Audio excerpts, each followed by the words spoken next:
Testing, testing.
Good morning. We are delighted to welcome you here at the Antigua Recreation Grounds, the home of heritage cricket in Antigua, Barbuda. I am Seth Burton, and with me is Dave Joseph, the former West Indies, Leeward Islands and Antiguan player.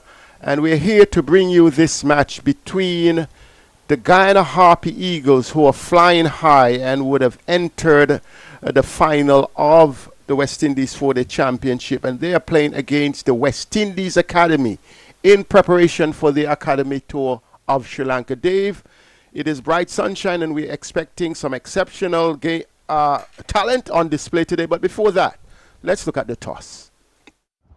Welcome to the Antigua Recreation Ground, the lovely island of Antigua, where we have the Cricket West Indies Championship 2026 continuing as we go into the crunch time of this competition. Guyana Harpy Eagles, having already qualified, being top of the table, they are into the finals and they will play against the West Indies Academy, who are also preparing for their upcoming tour of Sri Lanka next month. Up here on the toss for the captains of both teams, Kevin Imlach from Guyana Harpy Eagles and Rivaldo Clark from the West Indies Academy, as well as the match referee, Mr. Juari Edmonds. I'd like to ask the home captain to proceed with the flip of the coin. Heads. Heads is the call. Heads is the call. It's a head. And it's heads. So, Rivaldo, you've won the toss. What will you do today? I'm looking at options. Any reasons for batting first? All the seasons watching cricket from home. You know, it's a pretty good track. A lot of runs scoring. Sure, and this edition of the championship, we know we didn't see the academy featuring throughout, but I'm sure you're very excited for this game. Any changes to your squad from last year? Any new inclusions that you'd like us to take note of? Yes, we have a few. Javonde the Pizza on debut. Then have the Met Evening and White Courage for the first game. Sure, and how is the preparation going for the upcoming tour of Sri Lanka? I think it's pretty good. We're going to practice from back home and a couple of weeks to come. I think training going well. All right, Rivaldo, all the best to you. We look forward to this game. Tevin, did win the toss. What would you have done? Could have batted first, but I know we're still happy. Pitch up to have some margins, which was expected. Sure, and having finished on top of the table, leading from the last couple of years, consistency seems to be the key. How do you feel playing this game and knowing that you have the finals next week? I feel good. To Mbeki Joseph. You would have learned that the Guyana Harpy Eagles, they are the ones in the field because the West Indies Academy won the toss. And they decided to bat quite a brave move by Captain Rivaldo Clark, the Barbadian wicketkeeper bat. And he has his openers, Mbeki Joseph, who would have faced the first ball of Niall Smith and Daniel Evelyn. So the left-hander is facing up with 3 slips and a gully, a backward point, cover mid-off, a mid-on, and fielder on the fine leg boundary.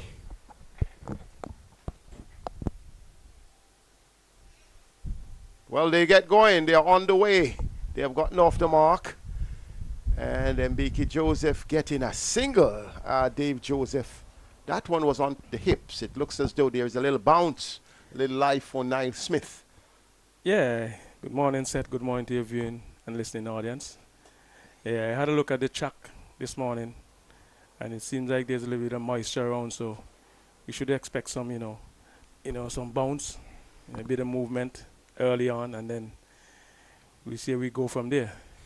Well, Niall Smith is no stranger to this track. We're using track number 2.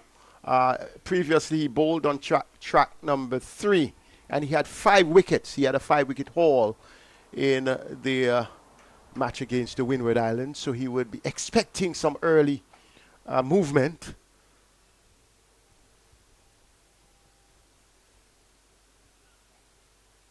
Wasting the new ball, going down the leg side.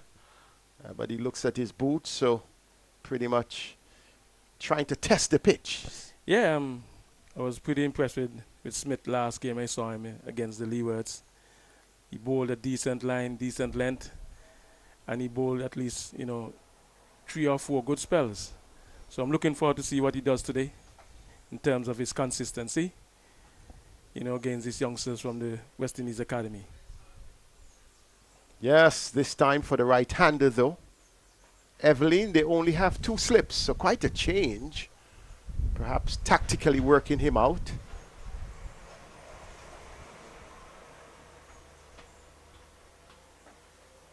Oh, he was almost tempted, but he saw the ball coming back, Dave, and elected not to play. Yeah, well, a hint of movement, as you said earlier and bright. This one actually came back a long way. Started outside the off stump, and the wicketkeeper took it, down the leg side here, seeming back quite a long way. What's interesting, though, Seth, I'm seeing, a short leg being employed for the right-handed opener here for the West Indies Academy, which means they would have done some sort of work in terms of, watching his stroke play, his style, and looking to, get into him. Now you see the change. They've gone for a 3rd slip. Smith. Off the pads once again. So you can see the reason for the forward short leg maybe to attack the body. That one was a leg by. So the West Indies Academy on 2 without loss. Yeah, the ball seeming back quite a bit here, Seth. We've got, a strong breeze coming across the ground, which will aid that. Now, just for the listeners to note that West Indies Academy winning the top.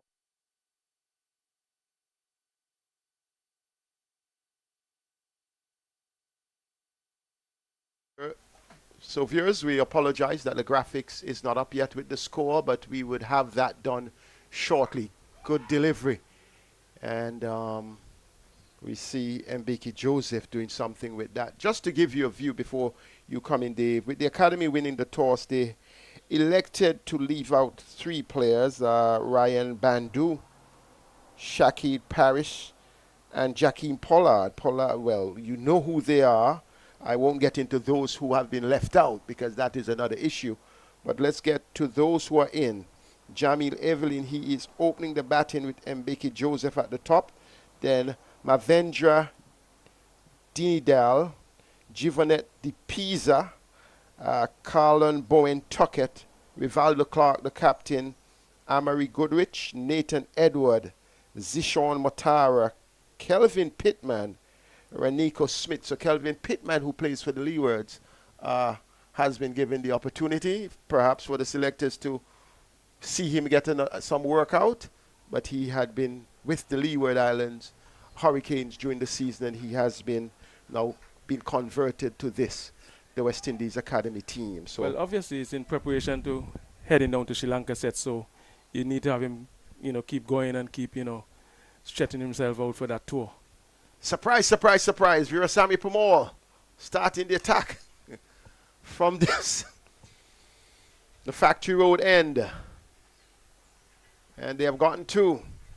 He was on the pad, Virasamy Permaul, in the previous game. Well, you have.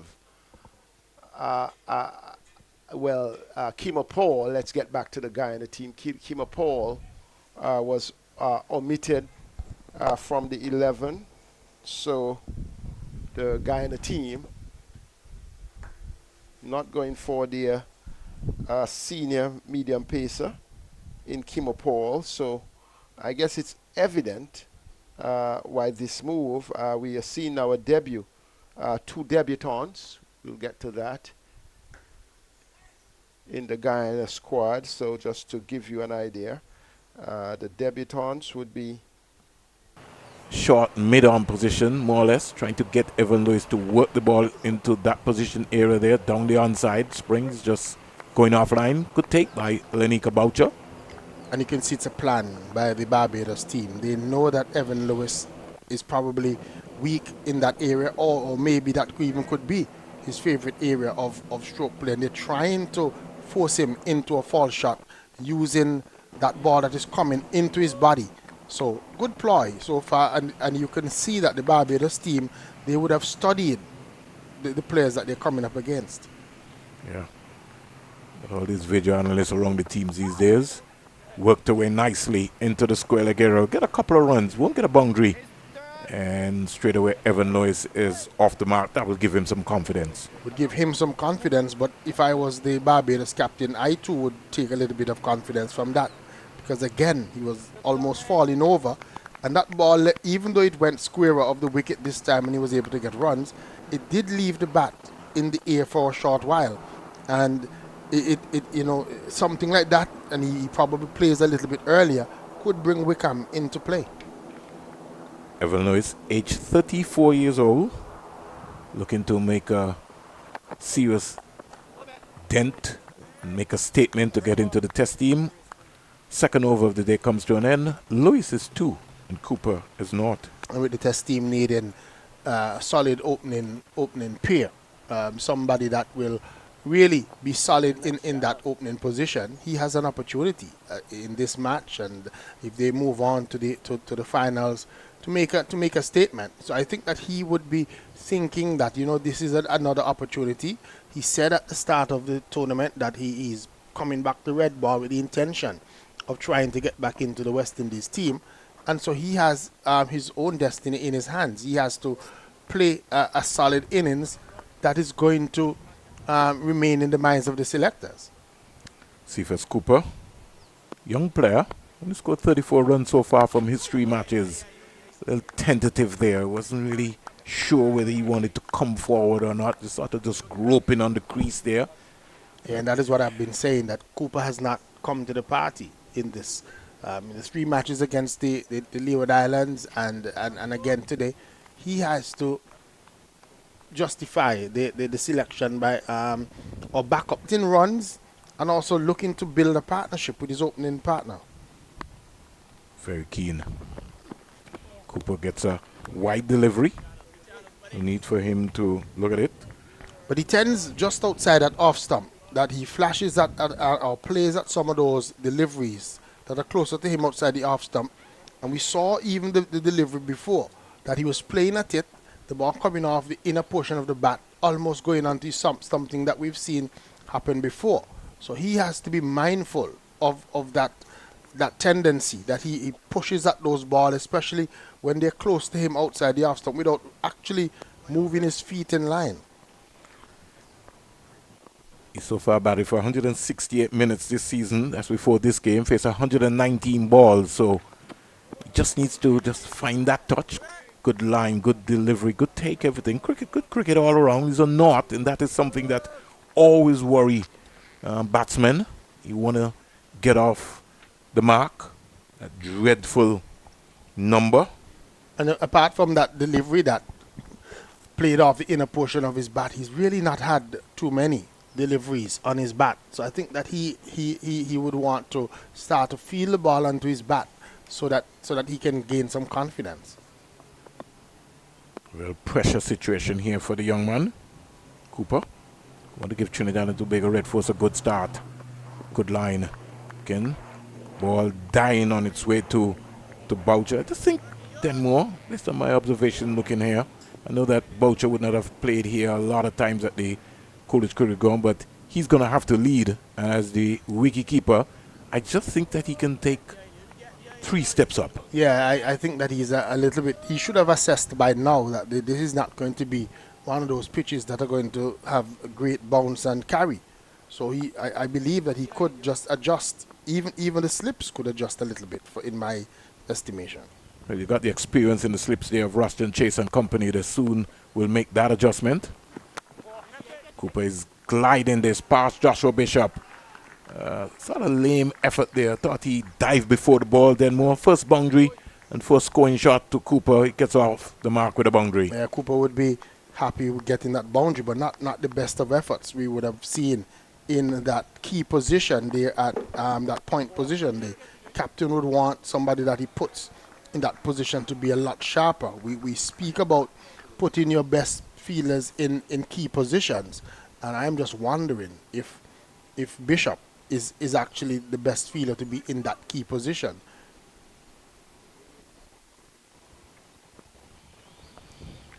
Yeah, so a boundary there. I would give some confidence to Cooper. The score is 6 without loss. Big, tall Lane wearing that big number 67 on his back. Call him Yogi. Completes his second over of the morning at the end of 2.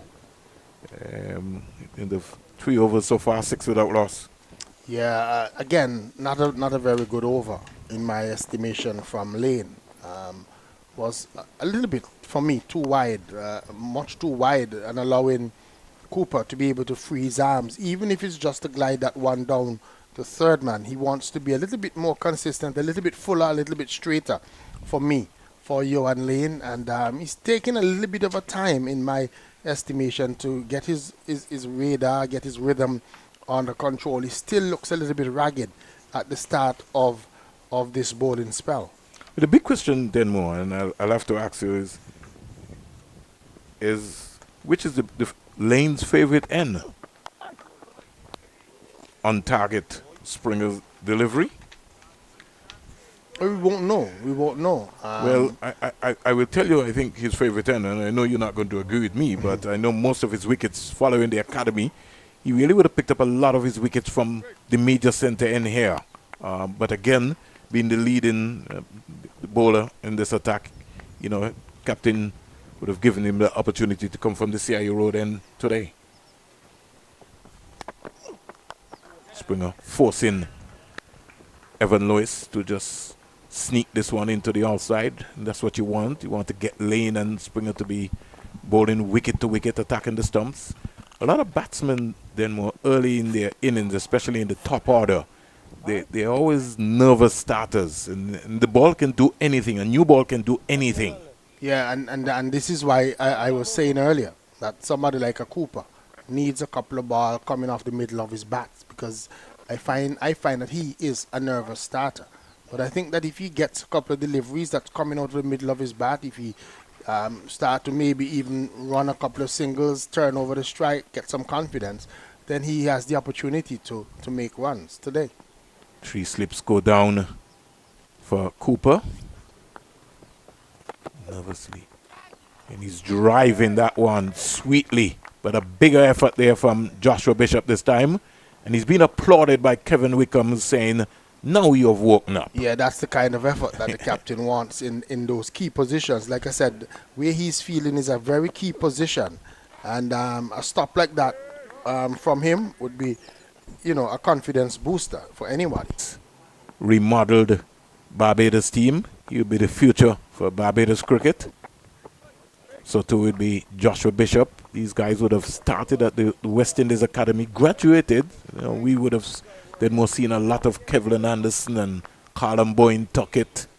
It's just really embarrassing and so unfortunate then more that you got somebody who was the best wicketkeeper in the last season and just never got into a Leeward Islands Hurricanes team.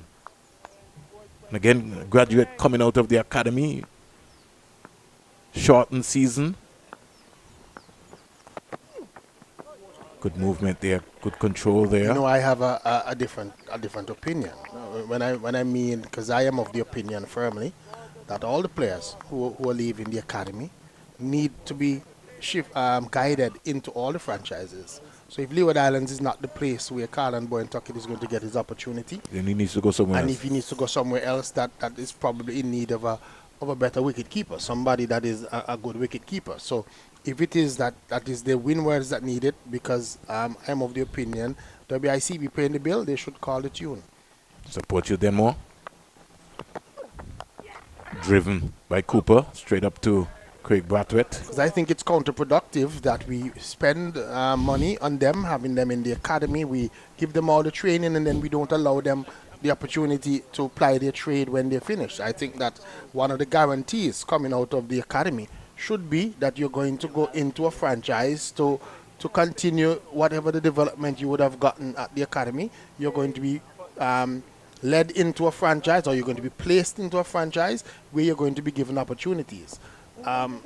For me, far too many, I've seen far too many persons of lesser ability than those who are coming from the academy, playing even in this tournament, and the academy players are nowhere to be found. So I think that maybe that could be an option by CWI.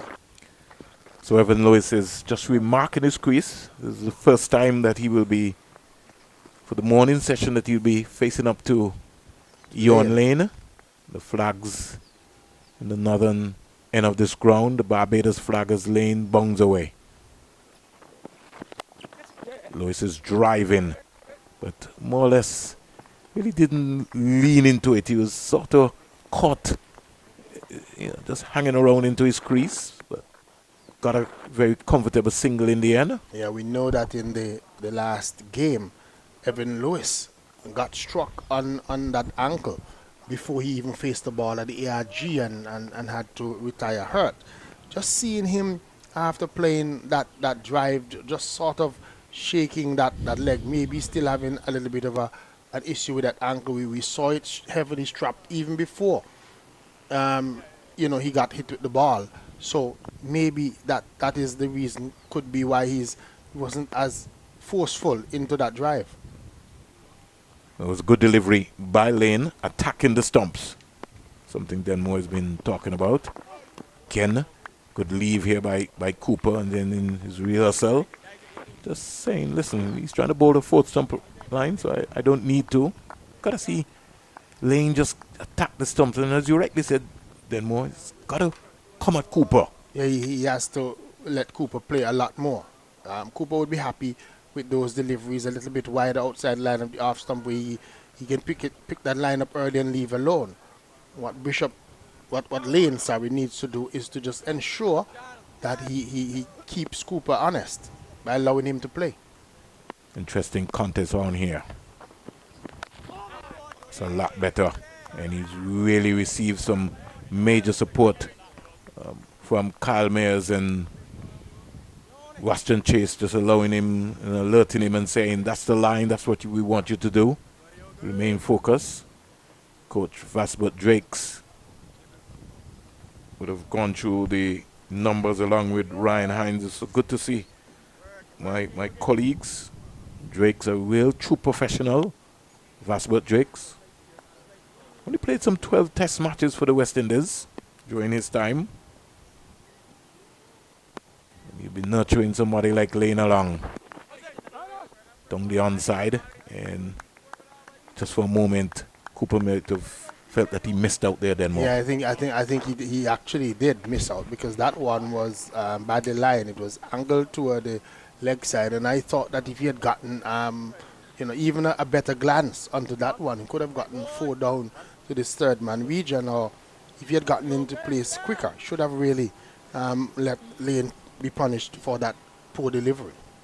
So a lot more aggression being shown by Ewan Lane here in this spells, in this over so far. It's like he's just warming up now, but like Denmore says, he wants to see his fast bowlers unsung from ball one. Gone back down to the corridor of uncertainty. Want to see him just attack the stump some more. You got a brand new ball, especially on this pitch. I think he's lacking consistency. He's all over the place. One wide, then one on the stumps, and one down the leg side. He has to pick a line, pick a length, concentrate a little bit more, try to hit that spot a little bit more often, and then once he gets that, then he can try something. I think he's trying probably too many things too early.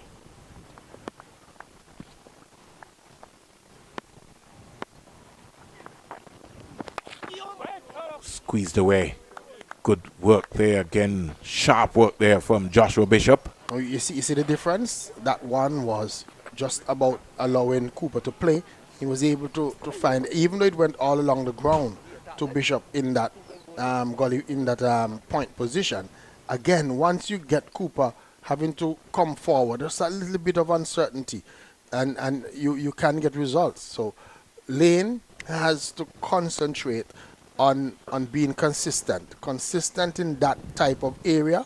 That is how he's going to get success today. There's a word called patience, and sometimes you have to stick to the script. It might be boring, but it's called muscle memory, and you gotta be unsung all the time, you know. And that comes from preparation. Nobody can prepare you for that. When you go into the nets and Coach Vasbert Drake says this is a line that he wants you to bowl, you know, you might think it is boring, but you got to be looking to attack the stumps. No need to try anything. Barbados will be wanting to pick up early wickets and really shatter this Trinidad and Tobago Red Force batting lineup. Put some pressure to get in a Django, De Silva, Mohammed.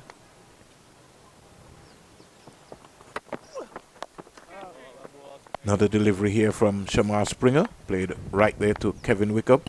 Now, one of the things, Denmore, that I picked up from Evan Lewis is that he tends to square up a lot, and you could see that there's a ploy by the Barbados attack to be able to attack his stumps there, and hopefully that he will maybe just fall over and play that ball right to Wickham. I think they would have studied maybe how he has batted in the tournament so far. The analysts should be given some credit because it looks as if they've studied him.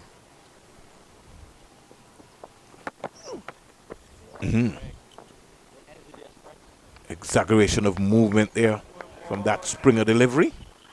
Yeah, that one touchdown outside the line of the off stump had a little bit more effort from Springer. That one probably hit the seam and had good carry through to Boucher behind the stumps. Shamar Springer this season, from 3 matches, 60 overs, 15 maidens, 4 wickets, 232 runs, 6 wides and 1 no ball. Best bowling figure so far, 3 for 99.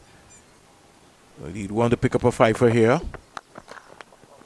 Slow delivery, and Evan Lewis missing out there. Really, it's a little hampered then more. Look at his body language. That left foot, you were talking about that ankle, which is very heavily strapped. Yeah, he's still, for me, having a little bit of a limp. So he's kind of restricting his movement.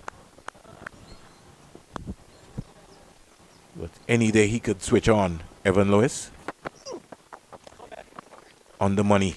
Remember, the coach was saying to me in one of the interviews, Coach Reid Emmerich, he was saying to me that, you know, if in one of the innings and they needed it, they could ask Evan Lewis to go in and play a T20 type opening knock for them. He's that versatile. So just hearing you say that he can switch on, that could happen, that he could get in a mood and really, you know, get into that kind of mode. The Springer is not giving him any opportunity to get into that mode. He comes over the wicket now and he's driving sweetly. Big save there by the Barbados Pride captain. Yeah, good stop at that mid-off position. Lewis again would think that he would have missed out because that one was right up to him. Maybe wanted to hit it a little bit straighter, push it a little bit straighter, but literally hit it to Brathwaite at that mid-off position, not where he wanted to place it. Good tactics here by Spring, switching from around to over. Worked away nicely into the square leg area. Got a couple of runs quite easily and he comes back quite comfortable. I think the Trinidad and Tobago Red Force need to utilize the left and right hand combination a lot more. They need to probably look to turn the strike over a little bit more than they have done.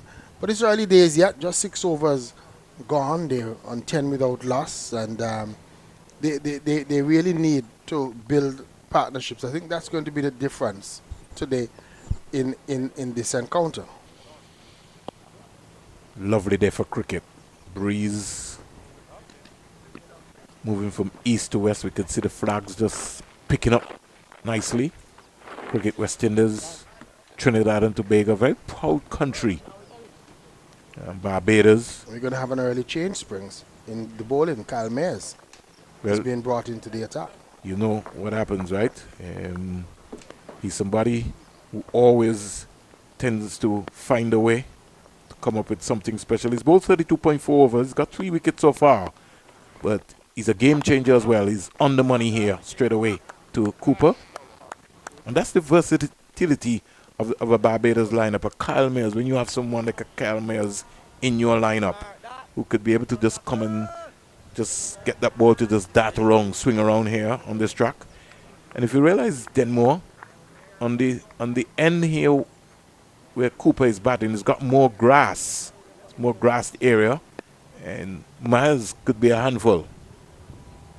Could be. Let's see if he's effective.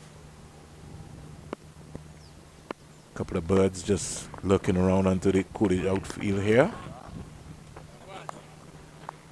I want to say good morning to Minerva and Gail, 2 female scorers on the portable scoreboard, or the manual scoreboard as we would say. I'm praying. We really just need to get them a roof, Denmore.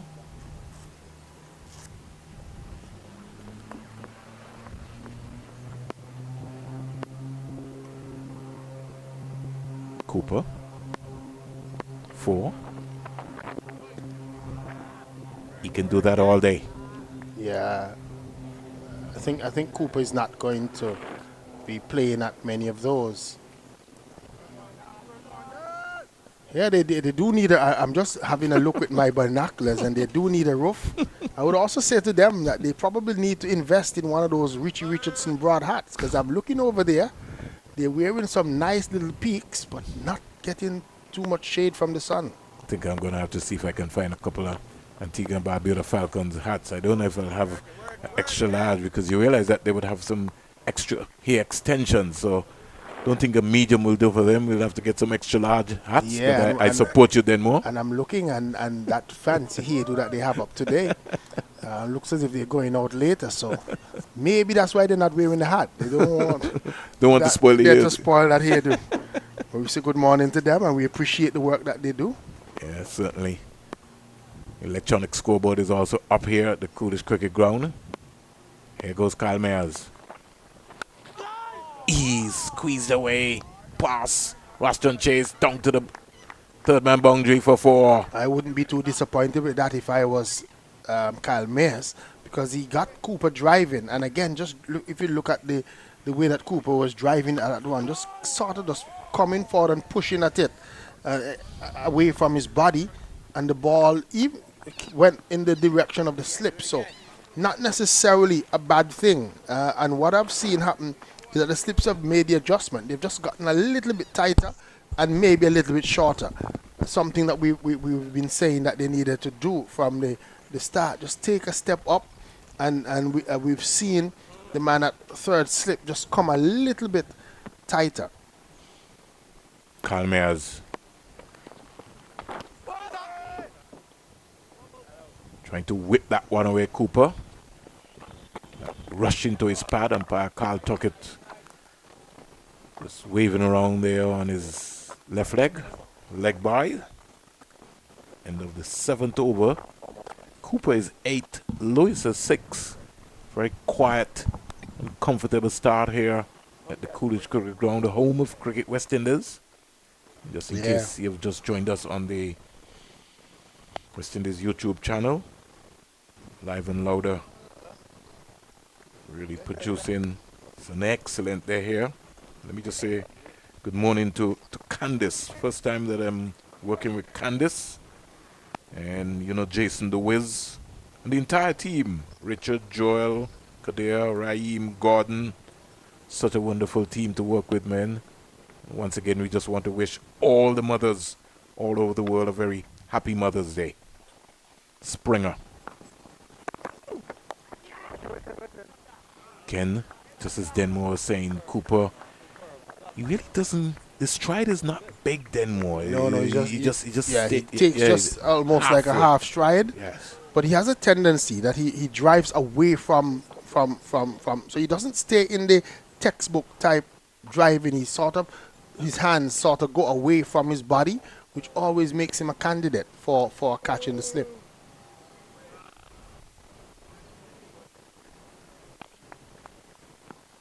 What Cooper has done is decided to be able to just bat Springer off of his crease to negotiate any swing.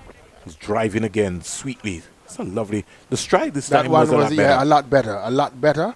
Almost as if he's wired to us, because as we just mentioned it, and then he played in a textbook fashion, which was much better. He needs to do that a lot more, play in that manner. And it has to do with your balance and your head position. If your head position is right, you're automatically, if you're coming on your toe, then you're automatically locking yourself. Once you're coming on your heel, you're a lot more balanced. But the head position is always going to be key. That's a lot better. Ken can't beat the big man himself. He was diving around Kevin Wickham at cover. His presence is really felt.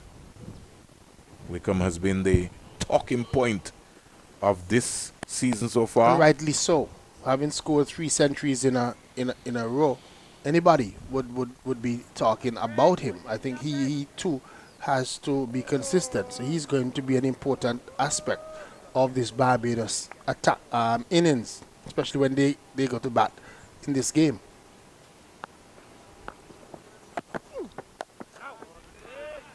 Model of concentration there. Now Cooper is now getting into his stride.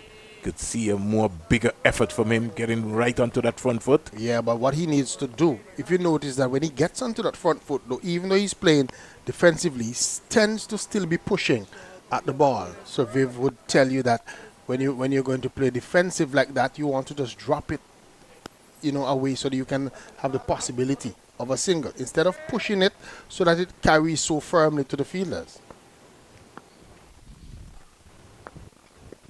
Cooper driving again, can't find the gap, just missed out there, just missing out, just needs to be able I think to. He's gotten a couple of deliveries in this over that he should have really scored from. Especially half volleys, you got to put away half volleys. Yeah. You don't 2 or 3 of them were right up in his arc that he really should have paced the infield. And it's it comes down to confidence, more or less. Cooper understands the game plan. Ryan Emmerich and the coaching staff would have set up we want a good opening start. But you got to be positive still. Springer luring him into that one. Yeah, I think I was just about to say the same thing, that you cannot be bogged down into the fact that you so want to do well that you get yourself in a negative frame of mind, that you're not playing as freely as you could, because like I said, 3 of those deliveries in that last over should have really been coming back from the boundary, but he was driving them straight to the fielder almost tentatively. I think that if he had just been a little bit more confident and really hammered those into the gap, could have gotten runs there on that occasion. 15 without loss though. Quiet start for the Trinidad and Tobago Red Force after they opted to bat. And it looks as if it's going to be one of those games where, just based on what we've seen from the pitch so far, at least for Barbados, it's going to be a lot of work for their spinners. Yep. Maiden over there from Shamar Springer. And Kyle Mayers is now decided now to come around the wicket to the left-hander Evan Lewis from Trinidad and Tobago. Looking to make a statement here in this semi-final game. Comes quietly forward. He has played so much cricket around the world, or against or with Kyle Mayers. We were talking about the man of the season so far, Kevin Wickham. 371 runs. He's batted for 806 minutes. Faced 548 balls. High score of 153. And he's got 300s so far. Again, falling over Evan Lewis and just playing it down to mid-on. Yon Lane collects. 300s in 3 games. I think even though he made 2 in one of the 3 games, it's still a good going from a batter, and he would want to continue to think about that feeling when he was positively making runs and continue.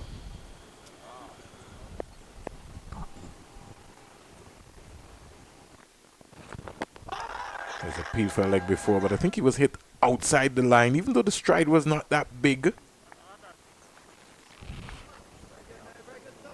Let's look at that one then more. Yeah, we'll just have a look.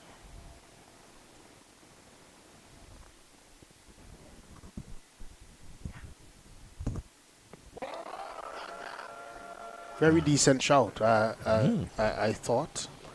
I think the issue of Calmeers coming around the wicket, he would have really had to convince umpire Carl Tuckett that was going to go on to hit the off stump. Driving again is Lewis. Yeah, Knocked down I think by Lewis was Calmeers. just a little bit probably lazy in his movement with that LBW shout. He didn't get that stride out as much as he probably wanted to and as quickly as he wanted to. And he's going to have to be mindful that, get that bat in front of the pad, because if Kyle Mills is searching around that area, it happens again, Carl Tuckett is going to have a very good look. Yeah, because I'm saying the umpire could have easily sent him on that last shout.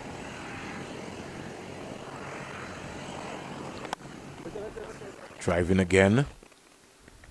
So, both batsmen just more or less just frustrated, not being able to just find the timing yet to be able to find the gap. So the most important thing is that they're here. 4 days. Springer, that's what they have to think. 4 days. I love that. And so there is no rush. There is time. Yeah? You have between now and 5 p.m., which is the cut-off time, even with an additional 30 minutes. And then you have 3 more days after that. So no rush whatsoever. Don't be frustrated early. Mills. To Evan Lewis, looking to face his 20th delivery. Again, darting around at the pads right there. He's thinking about 2. I think he's going to have to get back into his crease. A lovely piece of work there from Jamal Warrican coming around from the fine leg area. Yeah, good strong throw back. Getting onto the ball quickly as well is Jamal Warrican. And just limiting Trinidad and Tobago Red Force batters to a single. We've only had about 40 minutes or so in the day's play, so relatively early, relatively young in terms of the match. So there's no need for anybody at this stage to even start thinking about being frustrated, being worried, being anything. Just get in, stay in, and look to bat as long as possible.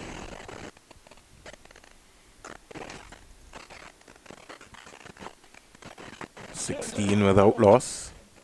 Cooper, who is on 8. And the non-strikers in has faced some 33 balls so far. So they're going to switch. They've switched Lane to the end that you would have spoken about, where he would have gotten majority of his wickets from. Certainly has. He's a good boy. He's learning. He's looking to grow. It's on the money straight away to Evan Lewis. It's a good morning to the big bird, Joel Garner. Phil Wallace, who I know would be glued to his television. Erskine King, Adrian Donovan, Milton Small. All the cricket enthusiasts in Barbados. Rich history. Very rich history over there in Barbados. Have someone like Philip Spooner, a major colleague, who I think is traveling up to the US today.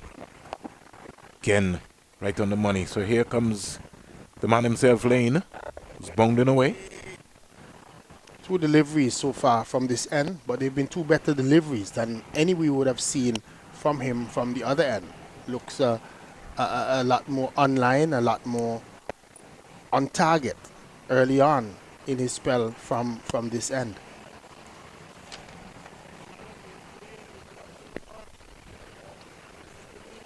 Lane, one of the graduates coming out of the West Indies Academy program. Much better delivery. Really attacking Evan Lewis now. Like I told you, Denmore, I think this is the end really where they called him Yogi originally in the West Indies Academy lineup. This is almost like his home ground. Yeah, he looks a lot more comfortable coming from this end. Even his approach looks a lot better. Doesn't look as ragged as he was from the other end. However, the purist would tell you that he has to learn, that he's able to adjust and bowl from whatever end the captain needs him, or maybe if he's at a different venue. Caught. Beautiful delivery. What did I tell you then, Moore? Squared him up. And Boucher right in front of the second slip, taking a beauty of a catch.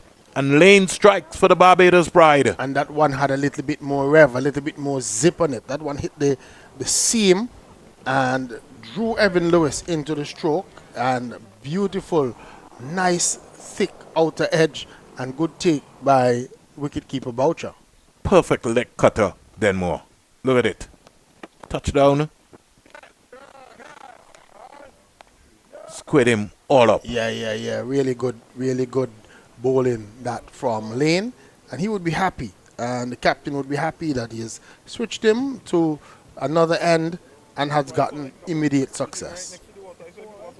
However, the woes for Evan Lewis continue since he's come back into the red ball arena. Has not necessarily been the Evan Lewis that we would have seen in the white ball cricket, and he's back in the pavilion. We'll have to think about it. Jed Gooley is going to come out. He had a bit of an enterprising innings in the last match at the Antigua Recreation Grounds, being the number 3 batter for the Trinidad and Tobago Red Force. A lot is riding on his back as well, and the Trinidad and Tobago Red Force would be hoping that they get a lot more than just maybe the little enterprise or the 30 odd that he got in the last match. Yeah. We're talking about Mother's Day and birthday. Then when is your birthday? Because my birthday left. I had my 50th birthday on January 24th. Oh, that's a long time ago. This year. And so I have quite a bit I've already celebrated. But if somebody missed my birthday and they still want to send me a gift, I will still take it. Yeah, I'm now. The other day, Springer, I was filling out a form and recognized that I'm now ticking in the 3rd box. That's a good one. Yeah. That is a good one then, Mo. Yeah. You couldn't say it better. But I want to say good morning as well, though, to the Right Honorable Basil Morgan over there in Montserrat. He was in the hospital since Friday. Hope that he's feeling better today. Here is a delivery by Gooley. Forward defensive, more or less down the ground, and straight away he's off the mark. Yeah, but good straight bat from Gooley. He would feel good because that very first delivery was off the middle of his bat and going down. And again, just showing us that this missile of Evan Lewis, good effort ball there from Johan Lane, and he would be happy about that, nicking off that edge of Evan Lewis. And Lewis, who was probably there thinking, I'm going to dig in today, get a big innings. But Johan Lane had other ideas and has looked pretty good. Like I said, the 5 balls that he's bowled from this end have been 5 better deliveries than any we've seen from the other end where he had 3 overs. Gooley, the non-striker's end, looks at his colleague Cooper. The uncertainty being played there by Cooper. Got a single on the onside. So success finally for Barbados. Johan Lane striking very early, removing the dangerous Evan Lewis. Caught wicketkeeper Boucher, bowled Lane for 7, 25 balls, 20 dot balls. And Trinidad and Tobago Red Force losing their first wicket on this important semi-final. The Barbados Pride team would be happy because this is a pitch that doesn't seem as if it's going to offer a lot for the bowlers. It's going to be hard work, but seeing when you see what the kind of effort that was put in that last over by Lane and the success that he would have gotten, it tells you that if you're able to put in the effort and put in the hard work, you'd be able to get the success that they're searching for. Yeah. Cooper, right-hander. Gooley, the left-hander. backing across and defending nicely. Today we just want to be able to just wish Orlando Peters a very happy birthday. Orlando Peters, one of the young cricketers from Antigua and Barbuda, would have come through the ranks of the St. Kitts Nevis 13 and under tournament. Played with Craig Bratwitt and so many other guys. So happy birthday, Orlando. So many important persons were born in May. Gordon Greenwich, on May 1st was his birthday as well. Karen Pollard in a couple of days, May 12th. With hesitation there. There's no communication between Cooper and Gooley. Gooley's saying, come on. Yeah, again, that's Cooper, an easy single. Again, Cooper just guilty. Second time in this match we've seen him just ball watching. Just almost liming after playing the ball, not paying attention to what he had to do. It was an easy single. He played into a vacant area. And Gooley was already halfway down when Cooper decided to actually listen. So they would have to figure out and work out the communication between them if they're going to have a good partnership for the Trinidad and Tobago Red Force. A lot of great people, like I said, then who have been born in May. Brian Charles Lara, May 2nd. Gordon Greenwich, the 1st. Squeezed away into the onside. There's Gooley again. And a lady named Denise Byers, May 3rd. That's my older sister. Like Collie Smith on May 5th. Fabian had born on May 9th. And then we journey all the way down to Jamaica. Maurice Foster. Former test player. Only played 14 test matches for the West Indies. Was really one of the top batsmen in the region. We'll come back to that. Cooper grouping at that one from Carl Mayers. That's the line. That's the length. That's the area that Cooper has been very suspect in all season. We saw him in the 3 matches against the Leeward Islands in that bilateral series, and right there, just outside that off stump, that's where his weakness has been. Mayers, we want to get into that wicket column. We'd love to get Cooper. Just now and again, you can see Cooper just getting frustrated. His body language. I think Cooper likes to be able to can play his shots and just has to develop the patience at this level. Remember that it's a 4-day game, that it's not a 1-day match. You're not playing with limited overs. Just has to dig in, to stick in. Stayed away. Big save again. Real big save by Joshua Bishop. Really, he just upped the ante there in that area. And when you're in that backward point position, you really receiving some applause from his colleagues. And that's what, as Denmo said, that is what you want to see happening when you're in those areas. It sort of reminds you of, the folks like the Keith Atherton and the Forward Bacchus and the Gus Logies.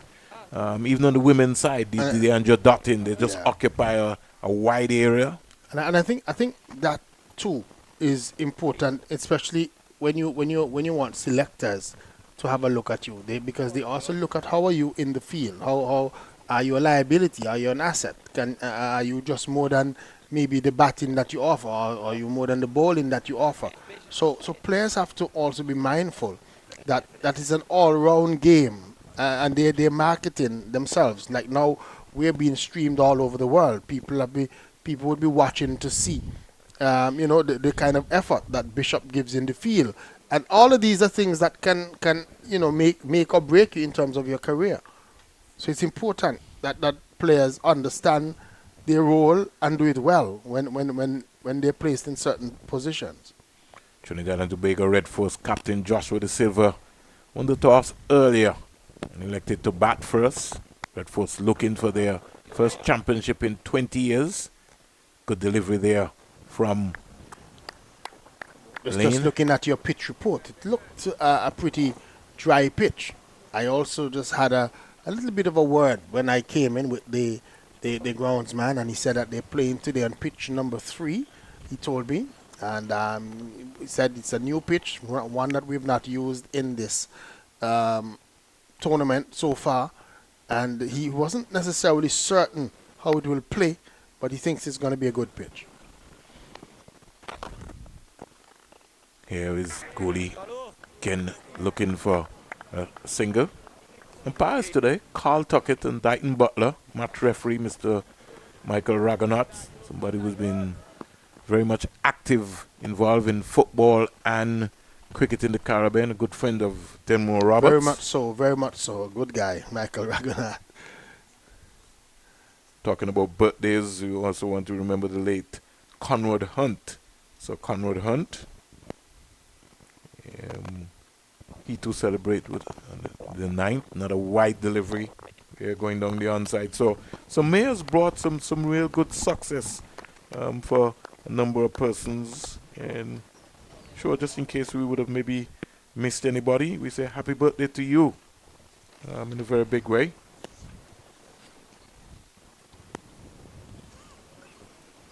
Talking about cricket-wise, the men in maroon, Sri Lanka coming to the Caribbean, starting at Sabina Park in Jamaica. The return of international cricket to Sabina Park. We've also got a new CPL team worked away by goalie down the onside for an easy single. And rotation of strike has been very positive here. Goalie goes up to 3. I think it's going to be important that the Trinidad and Tobago Red Force utilize the left and right hand combination that they have at the top of the innings. They had that with Evan Lewis and Cephas Cooper. Now with Jet Gooley and Cooper, they need to, especially with Johan Lane and even Mears, they can't allow them to be settling bowling to one bowler. They have to disrupt the rhythm, disrupt their length and their line by utilizing the right hand, left hand combination. Cooper squeezed away, racing away down into the third man area. Big save there. Don't think he pulled it back, and he signaled it's gone for 4. So not bad at all. Don't think that Barbados captain would mind that then more. Getting Cooper to play. Yeah, like I said, that's what you want. You want Cooper to play a lot more of those deliveries. Has to be very careful as well to Cooper, because one can, with Lane's height, one can get big on him and he could just rush down to either spring or chase at second or third slip. But Lane is really found a groove here. Be looking to scalp Cooper. He's looking for an aggressive shot that never got up. The length of the delivery that never got up. Denmore? No. And this doesn't seem to be the pitch that's going to give you a lot of effort when you hit it in short. We've seen that those balls have not risen. They've not done anything. And again, even the batters would have to assess that the pitch that is not coming on as much as they would want, at least at this early stage, still early yet, and so they would have to make the adjustments. And I think Cooper maybe is thinking that he missed out on a short delivery there just now, but he has to just forget about that one and say, I'm still here, and continue to bat on. But let me ask you something, Demo, and it's something that you can ponder about. And we're talking about the traditions of West Indies cricket and the pitches. And at a point in time when we ruled the world, you know that once you were coming to the Caribbean, you would have a very bouncy Kensington Oval track. You went to Queen's Park Oval and you know it would be spin friendly. You went to Sabina Park and you knew that it was going to be pace like fire. You came to the Antigua Recreation Ground and it was being considered a batting paradise. I'll get back to that then more. Carl Mayer's on the money to Jai Gooley. Now lately, we've seen the trend and we've been asking ourselves, outside of the Darwin Sammy Stadium in St. Lucia, which are the other tracks that we can confidently say in the Caribbean that the West Indies could definitely maybe win a test match? Especially with their firepower, and you got the Josephs and company firing. You know, I'll give you a little thought process for you to think about then more. Gooley looks a very busy player, Denmore. Looks He like is, and he he's wants not get going on. to be one that is going to come to the crease and just look to prod around, to stick around. He's going to want to push things on. Has almost a white ball mentality sometimes. He likes to play shots and likes to be busy. Wouldn't want to just be there and be pushing around. He's not like a Tajner and Shandapal that would bat long and not be worried. Somebody who knows too much about that is Kyle Mayers, but his delivery, a half volley, has been whipped away by Gooley. As Denmore says, Gooley is a sort of attacking player. He's going to take the fight to you. He's going to. He's not going to be hanging around, pushing around, prodding around. When he gets the loose deliveries, he's going to look to punish them like he did with that overpitch delivery from Kyle Mayers. I think though, in answering your question, Springer, I think we need a lot more. I'm trying to get the right word because I don't want to say the wrong thing, but I'll answer it after this delivery. Just speak the truth, Denmore. Don't worry about anything. Good delivery. It's not about the truth, but we need to be able to can trust the grounds a little bit more. Like Barbados, we knew what we were getting in before, and maybe what has happened is that the science has taken over the actual knowledge in terms of how because the pitches, when they were being prepared in the days when we knew that we were going to get good bounce and carry at Kensington, those guys didn't have the science that the modern curators use.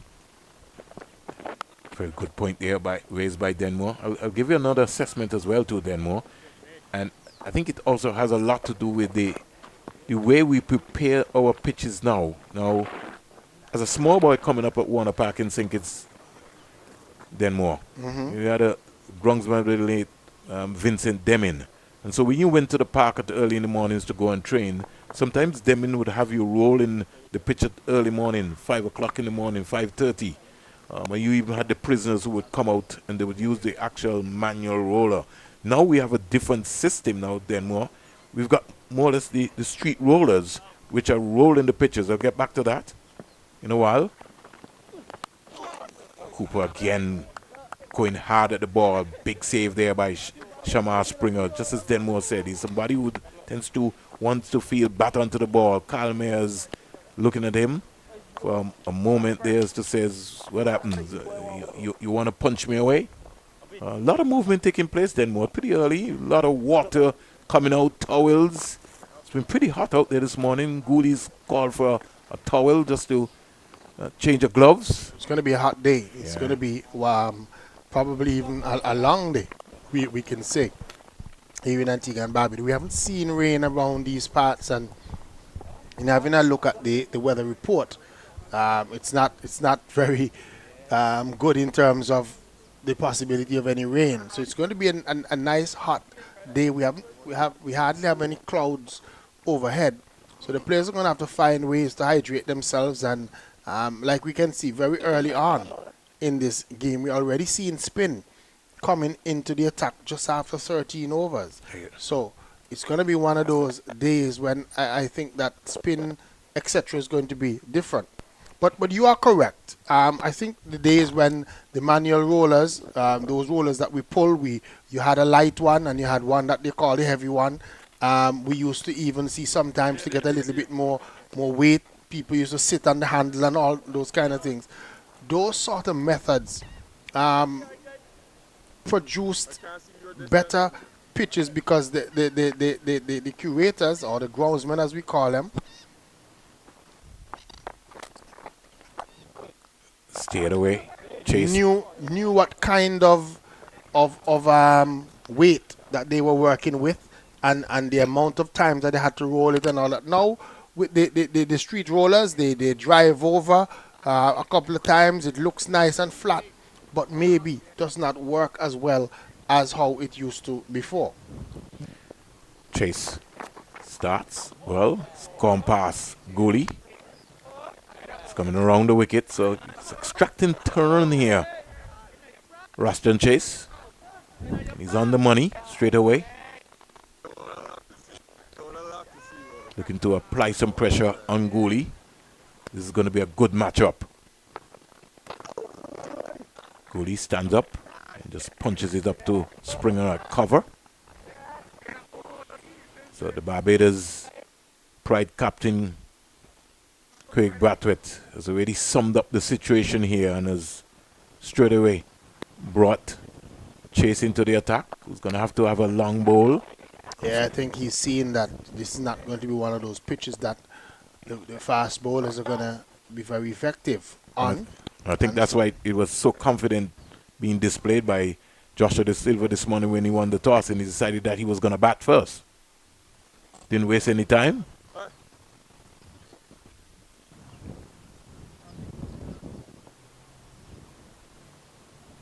Anytime after this over, we could see the water cart. Again, even that has changed then more. We used to have a boy would be pushing out the water Pushing cart. the cart, yep. Times change, and I'm not at all saying that we're just talking about the traditions. We shouldn't, but I'm just saying that with the change, we also have to understand what the change does to the methodology that we use.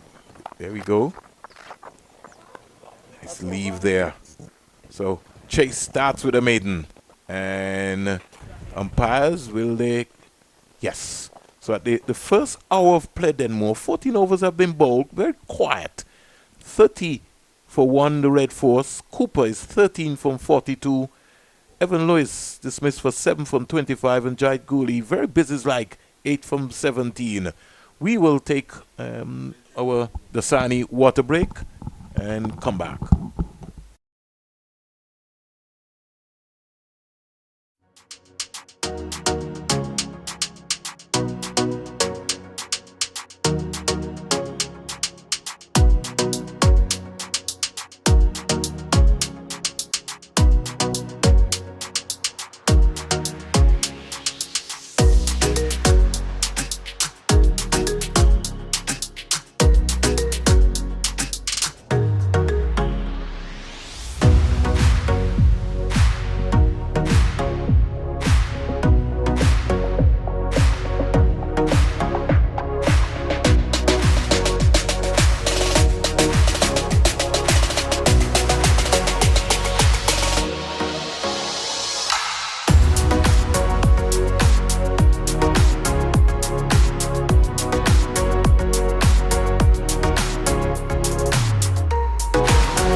So the players they've refreshed themselves with a quiet start. 14 overs batted, 30 for 1 at the first hour. Evan Lewis back in the pavilion.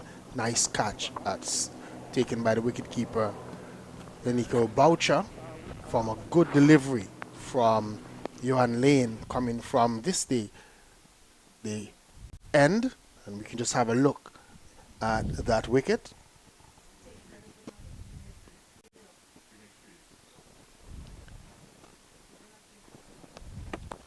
Nice shot of a length that drew Evan Lewis into the stroke. Nice edge found and good catch taken in the end by Bouch. He went for it. Maybe even if he had left it, he would have carried to that first slip fielder. But he took a nice smart catch going to his left. And that was the end of Evan Lewis.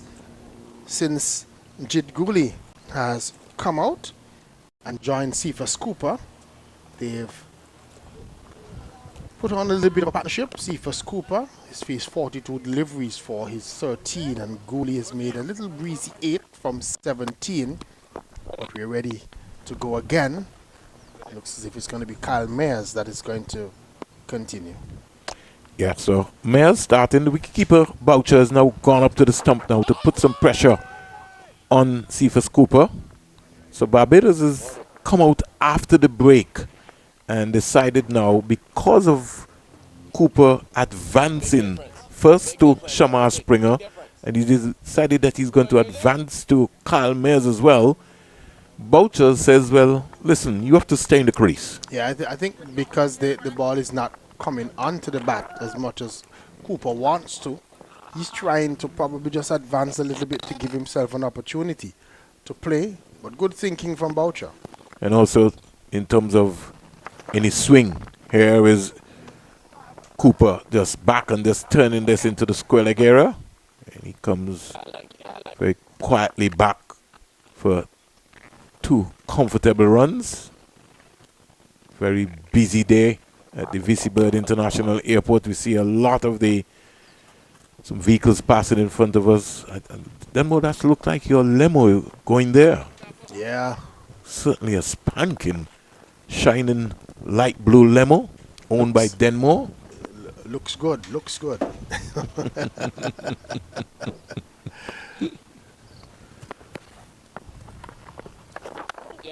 Cooper back and across. Just playing it. It's going to be important. Mayers, though. Mayers has to be consistent, especially with Boucher up at the crease. He's still maybe starting a lot of those deliveries a little bit straight, so he's angling them towards the leg side, and I think that too is part of the issue. We saw him having an appeal at the start of the over. Cooper honing at those pads again. Not a big strike coming out there, but there's a lot of talk between Kyle Mayers, and if you know Kyle Mayers, yeah, I think he's energetic. I think he's just trying to get into the head of Cephas Cooper, because he's been trying to attack those stumps, and we've seen a number of the deliveries like that last one. Cooper was pushing at it, coming off the inner portion of the bat, going into the leg side. And like I said, at the start of the over, there was an appeal for leg before, but maybe because he's starting those deliveries so straight, Kyle Mayers, the umpire is thinking that he's sort of pushing them down the leg side. It's going to come around the wicket now to the left-handed Gooley. Maybe just giving Gooley something to think about. Gooley just making a slight adjustment in his crease. Whipped away. Half volley, and that's something Denmore was talking about. That's what he wants to see also happening from Cooper. Anything offline, Cooper is very attacking, very balanced as well. Jid Gooley on that. Okay, Gooley is very attacking, and he's made the Barbados bowlers pay. The short time that he's been there, he's gotten 2 of those loose deliveries from Mayers, and he's been able to pick up boundaries. In the other end, when he's facing Cooper has been less positive, less positive in that stroke play. I think he's allowed Mayers to get away with quite a few. Partnership is 21 so far. Gooley, very compact in his stroke play there. So straight away right after. 15 overs bowled. The first over after the water break here. And Trinidad and Tobago opting to bat first. I think their mission would be to bat once. That would be their objective. They're hoping that they can, again, build another score in excess of 500. We saw them do that twice against the Leeward Islands. 507 And then in their last game as well, they 522 for 9. Over 500 against the Leeward Islands. And Barbados has shown to Denmore that they too can score runs. They've got the highest innings total so far, 626 for 8 at Sabina Park. Yeah. And that was a game where they were replying to 457 made by the Jamaica Scorpions. So yeah. both teams have strong batting lineups today. Very. We've also had some very low scores, Denmore. Very, very. Right here. Lee was bowled out for 90 by Trinidad. 98. Yeah, 98. You covered that game? Yep, 138 and 98 in that one. And again, the Leeward Islands, they have not necessarily had good scores. Here is an on-drive from Cephas Cooper. Getting a very business-like single. The second round match that was. And some sloppy cricket there. No need for that. And I really thought that Boucher, he's got the gloves on, he's got to be able to clean that up. Wickham just throwing the ball back and casually going was Boucher. You're the keeper. It doesn't matter how the ball comes. You gotta tidy it up. No need for that. And short delivery by Chase and spanked away by Cooper. Pass backward point and down to the boundary for 4. That's better from Cooper. It was short of a length, stood up outside the line of the off stump, and he sort of just gave himself a little bit of room, but he was able to miss that man at point and got it into the square cover boundary for 4. What I liked about that shot from Cephas Cooper is that it got deep into his crease. It was wide and he stayed on top of it. And really, every now and again you see glimpses of batsmanship from Cooper. Just needs to control his emotions. Good morning, Colin Murray. Back and turning this. Fielder on the 45. Can't beat him. It's only a matter of time before we see a Joshua Bishop. I think Joshua Bishop would be a handful then more on this track here. Yeah, he's gonna be an important part of the Barbados attack and Jamel Warrican, I believe. Driving again. They'll maybe hope that they don't need Craig Brathwaite to bowl in this game, but you never know. Trinidad and Tobago Red Force batting might have other options. That's over. Over comes to an end from Roston Chase. And down at the end of 16:43 for 1. Just to give you a live and louder roundup from the Antigua Recreation Ground, where the West Indies Academy, they're taking on the finalists already, the Ghana Harpy Eagles.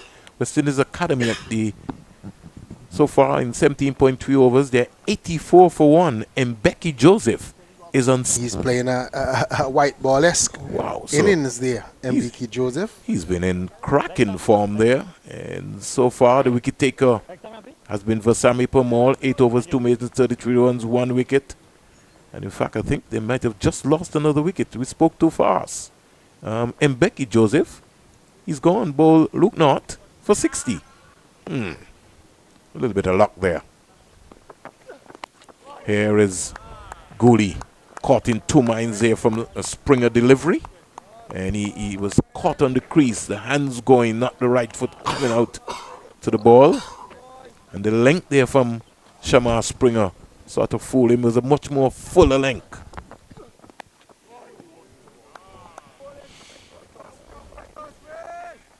You've seen some 15 centuries scored so far, Denmore, in this championship to date.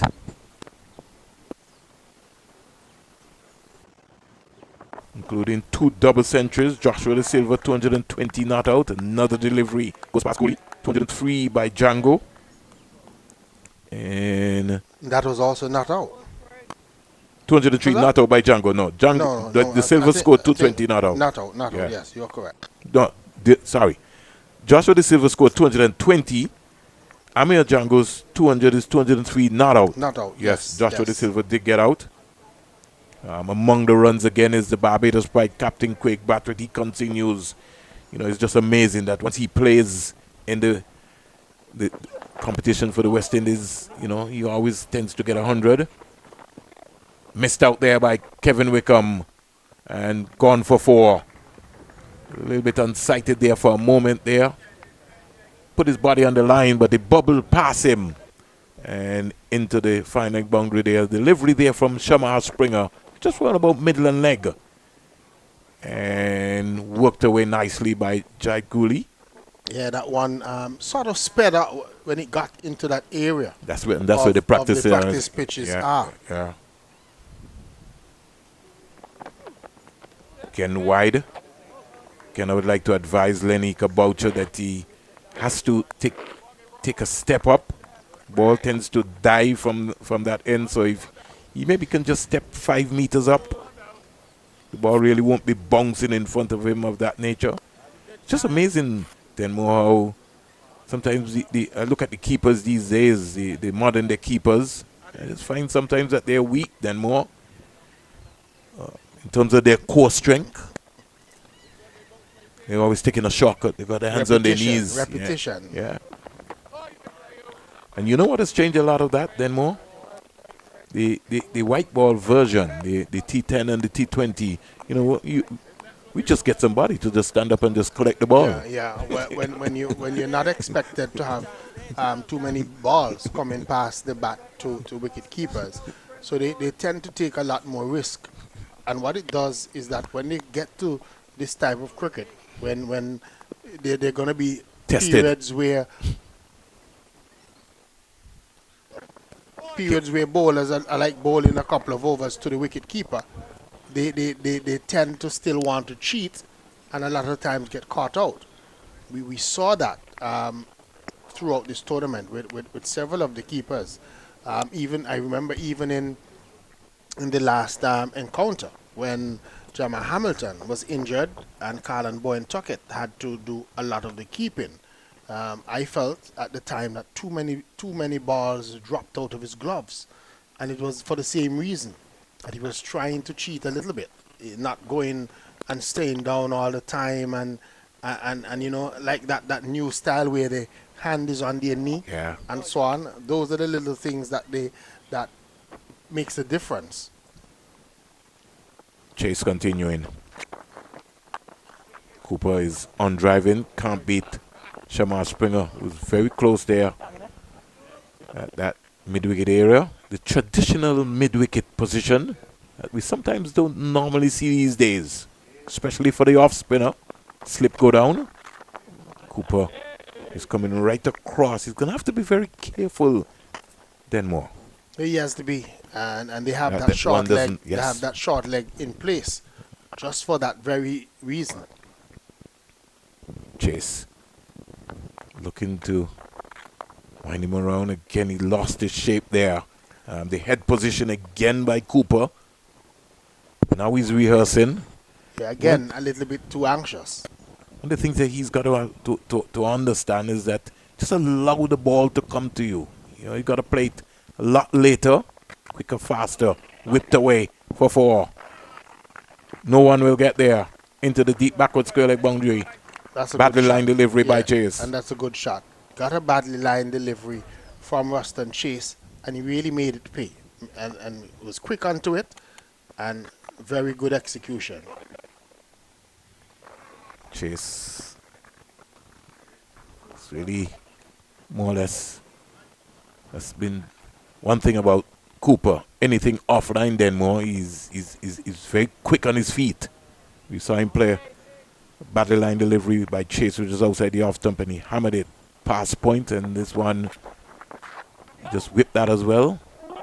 And again, you spoke earlier about knowledge of pitches and where you're from. Trinidad and Tobago normally have slow, low pitches, pitches that are good for spin.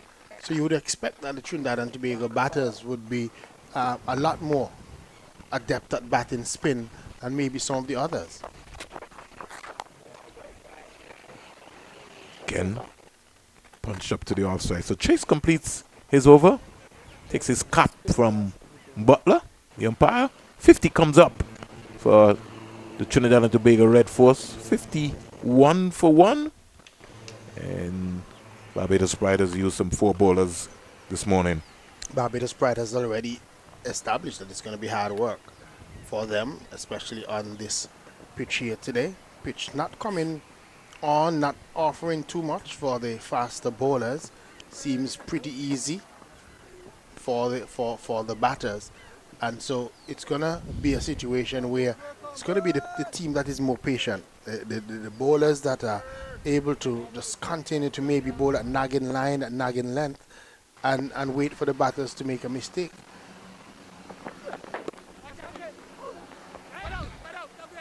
Here is the delivery by Springer, which is down the onside, rushing the pad of Gooley by Carl Tuckett signaling a leg by. And Boucher just almost just falling to his right for that one, not really moving his feet. But again, the importance of the left and right hand combination, because it sort of throws off the bowlers, and Springer seems to be struggling a little bit with that left and right hand combination. So it's going to be a long spell. I think we have established what is going to happen from Craig Batwet. It's going to use his seamers from the, going to mix them up all day. I know for sure Springer is going to have to put in some work, put in the donkey work, as they would say. And Lane would be used in short spells. So the combination we'll be seeing then more will be, can't wait to see Bishop. You know, we're going to see him before lunch. And I think he will be a handful on this track. Yeah, it's going to be important to see how he gets along. 52 for 1. That one had a bit of extra zip there, more effort ball there from Shamar Springer.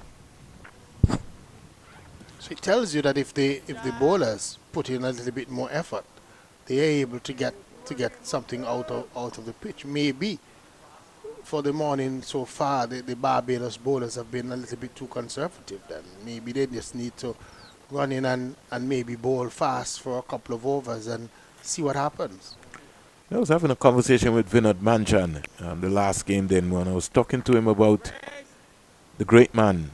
I consider him to be the great man. I call him the father of fast bowling, especially in his time. We'll come back to that.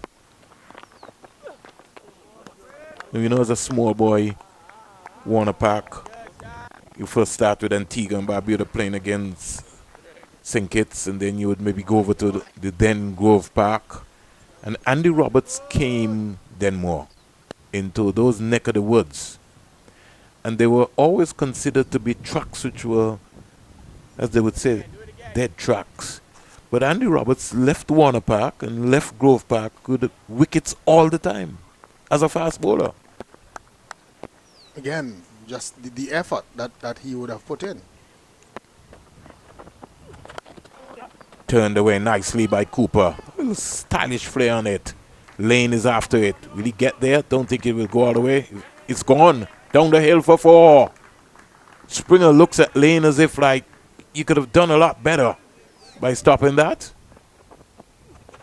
Yeah, we'll just have a look. Again, Lane not necessarily sprinting after that one. Almost a labored type situation, and yeah, gave up far too easily, I thought, on that occasion. But he would tell you that he was thoroughly beaten by that one. The outfield not the fastest we've seen. But it's still quick then more.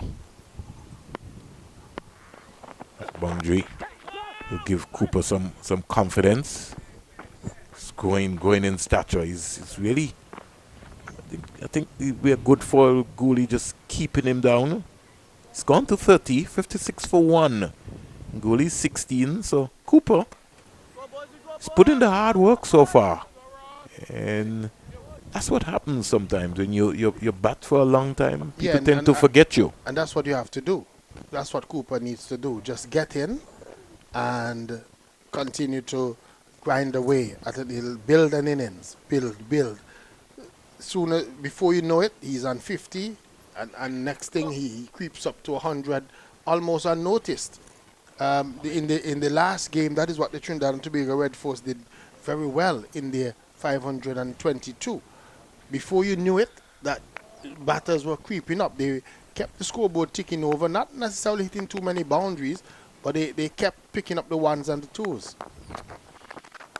Here is a badly lined delivery by Chase, dragged down, and Gooley has just dispatched it into the wide long off area for 4. Again, badly lined, good execution by Gooley.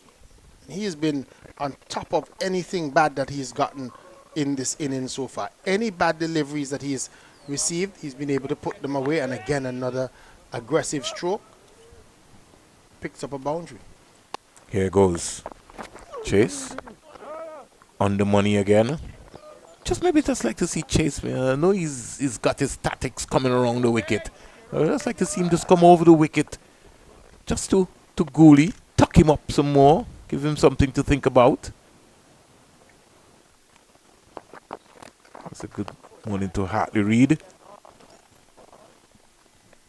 Certainly agree with you, but it seems to be the trend these days with bowlers. As soon as they see a left-hander, they come around the wicket. That in itself comes from a lot of the video analysts then more, but I know for sure that I would love to be in that room or fly on the wall, because however you look at it, I don't have a problem with the bowler coming around the wicket. I'm just saying just give the batsman something to think about. I just think it's just easy for a left-hander once you're coming around the wicket.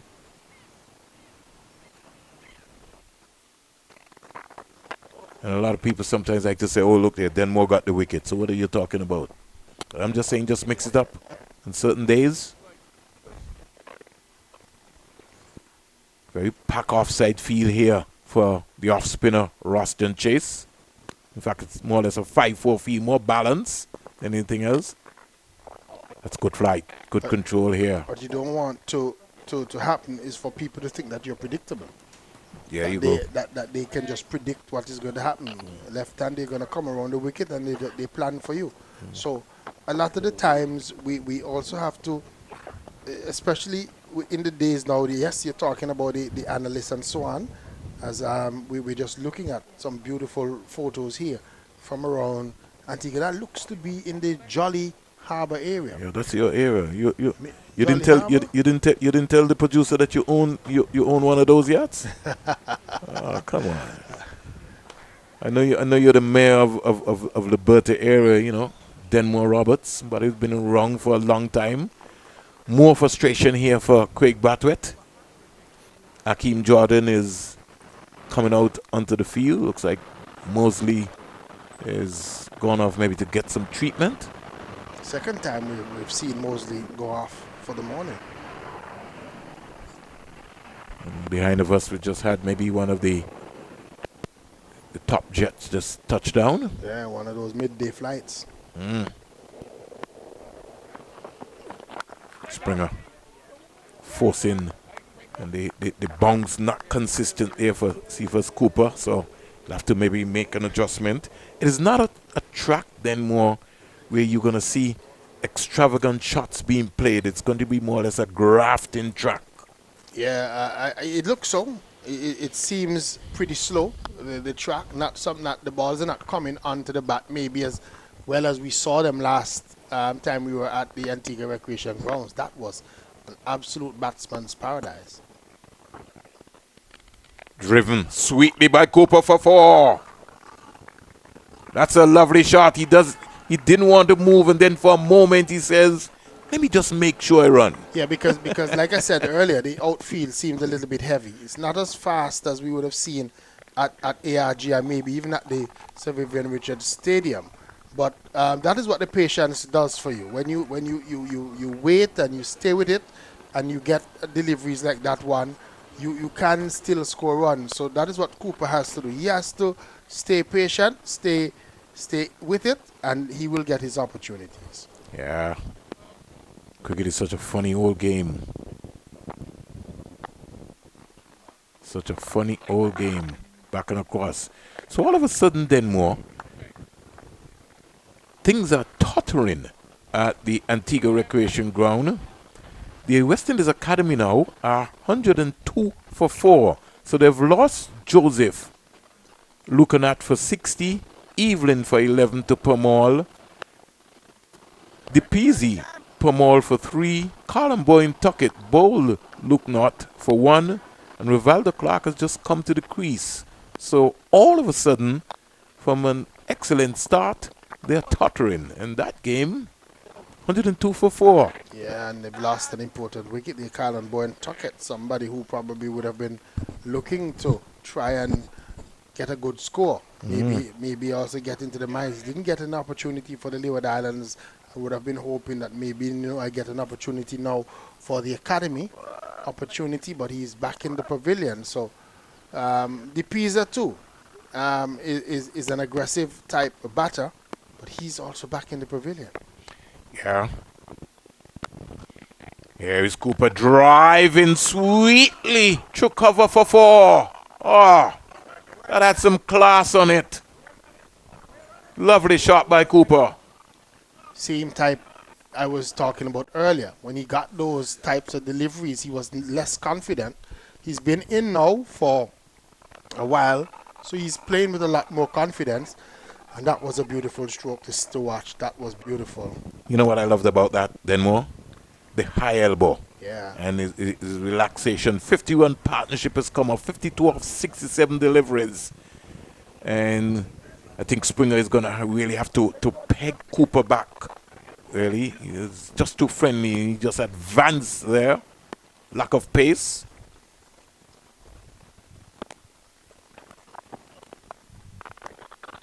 Very compact in his play. So he's growing in confidence. Cooper has already gone to 38.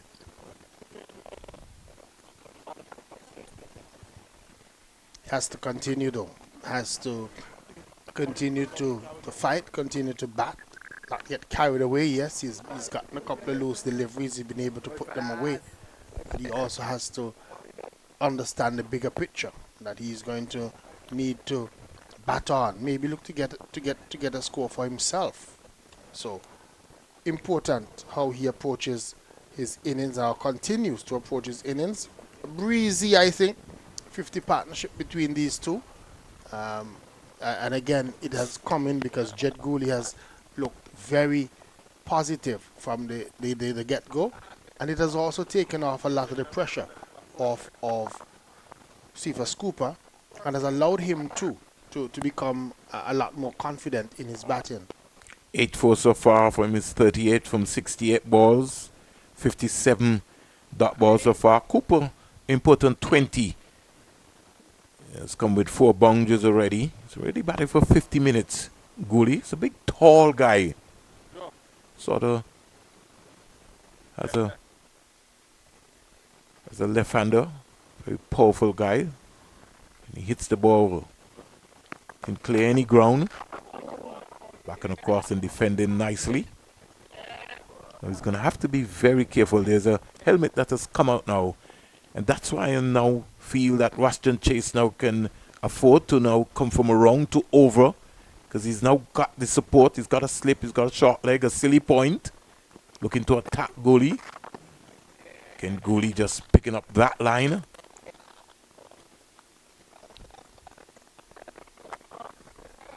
Clapping away his Kyle Mayers at first slip. Saying, come on, Chasey.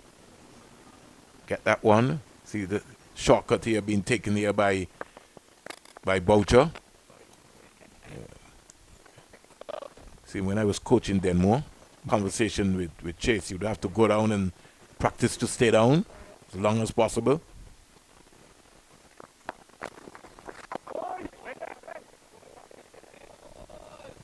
Gooley just searching around here. Chase trying to hustle in the overs here. Knowing that it's going to be a long day. 90 overs. Want to get up there. Ken comes quietly forward. It's all right. So we got what?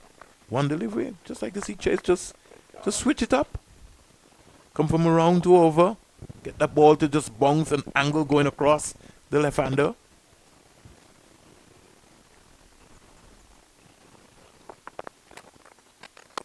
He's comfortable there. Maiden over by Chase. Yeah, Gooley wouldn't be too worried about that because there wasn't too many deliveries in that over that caused him any problem. They were either straight onto his bat or wide outside of his off stump. Didn't have anything, even though they brought in that silly point and the man at short leg. Chase really didn't bowl any deliveries in that over that would bring those two fielders into play. So again, a comfortable over batted by Gooley. And maybe on hindsight looking, it'd be teasing for Chase maybe to just get Gooley into an attacking frame of mind, just get one or two just above his eye line. 68 for 1, some 22 overs bowled. Here comes the big man himself, not Jamal Warrican, but Joshua Bishop. Joshua Bishop, yep. Yeah, and we were calling for him for some time. I'm just having a look over at the manual scoreboard. They've adjusted their headgear. They're now wearing some hats with a broad brim and a little bit of something at the back to keep the heat off of their necks. Right, so Joshua Bishop, 77.4 overs, 17 maidens, 10 wickets, 257 runs, a best of 5 for 72. So he's got a 5-wicket haul already this season. They would love for him to get one more here. Short and wide. Springer diving away at it, got a hand to it, but won't save it. Goes into the boundary for 4. Big effort there from Springer. It was short and wide and he spanked it. And Shamar Springer diving away, got a hand to it, only like a goalkeeper to parry it, but parry it for a boundary.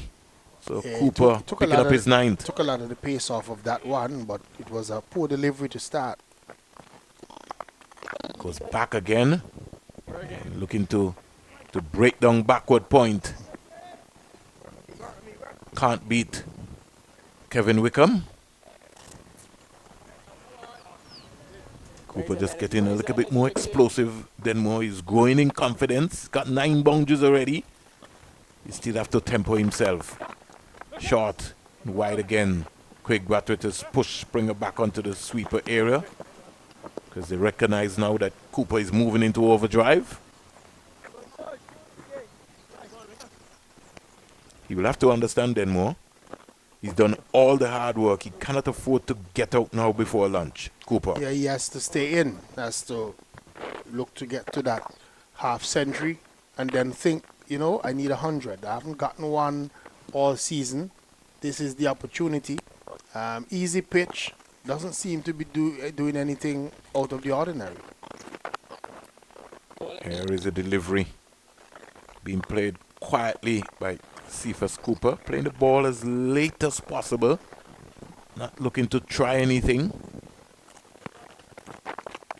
Worked away down the onside. Coming around is Kevin Wickham. He's got a lot of work to do today, Denmore. Yeah. In the outfield. Yeah, the ball seems to be following him. Just following. Everywhere that he's posted, The ball is following him. If yeah. he's a short middle, if he's a short leg, Yep. it's just when he was at that backward point position, the ball just keeps going in his direction. Joshua Bishop goes back short again, cracked away, out to Springer. A lot of work here. Bishop is going to have to be on the money here. He's just too flat and wide, really. It's just maybe just looking at his run-up. Again, he looks as if he came into bowling without the necessary preparation. Was not told early enough to get himself together.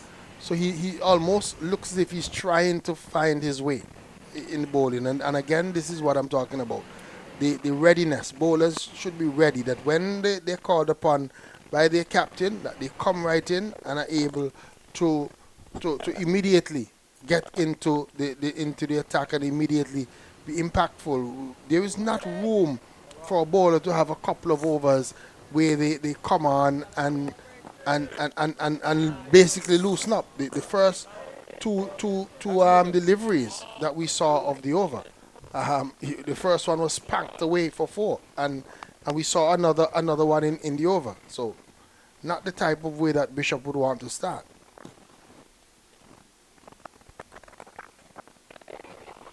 Swept away down the onside. Again, battle line delivery. But I'll tell you something then more.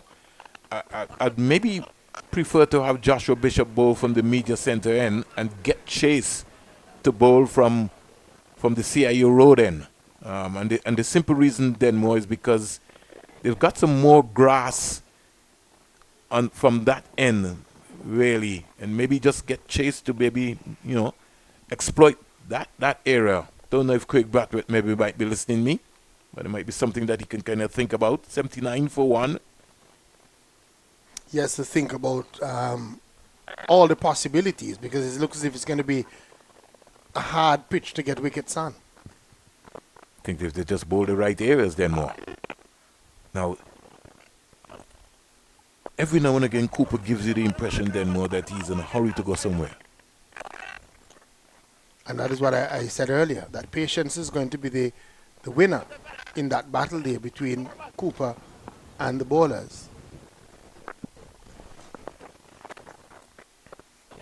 I think more so than even a good delivery, I think it's going to be how patient can the bowler be, or how long is he going to be able to just keep bowling in the good areas to Cooper, and how long can Cooper stay patient and wait for the bad deliveries? Who is going to be the first one to give in, to give up something? So you're on lane 5-1, 12-1. Shamar Springer 7-1, 21 north. Kyle Mears 5 north, 18 north. And Western Chase 5.2, 2, 18 north. And Joshua Bishop 1 north, 7 north.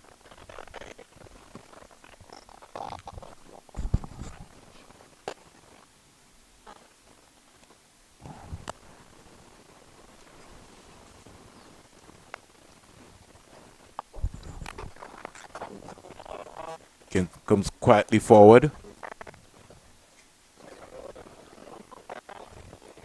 I like that they're still looking to apply a little bit of pressure to Jet Gooley.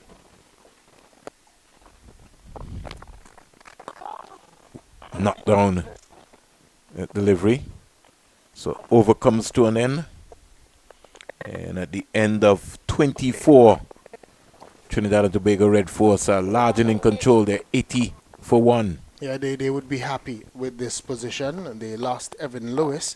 They would be happy that Jet Gooley and Cephas Cooper have been building a little bit of a partnership. I think the score was what?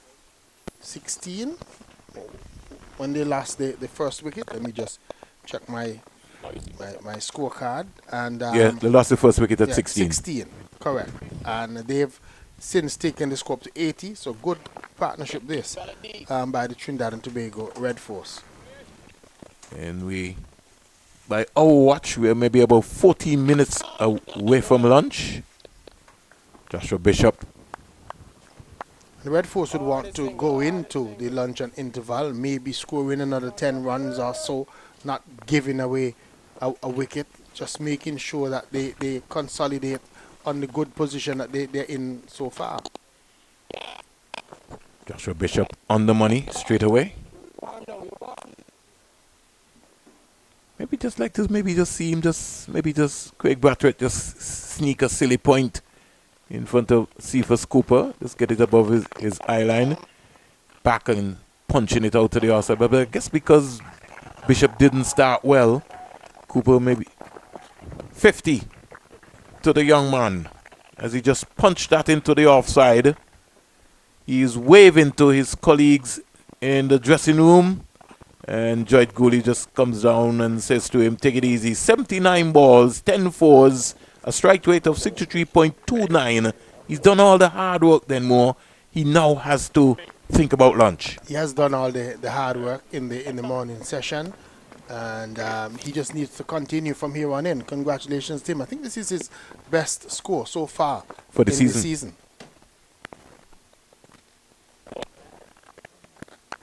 Or give him some confidence, Cooper. I think it's a crucial time. This is an important game for both teams. They're playing to get into that all-important final. And he comes quietly forward again. And I think everyone in both teams would want to say that I've made a contribution, a positive contribution to the outcome of this match. You know, cricket is such a strange game, Denmore. Before this, Cooper would have only scored 34 runs in the process. I think 22 was his highest score before this knock here. So he would be very pleased having gotten a 50, gotten that monkey, they would say, off of his back. It's gotten back into positive mindset in terms of his batting. So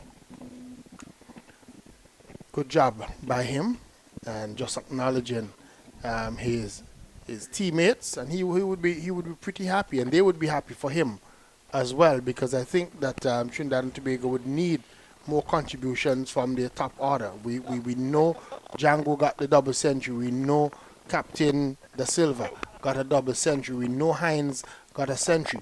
But when you talk about the two openers, Lewis and Cooper, Jad Gooley, and when you look at even Jason Mohammed, they also have to come to the party if this Trinidad and Tobago Red Force team are going to get over the Barbados pride and get into that finals. Before this series, there were a total of 41 half centuries scored. In this round, we've already had 2 half centuries so far. Lane is back. Here is Cooper back and punching, but can't beat Joshua Bishop. Backward point here, who had a shy at the goalies end, non-strikers end, backed up in the offside.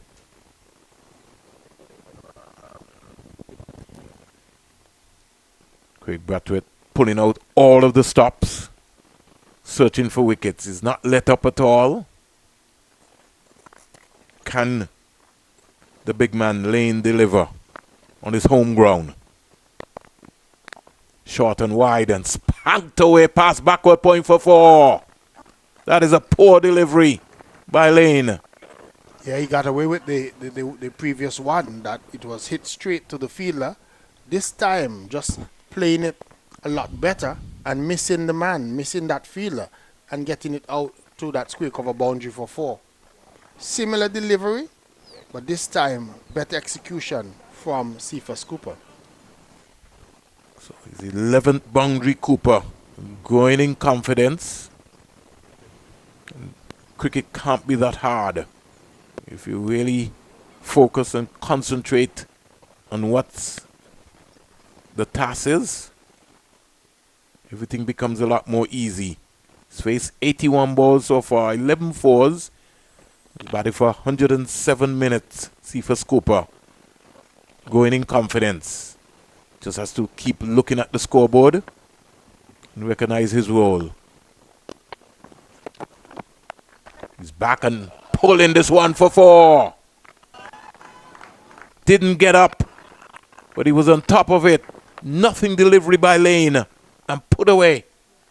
Remember, Lane bowled one like that in his earlier spell, and Cooper was looking to play it that way. Didn't get on top of it. I remember remarking that when you hit the ball into that pitch shot, it's not doing anything. It's just standing up there asking to be hit. So Lane has to recognize that there's nothing in this pitch when you bang it in short, and maybe just look to try and pitch it up a lot more. The one wicket that he's gotten has been when he's been on that good length. Here is Cooper cracking it, but there's protection. Now, Jamal Warrican. When will Warrican bowl is the big question. Don't think we're going to see Warrican before lunch, maybe. If we see him at all. Except maybe just for maybe 1 over or so before lunch, maybe, if the captain wants him to just be something different. But I believe later on in this game, especially in the afternoon session, the post-lunch session, we should see a lot of Warrican. Lane, 9 runs out of this over so far. Goalie is upset with himself. That was offline, but he went for power rather than just trying to just roll the wrist on it. He's now rehearsing. All I just needed to do was just get back onto that. Once he got good back onto that one, would have certainly gotten a boundary, because it was another shortish, poor delivery from Johan Lane. It was badly lined, and Goalie probably would have been thinking to himself, I really missed out on that occasion. 90 for 1. Lane. This time, he just helps it around. Lack of pace there. And he kept his eyes on it. Lane is very disgusted with himself. 10 runs coming out of the over. And score motoring on to 91 for 1. So, little headache time for Craig Brathwaite, because he expected Lane to come back and be on the money. Lane certainly wasn't on the money. He's now having a discussion with him. I think Lane has to assess what is taking place, has to assess the pitch situation, and to make the adjustments very quickly. We're just having seeing some shots there of downtown St. John's. We saw St. John's Cathedral in the graphic there. We're at Coolidge Cricket Ground. It's a beautiful Sunday, beautiful day for cricket. It's Mother's Day. Here is Gooley coming stylishly forward. So I think what is going to be asked of Vasbert Drakes to his bowlers is, we've just got loose with too many boundary balls here so far. And if we could maybe just take that away from the Trinidad and Tobago Red Force batsmen. I think they're going to need them to be a lot tighter. They already had 16 boundaries already, then more. Bowl less boundary balls. I was about to say that. Bowl less boundary balls. Too many loose deliveries and it's all round. It's not just from the faster bowlers, even the spinners. They've bowled too many loose deliveries. Bishop. Ooh, that's the line. That was a beauty. Where did he find that from? That's the line. Beautiful line there by Joshua Bishop. And I like the fact that Goolies is calling down Cooper, just to say to him, it's 5 minutes before we go in for the luncheon interval. Don't give it away now. Just watch it a little bit longer. Oh, is Brathwaite now bring a silly point in front of him now? Give him something to think about. Maybe even bring Shane Mosley a lot more closer, tighter. Comes right into the action straight away. Certainly agree with you. Especially with that delivery that Joshua Bishop just bowled. I would then, bring that man in front of him just to change his thinking. Oh, that's a beauty. That is now Bishop is now he's finding his rhythm. Now he's finding the line in the right this is what areas. I'm talking about the last over. When he came in to bowl, didn't seem to be ready. The first couple of deliveries that he bowled just didn't look like what we would have been accustomed to from him.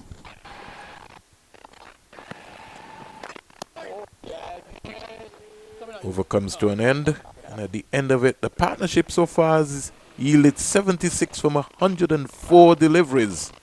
Trinidad and Tobago, I think you would have to say then more. At the end of 27, they are 92 for 1. This session certainly will go to the Red Force. Definitely, the Red Force would be happy of the two teams.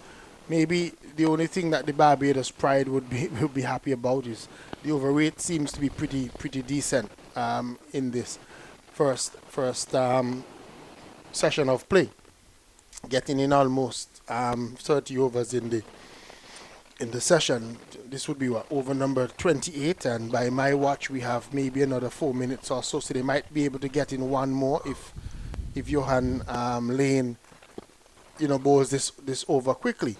But it's been positive from the Trinidad and Tobago Red Force. They chose to bat, and the 3 opening batters so far would have defended the captain's choice. Lane bowling a very hard link to Gooley, who could do no more but just defend, and while defending Was thinking about a single, trying to put the close inner fielders on the offside under some pressure. So they've decided now that Craig Brathwaite and Lane have sort of worked out some mini scope here. They've got a deep backward square leg, a fine leg. And Brathwaite himself with wide mid on. Maybe Lane is going to try and bowl short. Back of the length delivery. Sent back. They would know that Gooley likes to play that pull shot. Anything that is short or even short of a length on his leg stump, he normally looks to pull. So they've put those two men out just in case that pull shot maybe even takes a top edge, that it brings them into play. Certainly, according to Denmore, could be the very last over before lunch, but we don't have the official watch. We're only the armchair commentators. Gooley driving, can't score, right up to Wickham. Was thinking about firing one back. Now, just look at that, Denmore. Gooley was driving, and Boucher didn't even think about trying to get up to the stumps. He was still just in his relaxed position still. You still got to be active. You got to be in the game still. You never know. 92 for 1.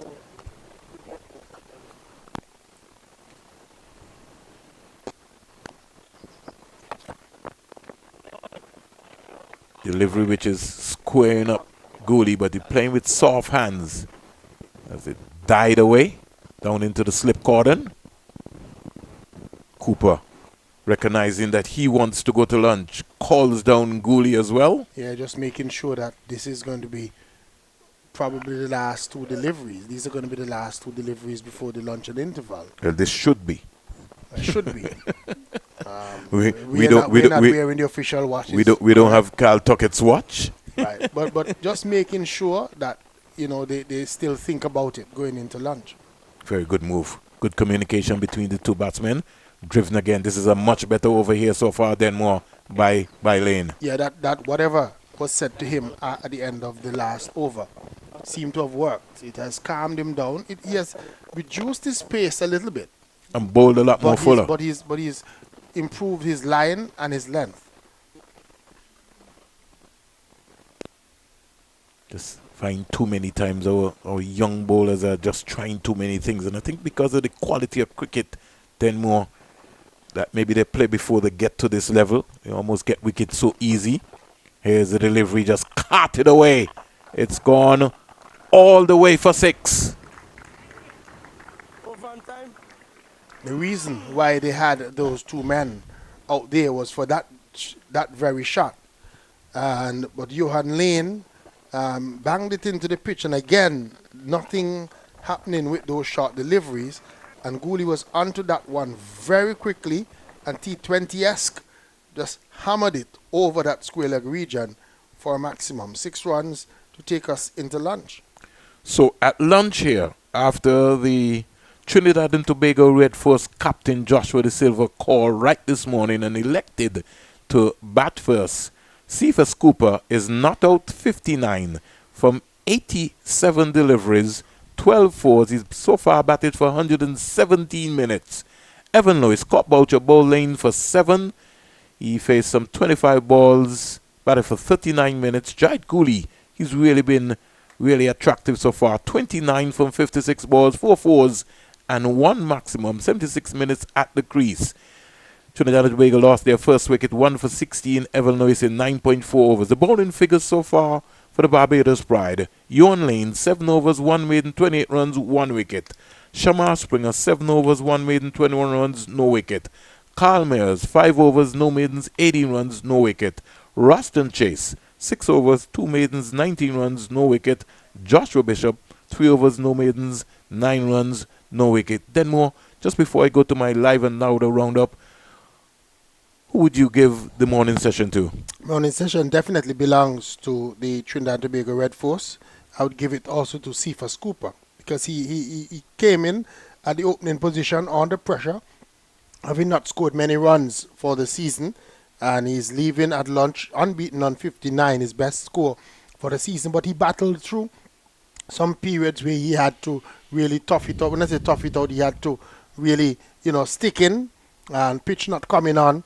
But then when he got the loose deliveries and he got some confidence, he played some very good shots and has built a good partnership with Jed Gooley, who has come in and has also been very positive. So first session, Trinidad and Tobago going in at 98 for 1.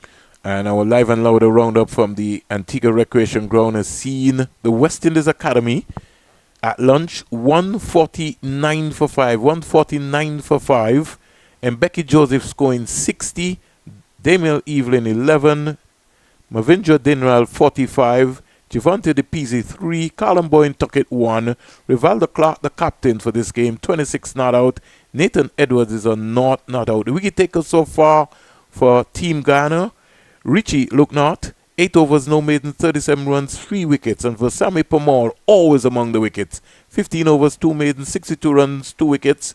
Thaddeus Lovell, 3 overs, no maidens, 29 runs, no wickets. And Niall Smith, 5 not, 20 not.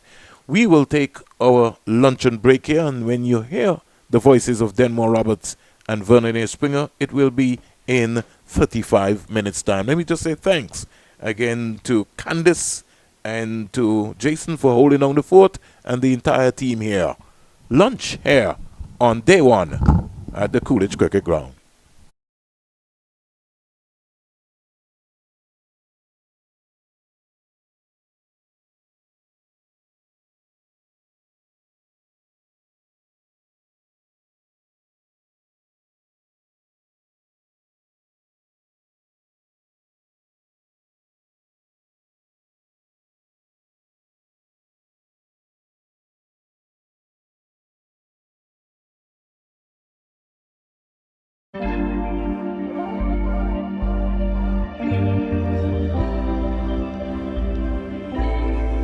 London trio.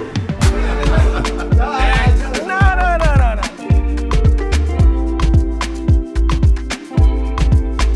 Between the three of you, who is the funniest? Between you and Jaden. Yeah, funny at all. Yeah. Between Andy and I for sure. Yeah. And who take the longest to get ready? Me. Always waiting on this man to go for dinner. Always. Who is most likely to be late? No one really. Jaden got Me. the close at that. Important things. Important things, Nobody late. But like if it's dinner. Casual, I whatever, think me, for sure. Jaden got it Yeah. close. who lifts the most in the gym? Then between Andy and I. Oh no, you look strong too. Yes, But- my legs. Where's your squat? 3. You win. Yeah. I think it's 3 I was 285 or something. I was 275. Who's the most competitive? It varies. It very depends on what we're doing. Yeah. Yeah. Table tennis. These two can't beat me, so I just always win. I just always win anyway. If it wasn't cricket, what other sport would you like to play professionally and why? For me, I'll pick track and field because that is what I used to do before. So for me, if it's professionally, I would always go back to that. It would be easier. Football. You're not good at all. Yeah, I used to play football and It wasn't good. you mad? We're mean on a game. No, You have- man, all them mad. Yes, fine. Yeah, I have medals for football. They give out participation medals too. No. Squad banger from outside the box. Alright. Top corner too. You. I would choose football because I actually played football at a decent level. Okay. I played the highest school Next. football level. Wait a minute. Next. Hey, I have an intercal game, eh? I've played intercol final and like big sellout stadium. About 5,000 people watching. Who do we think did the best at school? Definitely not me. Not me at all. Why that question? Jaden. I don't have a choice. Who is the toughest opponent or player that you have faced in your test career? Probably say like Josh Hazelwood because of his skill.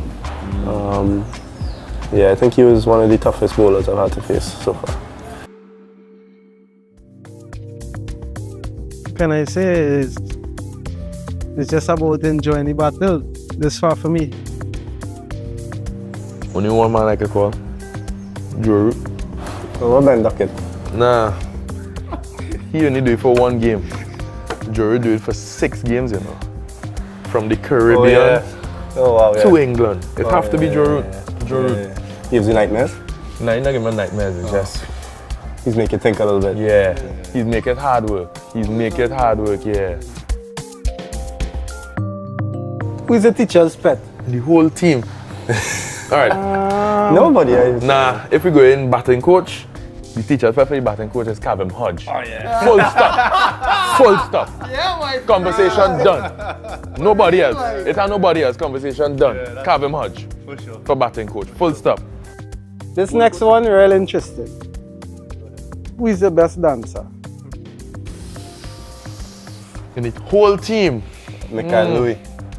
Yeah, Louis has some moves. Yeah, Louis has some moves. Louis has some moves. Yeah, Louis has some moves. Shema would say he has some moves too. I never see it, so you can't say. Shema would say he has some moves. I see Louis put it down. But I see Louis dance. Yeah. So Louis. Yeah. Louis. Yeah. Who has the best fashion sense? Sinky. No.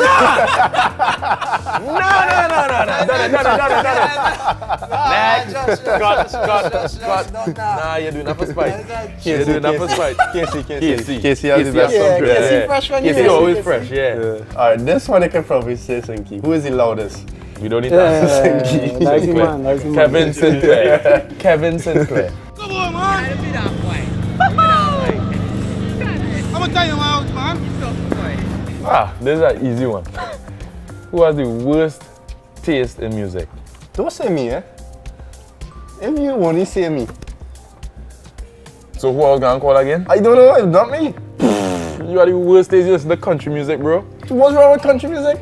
Everything wrong with country music. I listen to soca, I listen to dancehall, I listen to country, I listen to Afrobeats, reggae, you name it, I listen to everything. When? All the time. Who would you call in an emergency?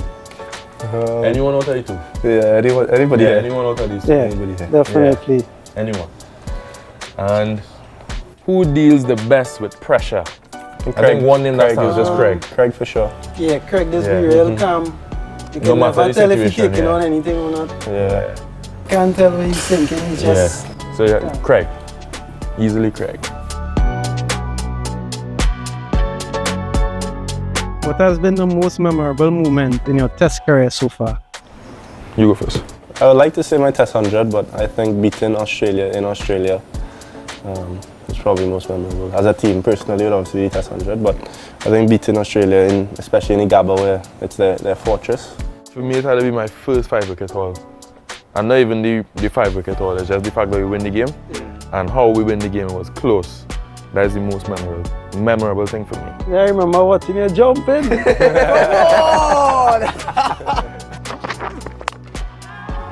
To become the youngest West Indian fast bowler to get 5 wickets, and he does so.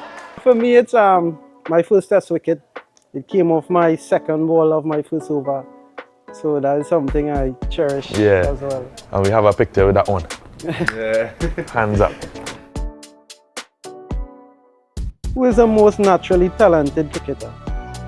In the team, Alec boy. Yeah. Alec Gifted. just look the part all the time.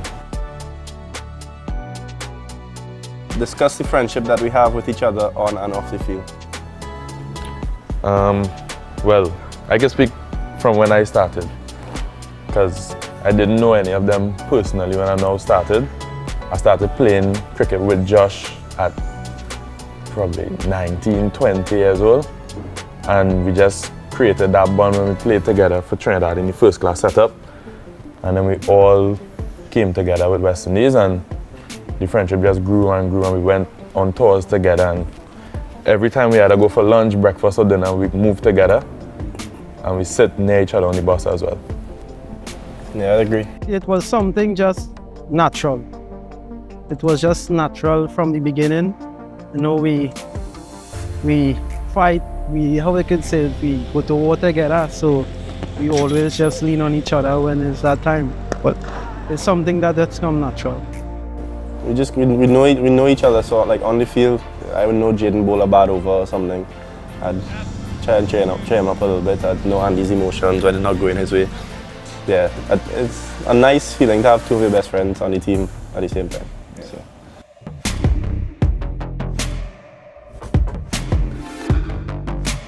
Off the field, he can't beat me in FIFA though. What? The other night we played, I scored 20 goals. I scored 19 with Haaland. Next question. What is your favorite thing about playing for West Indies? I get goosebumps, yes? Everything. For me, is everything. The first thing was I wanted to play cricket. I wanted to play for West Indies. And then obviously playing, you get to experience Test cricket. You get to experience singing the national anthem. And doing it home. Doing it in the Queen's Park Oval was something big. So I guess singing the national anthem anywhere in the world is a big thing. I think for me it's about representing the region. Not everybody gets to do it. There's a lot of people who aspire to do it, but not everyone gets to do it. So I think for me is that weight on your shoulders. It's obviously a big weight, but it's something that you cherish forever. And to get that test cap, nobody could ever take that away from you. Yeah, it's a great feeling, you know, to represent the region, as just said. And you know how it started for me, it was funny because I had friends who used to play cricket, who I would go down on a weekend and watch play cricket and, you know, get the opportunity when they are short. And you know, those are the ones who actually wanted to play for West Indies at the time, because I used to do track and field. So it's not only for me now, but it's for them as well. So I'm actually living their dream for them as well. What moment has made you the proudest of each other? I think we were all there when we beat England, right? Yeah. We were all there when we beat England in Grenada. Jaden and I played, Andy didn't debut as yet, but yeah, I think just all of us being on the team and then being there to do something historic like that was a special moment for sure. Goes down the ground. He thinks he's got there. He certainly has. What an innings from Josh De Silva. The ecstasy written all over his face, and boy, he's deserved that.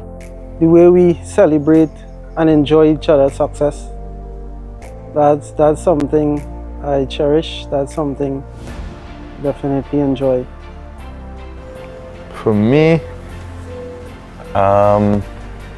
when Andy made his debut, I was very happy for him. And then obviously getting the first test wicket. I know how much that would mean to anybody. So far more getting your first test wicket on debut in your first over is obviously a big thing. So I was very proud of him in that moment. And for me, with Josh, he's scoring the first test 100. And not because I was batting, just because he get it. Because he was batting well throughout the series. He had, I think, 150 before that. And he was looking like he could push on at some stage. And he did it in that last game, in the most vital game of the series. And he got to that triple figure mark, and we won the series in the end. So I was very proud of both of them in those different moments. What are we expecting from this test against Bangladesh? Win. I would say definitely a series win. Definitely a series win. Yeah. Not much, not too complicated, just to win. Just to win the series. Yeah, do the basics well and make Craig and coach proud. Yeah, that's all.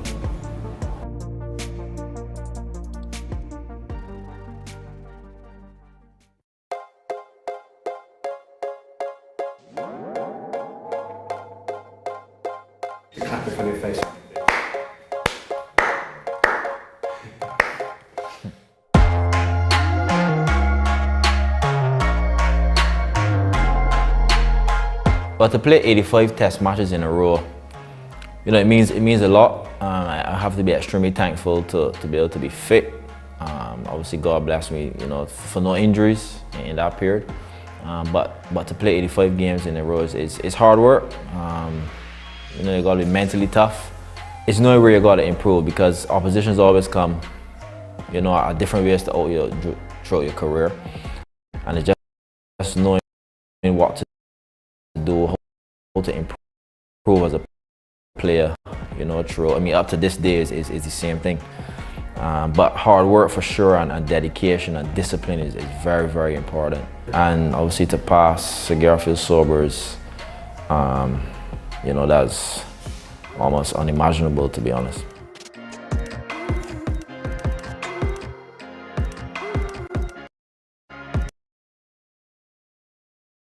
You know,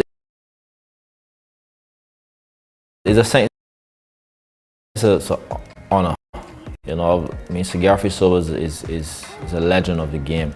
He always gives, you know, his advice, you know, whenever we see him, and you know, you could see why he was great. You know, from obviously the way he moves and the way he talks, how confidently he says about, you know, certain situations of the game and a certain shots that, you know, he would have played.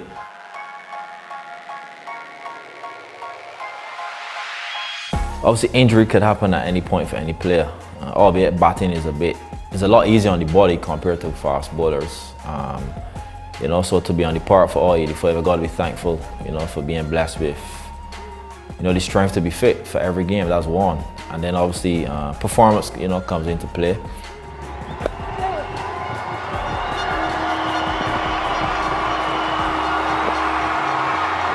A wind that has come swiftly and appropriately off the bat of the West Indies captain and leader.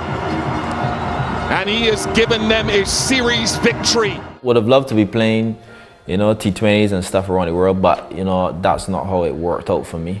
And everyone has a different way of going for their career. But for me, it's been easy, you know, just you know, doing to be a successful Test cricketer, and you know, and the ups and downs. I think that's one of the biggest challenges. And I will always tell any younger guy, any guy aspiring to play as a batsman, yeah, it's good to come in and get a debut 100 and a maiden 100. That's lovely, and your average looks nice. But it's when the failures come in, you know, it's how you deal with it. And I think that's what makes you a Test cricketer. If you can deal with those pressures around, and that's my advice for everyone. You know, everyone aspiring to play. It's obviously the greatest format.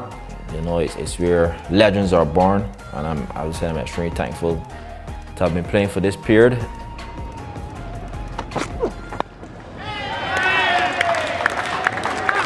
A landmark of the highest order for Craig Brathwaite.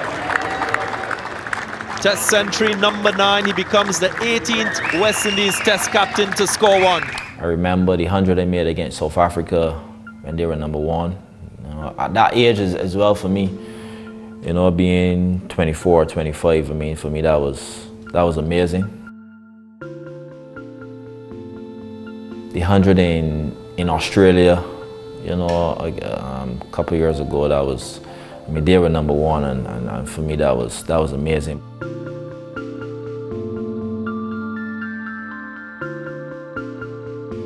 But for me, I'll say, you know, the Headingley 100, unfortunately, I get the double 100 off, you know, out for 95, foolishly, but that happens. You know, we won the Test match, and you know, they won like South Africa and stuff, but that game was drawn through to bad weather. But we lost the game in Australia. So for me, like, I feel better with 100 that we won the game. And you know, for me, the Headingley match meant a lot for us. You know, coming off from a massive defeat in the first pink ball Test, so to come at Headingley and to be able to contribute to the team, you know, getting 100 during that game, that one meant a lot. Majority of my 100s I really loved, really enjoyed. But beating England that day, I think that was very special for us as a West Indian group. And for now, I would say that's number 1, but it's very tough to choose one. It's 12 now, hopefully it'll be 12 more, you know, in my career. But I tell you, every one of those 12 has been special to me. But the one in Sharjah, that was nice as well. I remember, you know, for the spinners, I used my feet a lot. One of the most times I used my feet in a Test match. I'll never forget that. And you know, that was a great feeling, man. We were down 2-0 that series, and obviously winning the last game, you know, was obviously a nice feeling. You know, after obviously Pakistan had us 2-0. And being knocked out in both of those innings was special as well. So I mean, to be honest, all 12, I could say all 12 are special, because the feeling hadn't changed. So, you know, obviously you ask a question and I'm trying to answer it, you know, by choosing one, but really, I don't really think I could choose one. Like, I have a friend back home. He has his ideal, which is my best, but then they don't agree with him. So it's, both of them were special. I must say all 12 have been very, very special to me because it takes a lot of hard work to score a Test 100. Unfortunately, you can't make it in 30 and 40 balls to make it easier. You know, you got to grind for a couple of hours to get 100. Now this will do very nicely indeed. Very deftly, very sweetly, tucked away behind square on the offside. And this is the reward for monumental effort and concentration and a lot of skill as well. This is what's known as leading from the front. I mean, as any batsman will say, but obviously for me in my journey, if you come on tour and you're now looking to play work, like we said a week before and stuff, you're too late. So I'll say one thing I've learned is, you know, you go through a series whether you do well or not, and you got to understand what you got to work on, because guys going to keep coming with something different always. And the key is to do it in your off season. Make sure you put in that work, you know, before you get to the next tour. Don't wait till the next tour then to start, you know. And that's one thing I've learned, and obviously continue learning, because as I say, every series, every game is always different.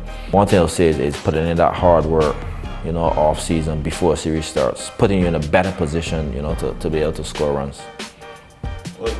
How you doing? You good? Nothing beats hard work, and what is important is doing the hard work always, and not just when coaches are there. I think that's what will make you go to the next level. Well done, well done. Test cricket is the ultimate test. You will be a legend from Test cricket. That's one thing I know. You know, if you look at all the legends in world cricket, it's with the basic stuff.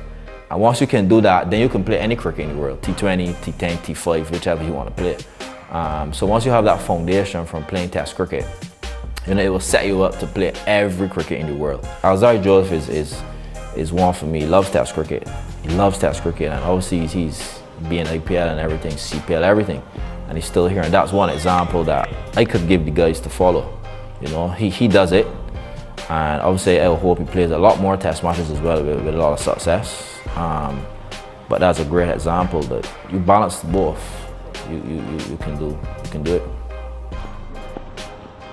To play 100 Tests was my dream, and one thing I'll say, I can never be in this position without God. I must say, you know, putting God first has helped me throughout my career from primary school, never forget.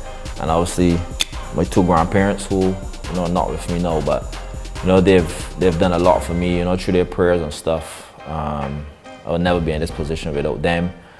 And also obviously my father, you know, who has been there, you know, for me for cricket from a young boy. So my goal, and I'll never forget, my coach Mr. Ashley at the time, and he never forgets that my goal was to play 100 Test matches, not to play for West Indies. You know, I didn't just want to play and, you know, or score 100 and stuff, and then it done there. No, I don't want to finish there, I want to play 100. So, you know, to play 100, yeah, that would be everything. That's what my life has been, playing Test cricket. And yeah, it's very thankful to be in this position right now, to be captain and played 95 games, obviously closer, you know, to that turret. So I can't really express how I will feel on that day, God willing. But it's everything. Test cricket is everything to me. I can't express the feelings that I will feel towards, you know, that special day, to be honest.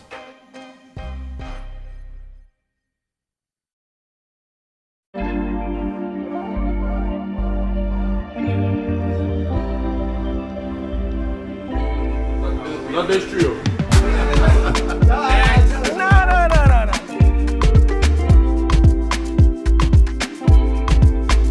Between the three of you, who is the funniest? Between you and Jaden, yeah, funny at all. Yeah. Between Andy and I for sure. Yeah. And who take the longest to get ready? Me. Always waiting on this man to go for dinner. Always. Who is most likely to be late? No one really. Me. Important things. Important things, nobody late. But like if it's dinner, casual, I think me, for sure. For sure. Cuts it first. Who lifts the most in the gym? Maybe between Andy and I. When's your squat? You win. Yeah, I think it's 285 or something. I was 275. Who's the most competitive? It varies. It varies, depends on what we're doing. Yeah. Table tennis. These two can't beat me, so I just always win.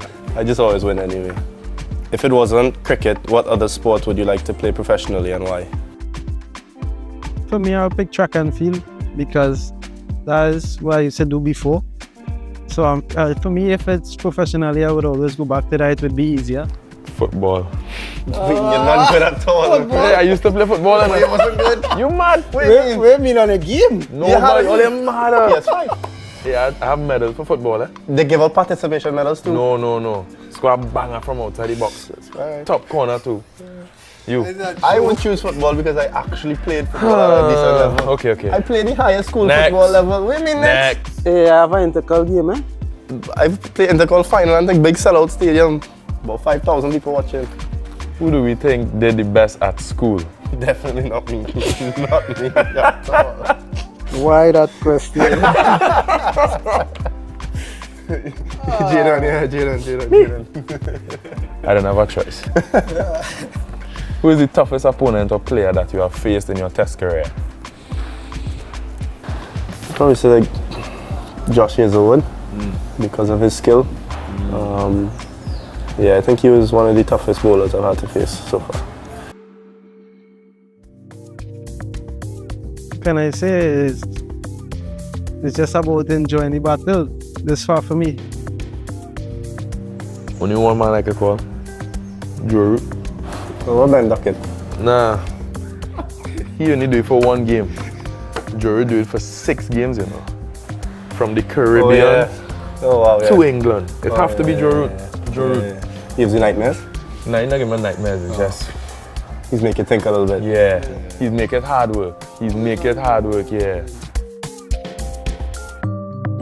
Who's the teacher's pet? The whole team. Alright. Nobody. Nah, if we go in batting coach, the teacher's pet for the batting coach is Kevin Hodge. Oh yeah. Full stop. Full stop. Yeah, my Conversation done. Nobody else. It ain't nobody else. Conversation done. Kevin Hodge. For sure. For batting coach. Full stop. This next one, real interesting. Who is the best dancer? In the whole team. Louis. Yeah, Louis has some moves. He has some moves. Shema will say he has some moves too. I never see it, so you can't say. Shema will say he has some moves. I see Louis put it down. But I see Louis dance. Yeah. So Louis. Yeah. Louis. Yeah. Who has the best fashion sense? Senki. No.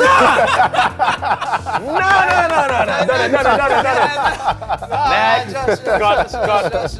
Nah, you're doing that for spite. You're doing that for spite. Casey has the best Casey fresh when Casey always fresh, yeah. Alright, this one I can probably say Senki. Who is the loudest? We don't need to answer Senki. Nice man. Kevin Sinclair. Kevin Sinclair. Come on, man. I'm gonna tell you out, man. This is an easy one. Who has the worst taste in music? Don't say me, eh? If you only say me. So who else gonna call again? I don't know, it's not me.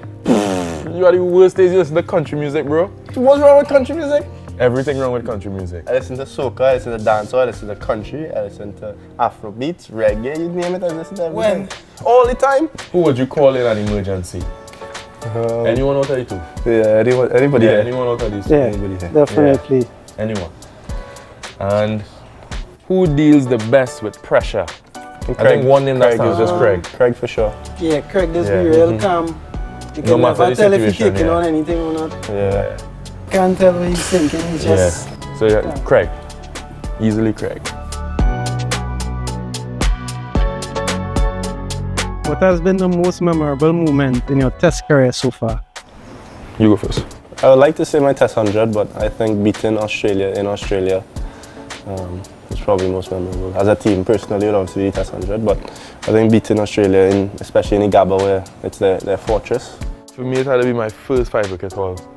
And not even the 5-wicket haul, it's just the fact that we win the game. And how we win the game was close. That is the most memorable thing for me. Yeah, I remember watching you jumping. Come on! to become the youngest West Indian fast bowler to get 5 wickets, and he does so. For me, it's my first test wicket. It came off my second ball of my first over. So that is something I cherish as well. And we have a picture with that one. Yeah. Hands up. Who is the most naturally talented cricketer? In the team, Alec boy. Yeah. Alec just look the part all the time. Discuss the friendship that we have with each other on and off the field. Well, I can speak from when I started, because I didn't know any of them personally when I now started. I started playing cricket with Josh at probably 19, 20 years old, and we just created that bond when we played together for Trinidad in the first class setup, and then we all came together with West Indies, and the friendship just grew and grew, and we went on tours together, and every time we had to go for lunch, breakfast or dinner, we moved together and we sit near each other on the bus as well. Yeah, I agree. It was something just natural. It was just natural from the beginning. You know, we fight, how we could say it, we go to war together, so we always just lean on each other when it's that time. But it's something that's come natural. We know each other, so like on the field, I would know Jaden bowl a bad over or something. I'd try and cheer him up a little bit. I'd know Andy's emotions when they're not going his way. Yeah, it's a nice feeling to have two of your best friends on the team at the same time. So.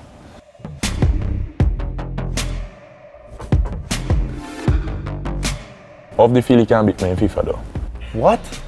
Next question. Next question. We have to do a video of us playing FIFA and see how much. The other night we played, I scored 20 goals. I scored 19 with Haaland. Next question. What is your favorite thing about playing for West Indies? I get goosebumps, yes. Everything.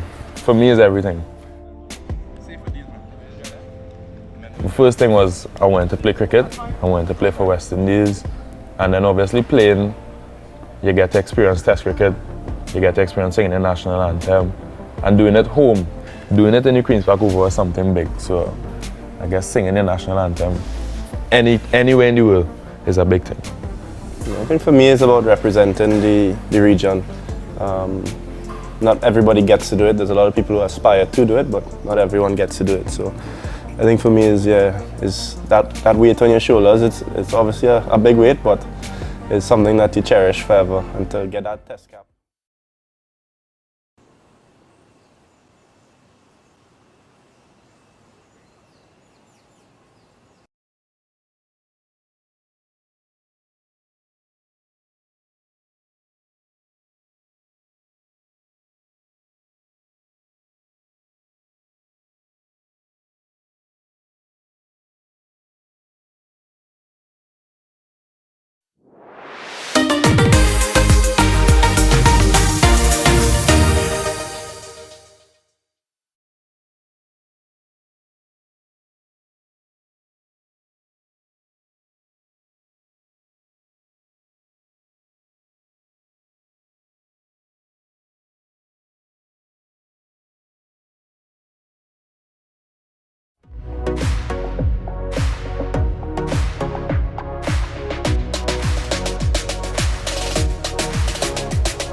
And we're back here at Coolidge Cricket Grounds for the post-lunch session between the Trinidad and Tobago Red Force and the Barbados Pride. And going into lunch, the Trinidad and Tobago Red Force, they were 98 for 1. Let's look at some of the highlights from the morning's play. Nice stroke play we saw from the right-handed Cephas Cooper. Had a little bit of luck too in his morning session. Got some streaky boundaries. The only wicket that we had that good length delivery that drew Evan Lewis into that false stroke. But then in came Jid Gooley and he was positive from the start. Was savage on the loose deliveries. Anything loose that he was looking to put it away, especially on the leg side. Picked up some boundaries. And then Cooper got into his stride. That was a beautiful shot. Just put away a badly line delivery. And he continued to play well all around the ground on both sides of the wicket. The offside and also on the onside. He's on 59. First half century of the season, and Jid Gooley is not out on 29 so far. They have put on a partnership for Trinidad and Tobago Red Force, and they go into the luncheon interval in the ascendancy. Positive scoring rate for the Trinidad Pride. They will have to regroup, look at how they use their bowlers and hope that the spinners have more success, especially in the afternoon session. So Gooley's there, not out on 29. He too would be thinking that I need to continue. He's gotten the starts for the season, but he's not really carried on, and he would be hoping that he can do so. Captain Craig Brathwaite leading out his Barbados Pride team would have no doubt had a discussion during the luncheon interval and would be hoping for almost immediate impact coming in from that luncheon interval. The Trinidad and Tobago batters, they are back out in the middle. The umpires are already in place, and very shortly we're going to have a resumption of play after lunch here in this semi-final encounter between the Trinidad and Tobago Red Force and the Barbados Pride. It's Mother's Day here in Antigua and Barbuda, and once again we say Happy Mother's Day to all, and we're hoping that one or two of the mothers would use the cricket as their outing of choice this afternoon after the lunch and all the pampering that they would have gotten this morning and going to church. Coming up here at Coolidge Cricket Ground is a good way to spend the afternoon. We have some lovely trees around that they can set up their picnic underneath, and if they don't, they can come here in the grandstand area and set up shop and have a good time. So we're about to have the resumption after the luncheon interval. Vernon Springer has had a good lunch and he's back alongside me, and it looks as if it's going to be Joshua Bishop who is going to continue after the luncheon interval. Good afternoon to you, Springs. Hey, good afternoon to you, Denmore. Good afternoon to the entire Caribbean. We're back here at the Coolidge Cricket Ground, the home of Cricket West Indies, right after lunch. And Cooper restarts his innings. Just to remind some folks, because I know there's been a talk about Cooper. And last season, Cooper played some 7 matches for Trinidad and Tobago Red Force, scored 452 runs, scored 104 half centuries at an average of 41.09. So he's no stranger to the Trinidad and Tobago setup. And he would be looking to try and see if he can. He's got a start here. We want to carry on right after lunch. Goes back and looking to punch to the offside. He's going to have to be very, very, very careful with Joshua Bishop. Because every now and again, Joshua Bishop can produce that magical arm ball. So we'll have to restart, refocus. Comes tentatively forward. Get the impression, looking, in fact, in this game, all you have to be thinking about is unless there's a real sudden decline, you'll be thinking about batting once. I think the team that bats the best throughout this game, and it's gonna come from the team that is more positive, the team that applies themselves better. So Bishop starts with the maiden after lunch, then more. Yeah, but I think especially when the Barbados side bats, it's going to be important how they play Jaden Seals and Anderson Phillip, and I think they're going to be key in the way that this match goes. They could be difference makers. We've seen so far that the medium pace bowlers for the Barbados team, only Johan Lane has gotten a little bit of success. The others in Springer, Shamar Springer, and even Kyle Mayers, they've looked pretty ordinary.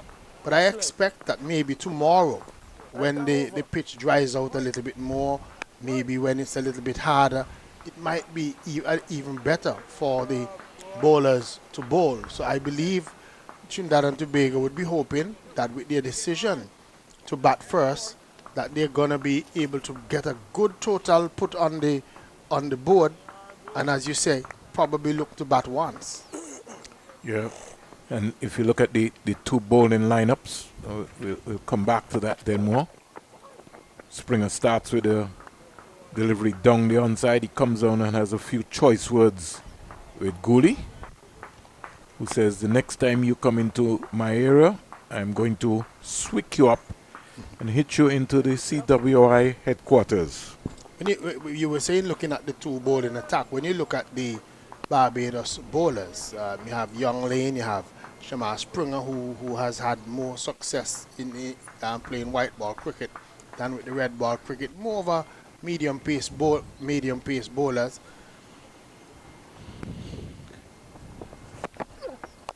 Gooley driving down the ground for 4, half volley. And Gooley saying, you take that.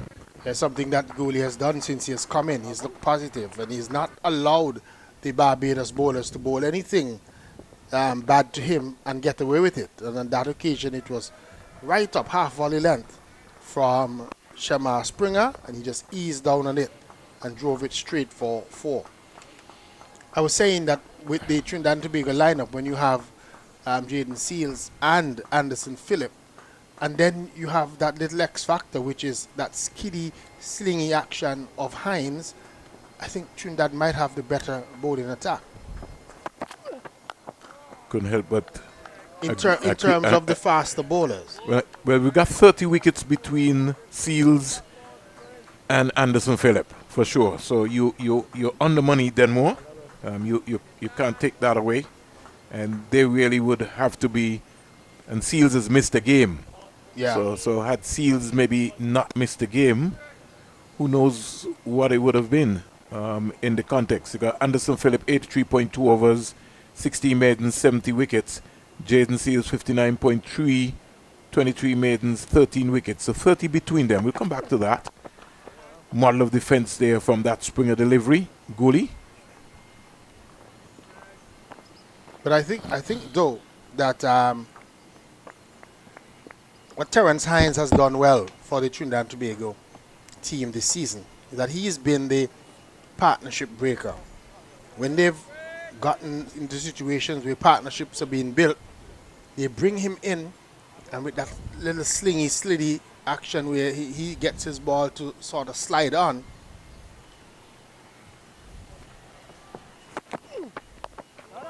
he makes a difference. What the Trinidad and Tobago team, I think, have not gotten, though, this season is the effect that they want from a Carrie Peer and a Brian Charles. I think those two bowlers have got to get a situation where they bowl a lot more delivery, wicket-taking deliveries. For me, they've been too ordinary, they've been too predictable, and they've not been penetrative. So that's going to be the difference, I think, in this game. 100 has come up for Trinidad and Tobago. Of 29.2 overs, their 50 came off 17.5 overs. First over after lunch. And the partnership is going in confidence. It's gone from 86 to of 121 deliveries.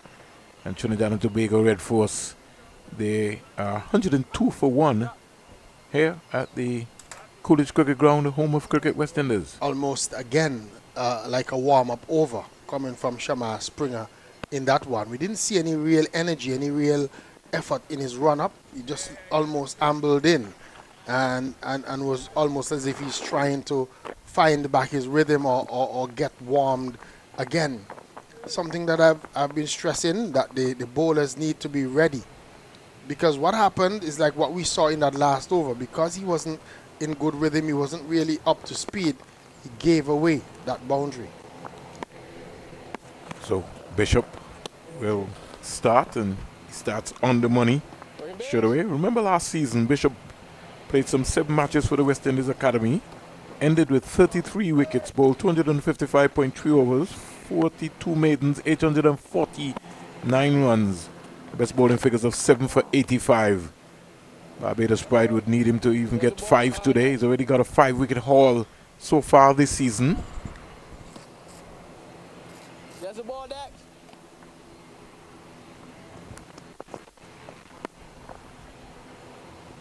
No Hurricane yet. Here is a short delivery by Bishop and bang square for 4. And because he was bang square for 4, Chase had just moved Mosley Denmore and sent him at least 8 meters to his right. Yeah, he did send him around into that deep cover type position. And where he moved him from is where the ball went. And I think that he had made that change because Bishop was pitching the ball up. Then Bishop dragged one down, wide and short. So the lines and the lengths, a little worry here for Craig Brathwaite and Rushton Chase.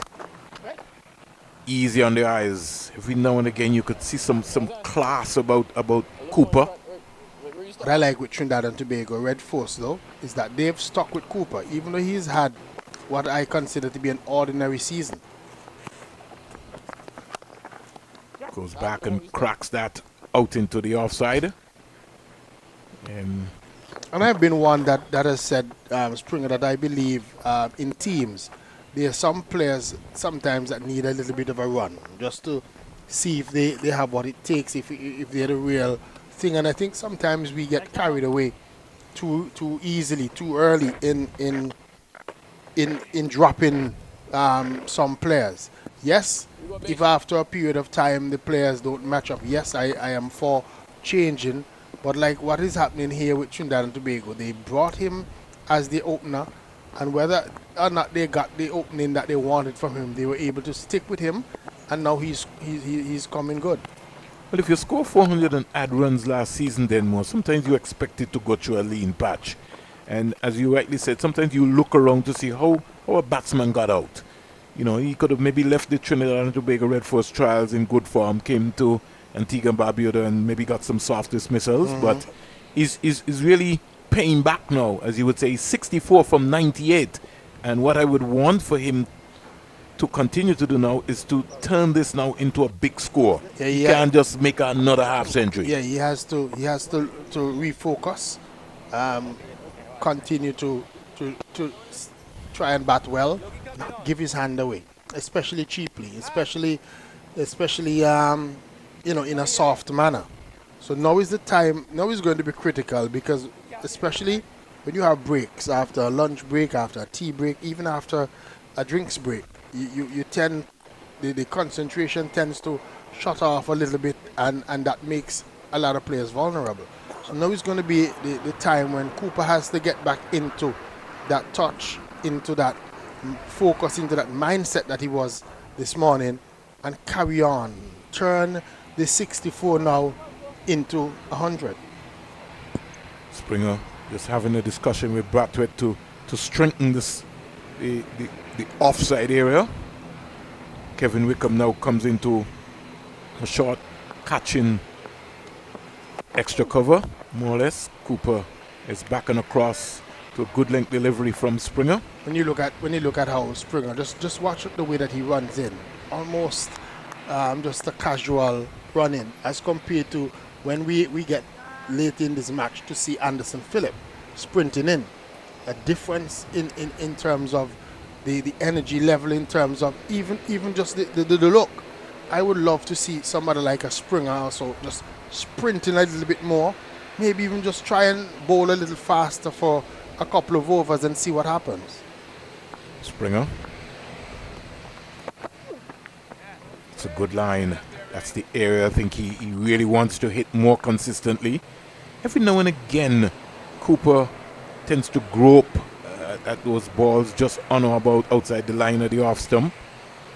And I think the Barbados attack, if they can just take away the boundary balls, that's something which has been taunting them for some time. There have been 18 boundaries hit so far in this innings and 1-6 by Gooley.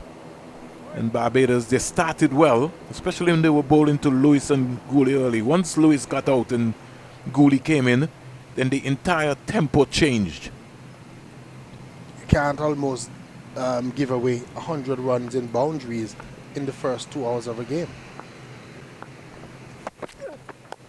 Cooper, model of concentration, back and across and just growing in confidence. Especially for the game, when the strictness of the rules are a little bit, lapsed. They're not as strict as in limited overs, where you can actually bowl a couple of overs to your wicket keeper and so on if you're not getting it right. 18 boundaries in what, 2 hours and 20 minutes. It's far too many for my liking. Very high proportion. And that was something which I thought that in the series that we have witnessed then more, very high proportion of boundaries. Fielders and teams not being able to keep the batsmen under pressure for long periods. You maybe see it just for an hour and then everybody just... It then tells you that our coaches still have a lot of work to do, especially with the bowling unit. I know we've been speaking about the West Indies and having the Alzaris, the Jaden Seals, the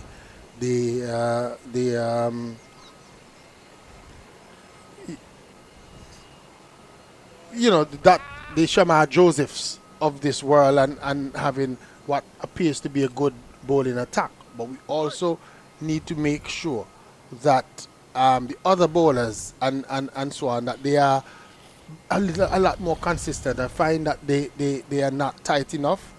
They need a little bit more, what I would say, a little bit more pride in their stats. Springer down the onside again. Boucher going across more or less like a blindsided, rather than skipping across and really keeping his eyes on the ball. He just like turned his head more or less there. It's got to skip. That's something that he's got to work on. You got to do that from practice. You can't do that in a game. And young Boucher, if he wants to keep, he's going to have to put in more work.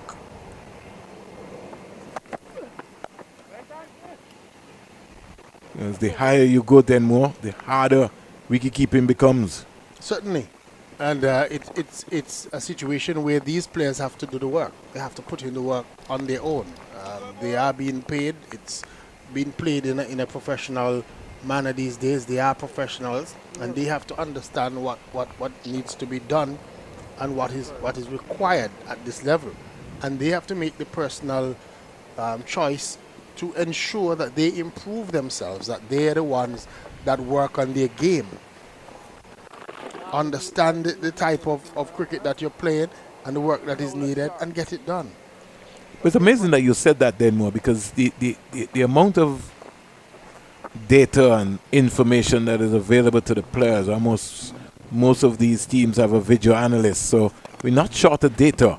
I think what we're really short of is the discipline, work ethic of the individuals. And too many times I think we blame the administrators and we blame the coaches, but have I done myself some justice? And it's not necessarily the data that's the problem. It's the belief. Because you would see the data, look at it, and then if you don't believe that there's a problem. Here is a delivery wide again, offline by Joshua Bishop, and Cooper again finding the gap. It's almost like a headache because here goes Chase with his hand on his hip. Everybody's like, what is going on here? Look at this one. You see what happened? Joshua Bishop has to assess the pitch very quickly and recognize how it's playing and realize that that delivery there, that one there is holding up, that's standing up. When he bowls that very delivery, so he has to make sure that he recognizes what is happening with the pitch and adjust, make the adjustments. Anytime he's offline, Cooper is going to pounce on him. Yep. And that's one of the things that I like about Cooper. He's very light-footed, especially to the spinners. Anything short, he gets deep very quickly. And he's a good judge of length. Anything offline, he's going to look to put it away. And so far, he's demonstrated that. 112 for 1. He's put Bishop under some pressure. Goes back again and looking to pace the offside. And the Barbados Pride wall for a moment just restricted him. Just for the first time. Joshua Bishop has got to be on the money. Squeezed away. It's going to be a long chase here for Wickham, but I think he's got some more room this time. He does. And they come back quite easily for 2 runs in the process. 6 runs already out of the over. Wickham and Joshua and others would have played a lot on this field, so they should be comfortable in these conditions. Yeah, Bishop just not being able to. I know it's a new ball. It's only 33 overs old, but he's just not found his rhythm here at all. Again, goes back again, short again by Bishop. I think he's just trying to bowl too fast. Yeah, he's bowling quickly. He's not assessed the pitch very well. And two, the Trinidad and Tobago batters are playing well, playing the spin well. And that, I think, is throwing him off. It's not like he's getting players who look a little bit nervous, who are pushing and prodding and not reading him. He's got 2 solid batters at the crease who are comfortable with the type of spin that he's bowling. And he's now going to have to show that he has the mindset, that he has the skill and all the ability to also to match the level of batsmanship that's taking place from the Trinidad and Tobago Red Force batters. Well, if I was Craig Batwit, I'll be a bit looking to pull Bishop out of the attack and get Warrican in, my test bowler. Bishop has certainly not answered, and so sometimes maybe just give Bishop a chance to wait and get Warrican into the attack. Springer starts with a wide delivery. He's got options, and so I don't think he should be waiting around. In fact, if I had my own way, and I was the skipper Denmore, I would bring Ruston Chase from the CIU road end, and I'll bring Warrican from this end. And, you know, maybe bowl in tandem and really try and see if we can be able to put some pressure back on the Trinidad and Tobago Red Force batting team. I think it's just a matter of time before we see Warrican coming in. Inside edge there. Springer getting a little frustrated here. He's running away down to the final leg boundary. Mosley's after that. Gooley's thinking about a third but changes his mind. And again, the choke coming back. Lenika Boucher, you've got 2 hands. No fancy work. Make sure you clean up and get the ball. Yeah, but we have to also indicate that the fielders have a responsibility to get good throws in. Yeah, but you got to clean them. You got to make them look good. That's your job. I agree, but Mosley and others need to do a better job getting the ball back in, I think, as well. 117 for 1. Barbados looking flat here. They need something spectacular. Onto the outside, somebody could be in trouble. Oh, they're caught on their heels there. Joshua Bishop. Yeah, I think that's in the end they got the single, but I think you are correct. Bishop was just not alert enough there, and Gooley, I thought was very good in recognizing that Bishop was literally asleep. But again, I think Cooper was just maybe just guilty of ball watching. So he took off a little bit late. Springer to ball to the left-hander now in Gooley, who since that straight drive have been very quiet to Springer.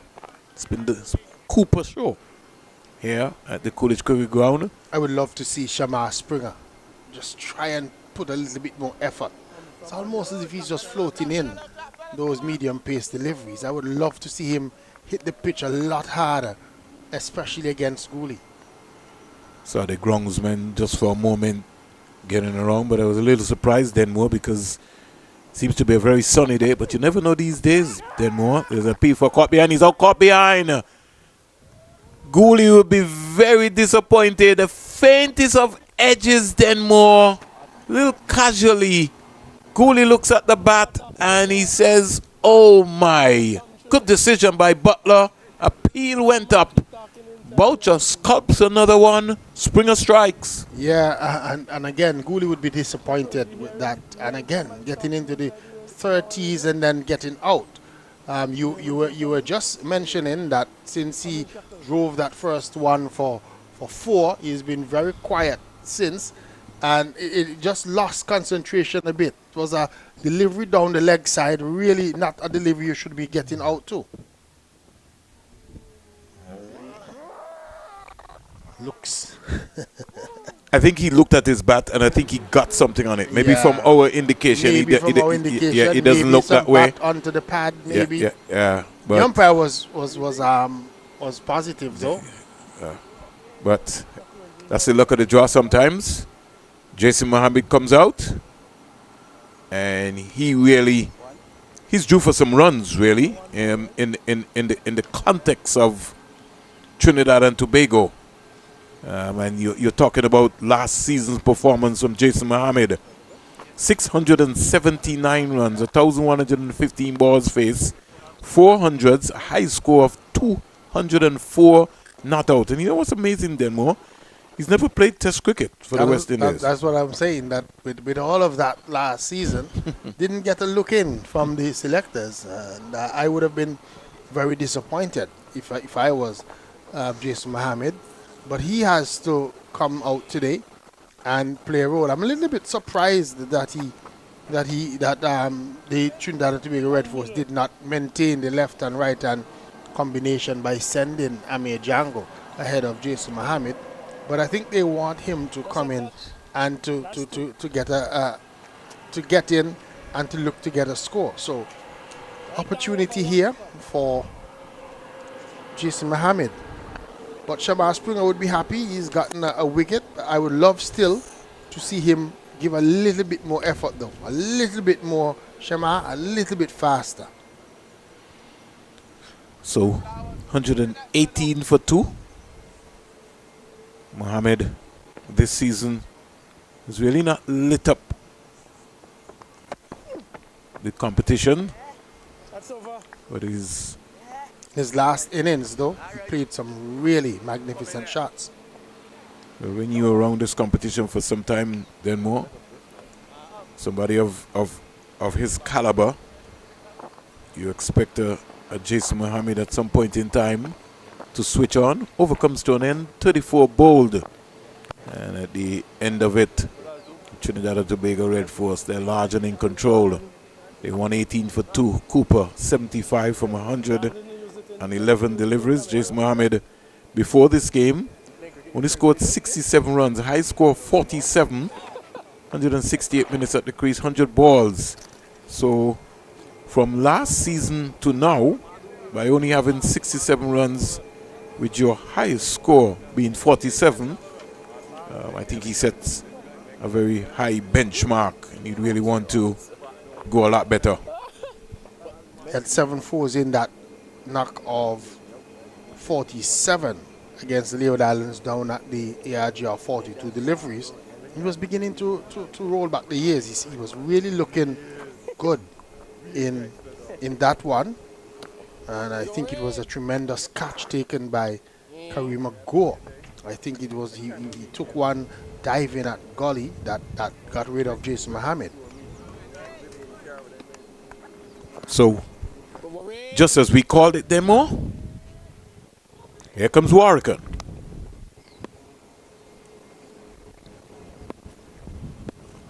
Warwick, before this game, 97.3 overs, 19 maidens, 11 wickets for 295 runs. He's got also 5 for 71 being his best. And the thing about Warwick is that he entices you.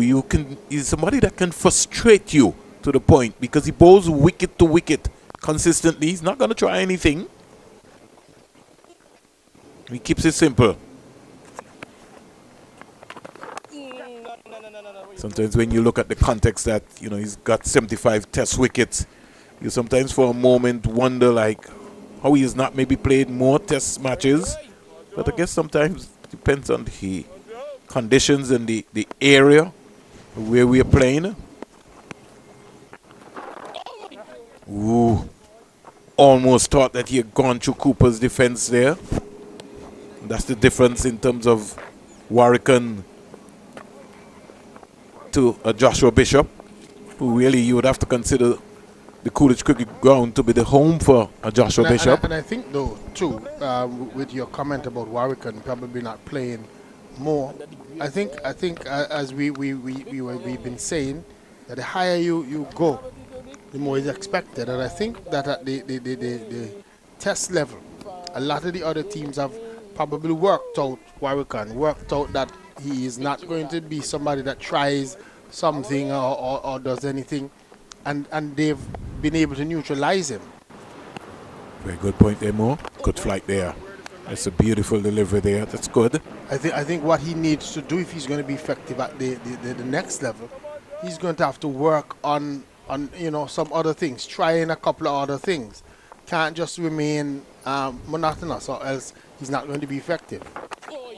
Again, holding in at the stumps here.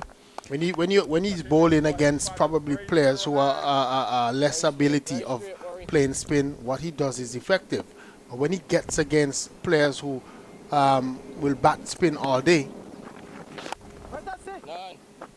he has to have that X factor, something that makes him stand out, something that you know makes him a wicket taker.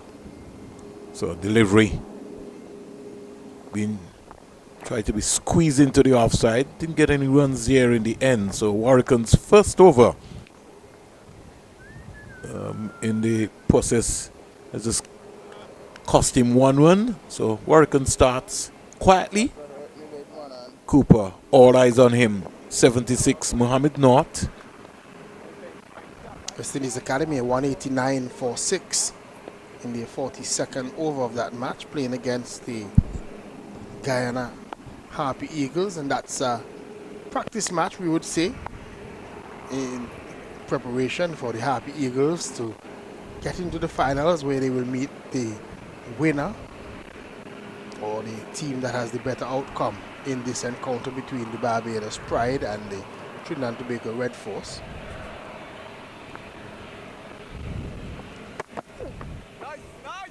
Good stride, good leave. It just shows you how when you spend some time at the crease, all of a sudden your demeanor just looks completely different. If we looked at Cooper in the first hour of his start of his batting this morning, he always looked suspect that he would get out. But he stayed with it, And now he's looking to set up Trinidad and Tobago Red Force. First, get to a landmark 100, which would be real good for him as a young man.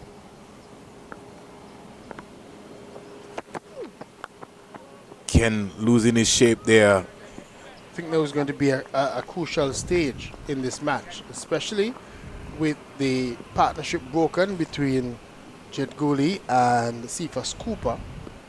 It's going to be important that Cooper don't give his hand away. I think he even though he's been at the crease now for quite a while and he's faced 116 deliveries, he could be at a vulnerable stage. He's on what, 76, looking for that 100. So I think this is an opportunity for Barbados. driving sweetly every time he gets into the right position, and that's with the head positioning. That was perfect execution. You just got to remember, it's got to keep it simple. It's about muscle memory. If you come on your toes, then you automatically you're locking yourself. But if you stay balanced and you're peeping, you're looking with that head position, that is always key. You don't need to try to beat the leather off of the ball. You just need to keep it as simple as possible.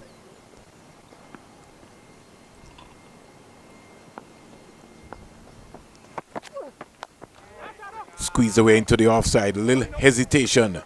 But in the end, they got a very comfortable single. The man in the mix there again is Kevin Wickham. Can't keep him out of the game. Everywhere he goes for the day, the ball follows him. So he's in. He has to stay in. Is that a good thing or a bad thing? Sometimes then more. I think it's a good thing keeping him in the game, keeping him alert, because his body language. If you check his body language, he starts to have a body language that almost as if he can drift out of the game. Not a wide delivery there from Springer. Don't know if you're following the news then more. I'll maybe just share this with you and show you might have seen that in the news. A little disturbing to me when I saw it. Sometimes, we have to pray for our officials. Sometimes we turn up to go to work and we're not even sure sometimes what's going to happen.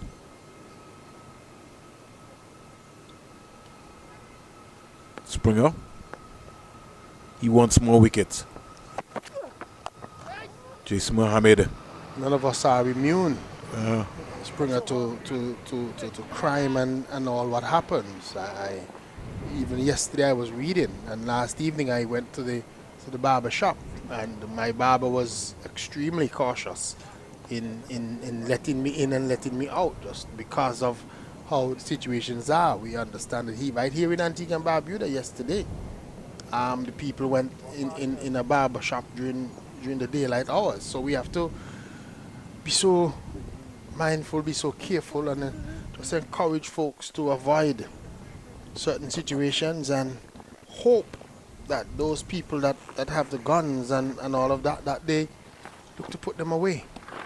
Yeah, it's becoming even our neighbors then more, even in Anguilla, having some real serious challenges in Anguilla, in Barbados especially, in St. Vincent and the Grenadines, and it's really a time when I think all of us have to really unite and come together as a region to be able to, to stamp out the violence. Warwick starts again.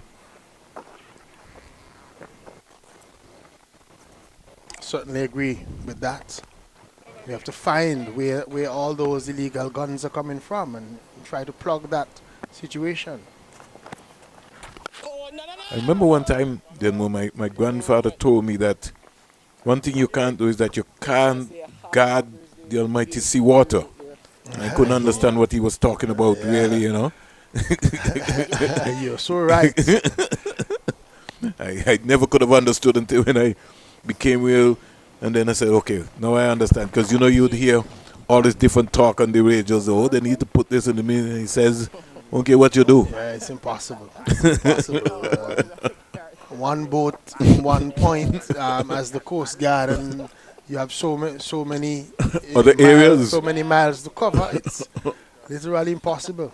It's amazing, man. Warwick trying to prize out Cooper 77.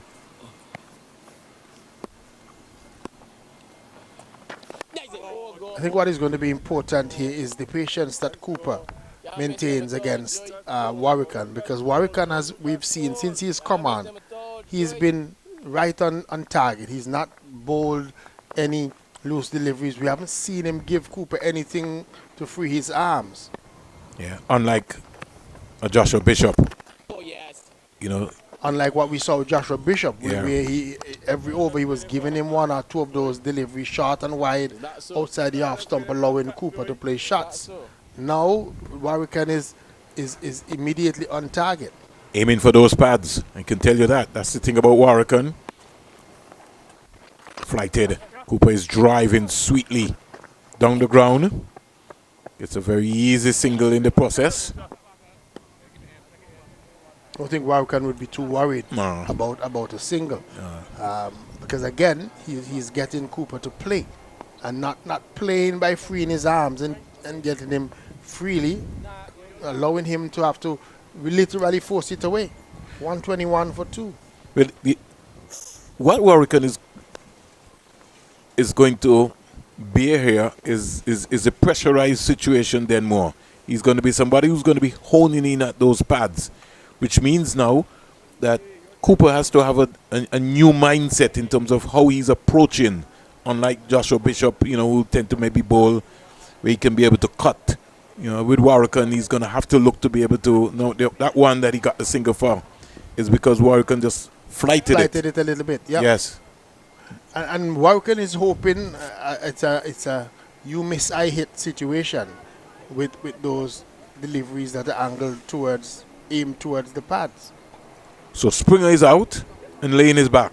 And what Warwican coming on has done, it gives Captain Brathwaite this option to use the faster bowlers in short, sharp bursts from the other end, because Warwican is going to slow up in terms of the run scoring.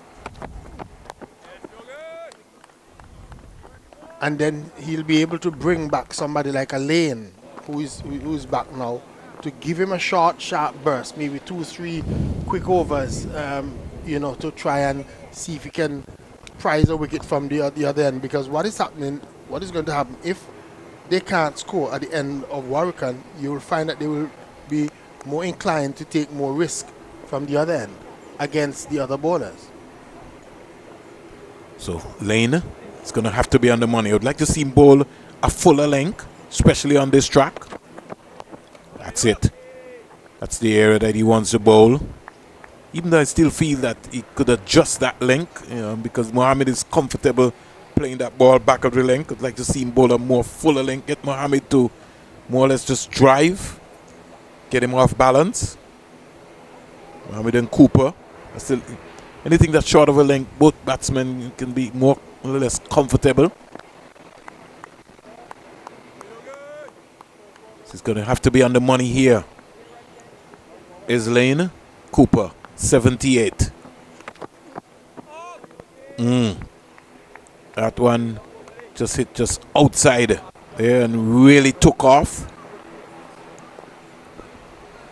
And Denmo has been calling for the bowlers to really sort of hit their straps, really run in. Just don't say, oh, well, this is a batting track. What you put in is what you get out. Yeah, still give a little bit of effort. Still try and bowl fast. Try and see if you can put in an effort, see what happens. I believe this pitch is going to get better in terms of for bowling as it dries out a lot more. So there's still opportunity if you put the effort in. I think the best part of this wicket for batting Denmo could be tomorrow. Probably. Something like what we saw at ARG the last time when we were down there.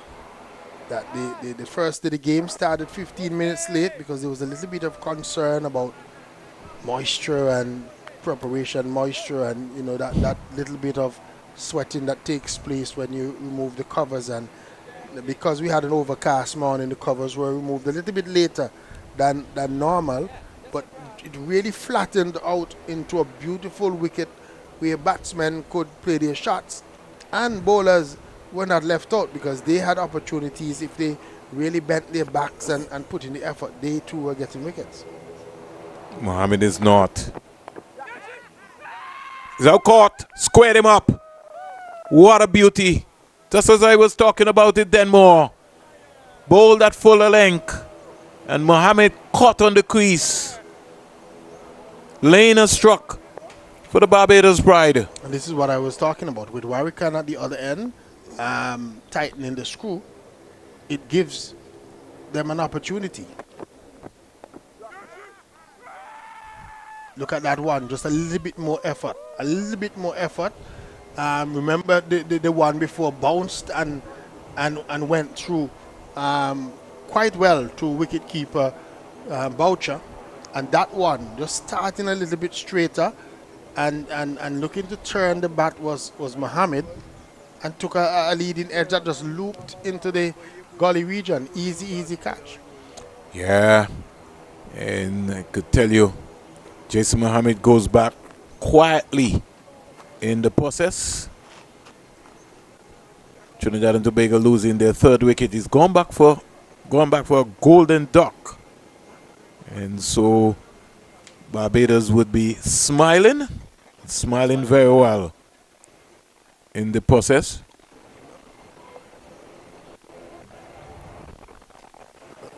It brings out Amir Django, who has been in good form in this tournament so far. He's had a double century in the very first match, played right here at the Coolidge Cricket Ground. This is a different pitch because I think in that one we might have played on pitch number 5. I think 5 or 6. It might have been 5. Yeah. So this is a different pitch, a different expectation, a different thing for Amir Django. And I was saying earlier that I would have sent Django ahead of Mohammed to keep that right hand left hand combination going, because I think that was throwing off the Barbados bowlers. But Lane would feel good about himself. He's put in the effort and he's gotten some wickets.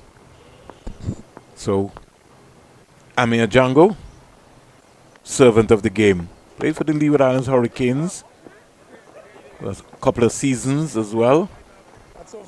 Overcomes to an end. Also part of the Antigua and Barbuda Falcons unit as well. Has really worked on his game. Has really made some sacrifices, Denmore. This young man. He's been a little bit overrated sometimes. When he's given an opportunity, he's delivered. Yeah, he has delivered when given an opportunity. I know that there was discussion last time about, because he's also known as a wicket-keeper batter, and there were folks that look at the fact that the captain Josh De Silva is also a wicket-keeper batter, and folks were asking the question, do you pick somebody like an Amir Django just based on his batting alone and forget about the wicket-keeping, or should he concentrate more on the batting and forget the whole idea of being a wicket-keeper batter and so on? So opportunity for him. We'll see how he goes here, and whether or not Barbados, they're able to get rid of him cheaply. But the Barbados pride, they're right back in it, because with only 122 now on the board and they've gotten 3 wickets, they can consider themselves to be back in, especially with those 2 wickets after the luncheon interval. Yeah. Can Warwick just maybe prize out Cooper? That's going to be the big question. Now Cooper it's got to reset now, Denmore. It's got to start all over again. He's 79 from 128. Yeah, he's probably scored just 3 runs in the last 15 minutes or so. But shouldn't be worried about that, because we're only at 1 hour, a little less than an hour after lunch. So still lots of time to go. Comes quietly forward. Talking about Django, Denmore. Last season, Django played some 6 matches, scored 311 runs, 4 half centuries, a high score of 84, 679 balls. So he's always been in the runs, Django. No matter, he's got an opportunity for the West Indies as well in the white ball format. He's a sort of player that he can bat in any role, and if you just take your eyes off of him, he can take the game away from you.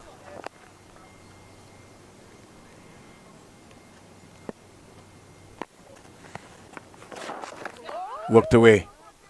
For the first time, Warwican badly lined delivery is turned down into the fine leg area for 4. And he knows that. The arm ball, Denmore. That's what the patience that we're talking about would need. Yeah? He's been bowling good, bowling tight. But you just have to wait, because he's going to try something at some point. And if you're patient enough, like we've just seen, the opportunity will come, and that's what you have to do for Cooper. Just wait. Just you be more patient than he. Yeah. Now I'm kind of. You tell me, Denmore. Would you need? Does Warwick need this deep backward square leg feeler, but I'll come back to that then more. Because it's not like he's bowling at lines that, Well, that, saying, that the way that, Cooper the way that he's is bowling going to right sweep. now, I think that's a wasted, a waste man down there on that boundary. Walton maybe will have his other ideas. Let's see what's happening. Cooper, model of concentration again. He's on 83. This is going to be a real test here now for Cooper. How he angles the pressure is going to be key. He's already hit 15 boundaries so far, Cooper.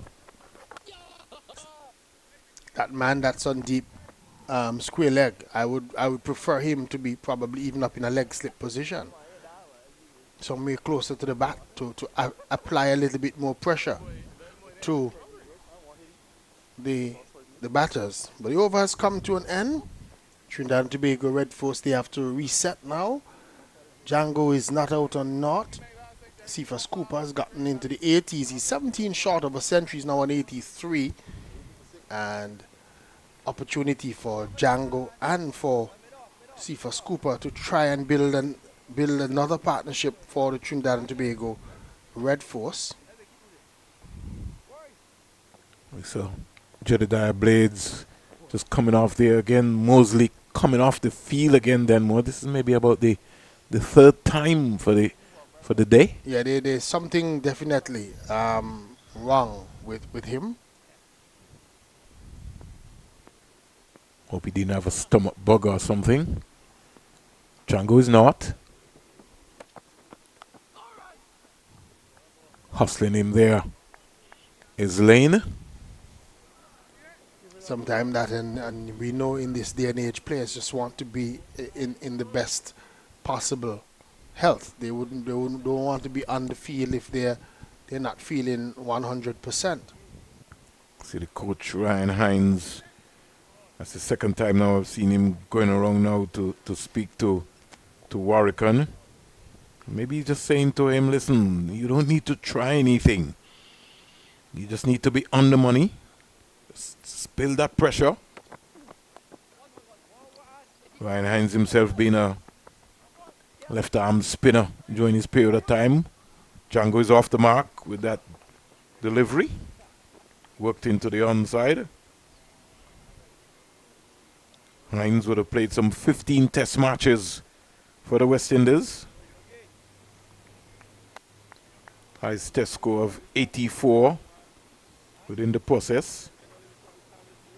So Barbados have really used their human resources very well. Then more. Got Vasbert Drakes would have played 12 test matches, and then you have the most honorable Desmond Haynes, one of the greats of West Indies cricket, being a consultant added to this unit, something which he's performed quite credible over the last couple of seasons. Really helped a lot of the young players by...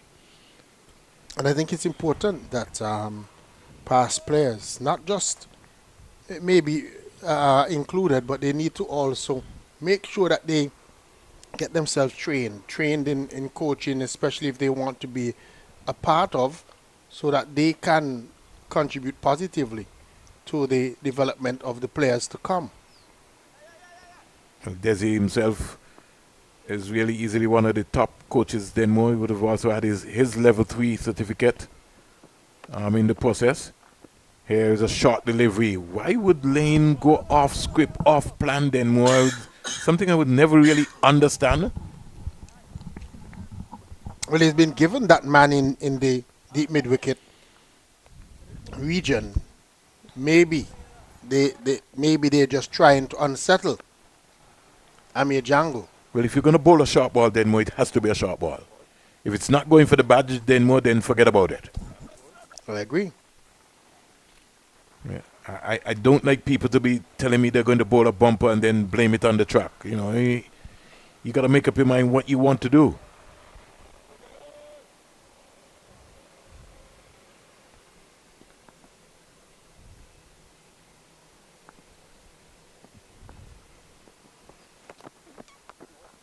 Still, that's where I think I would like Lane to be bowling then more. That area. Every now and again, Cooper doesn't really come right out to the pitch of the ball. He just stays there because he's got fast hands.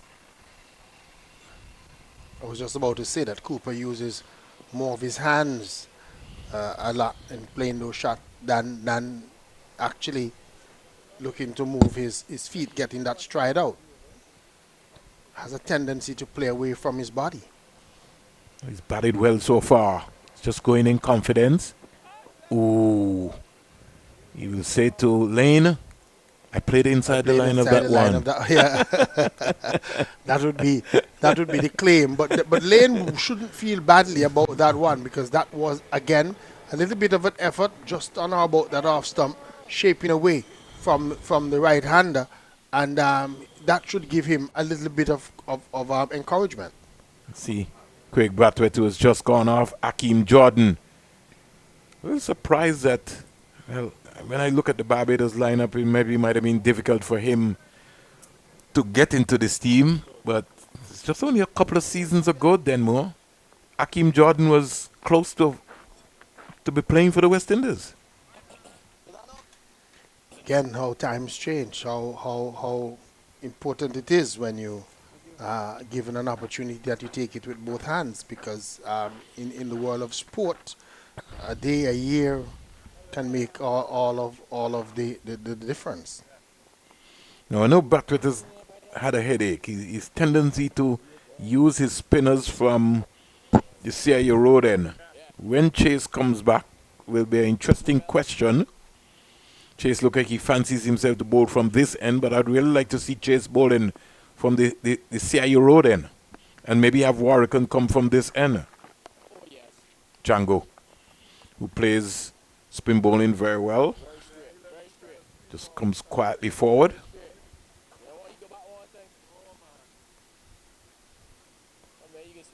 When you were speaking about Ryan Hines, when you play 121 first-class matches for your country, you do deserve to still be a part of the setup at this point, because you've been a journeyman. Yeah.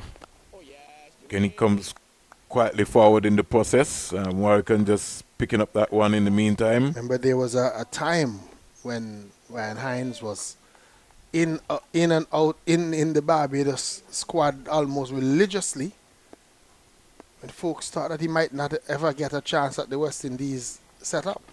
Here is Django using his feet. And one thing, Django is very light-footed. And that one, flighted delivery from Warrican, lovely on drive, just hit it down the ground. Nice to see someone using their feet to spin. And looking accomplished doing it. Now brings Cooper, who is on 83, as Denmore originally said earlier. He maybe can walk 17 singles. Don't know if he will, but we'll find out. Right now, I wouldn't be bothering about anything, Denmore.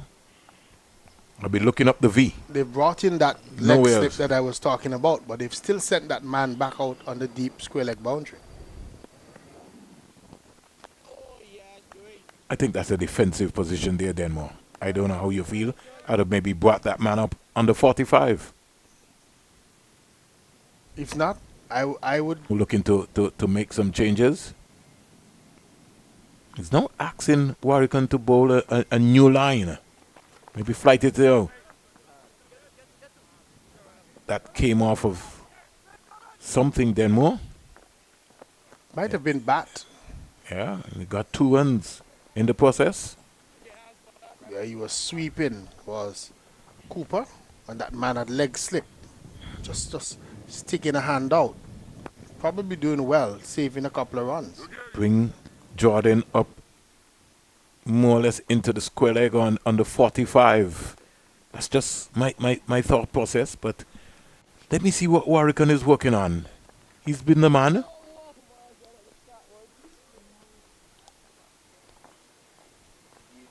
Over comes to an end. 3 runs out of the over. So Warrican has been very economical, Denmore. He's been economical. He's not tried anything.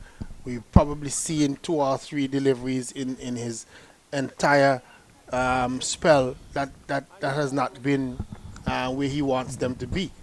Tried something. We saw one that he tried something and got hit for 4. That last one that was sweeping. But for the most part, he has been very, very consistent with his line and his length, and is seemingly working towards a plan. Yeah, he's working on something. 132 for 3. Total of some 41 overs have been bowled. Lane continuing. I should tell you that the Antigua Barbuda Cricket Association semi-finals of the Super 40 is taking place today. I was to ask you about that. Cricket Squashers, they were 120 all out against Empire Nation. Empire Nation in reply, in the third over, they are 30 without loss. Did Joel Andrew play that game? Joel Andrew did play. Didn't make any runs. I'm just gonna check his card. Joel Andrew got 8.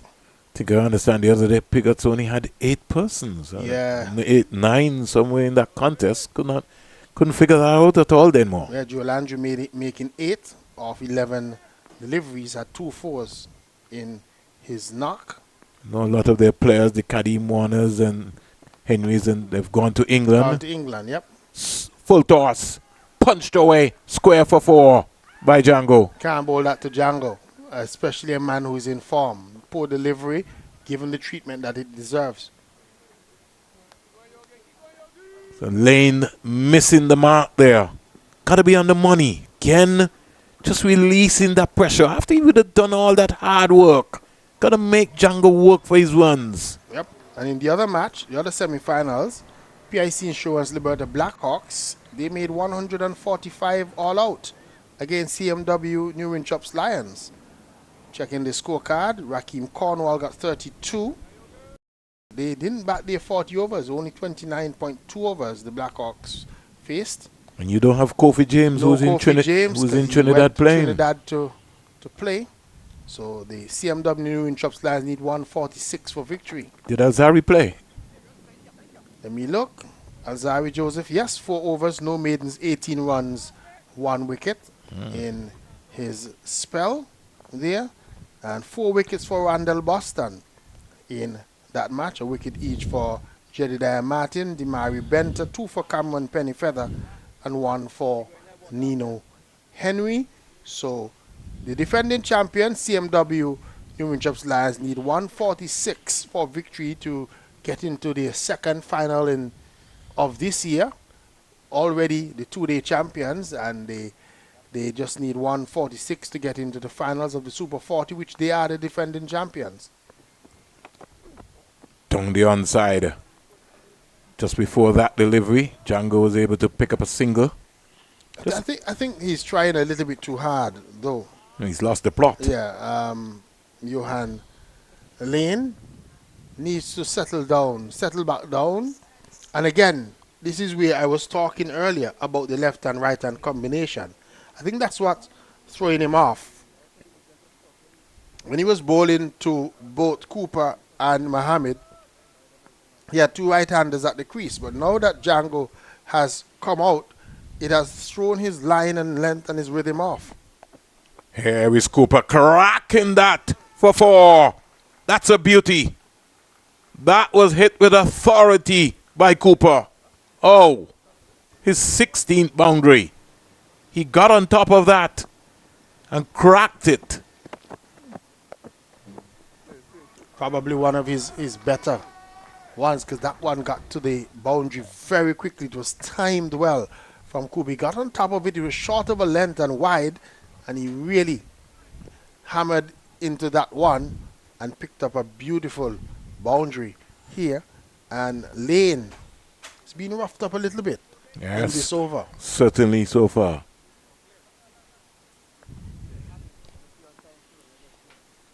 $141 for 3. Cooper, 89.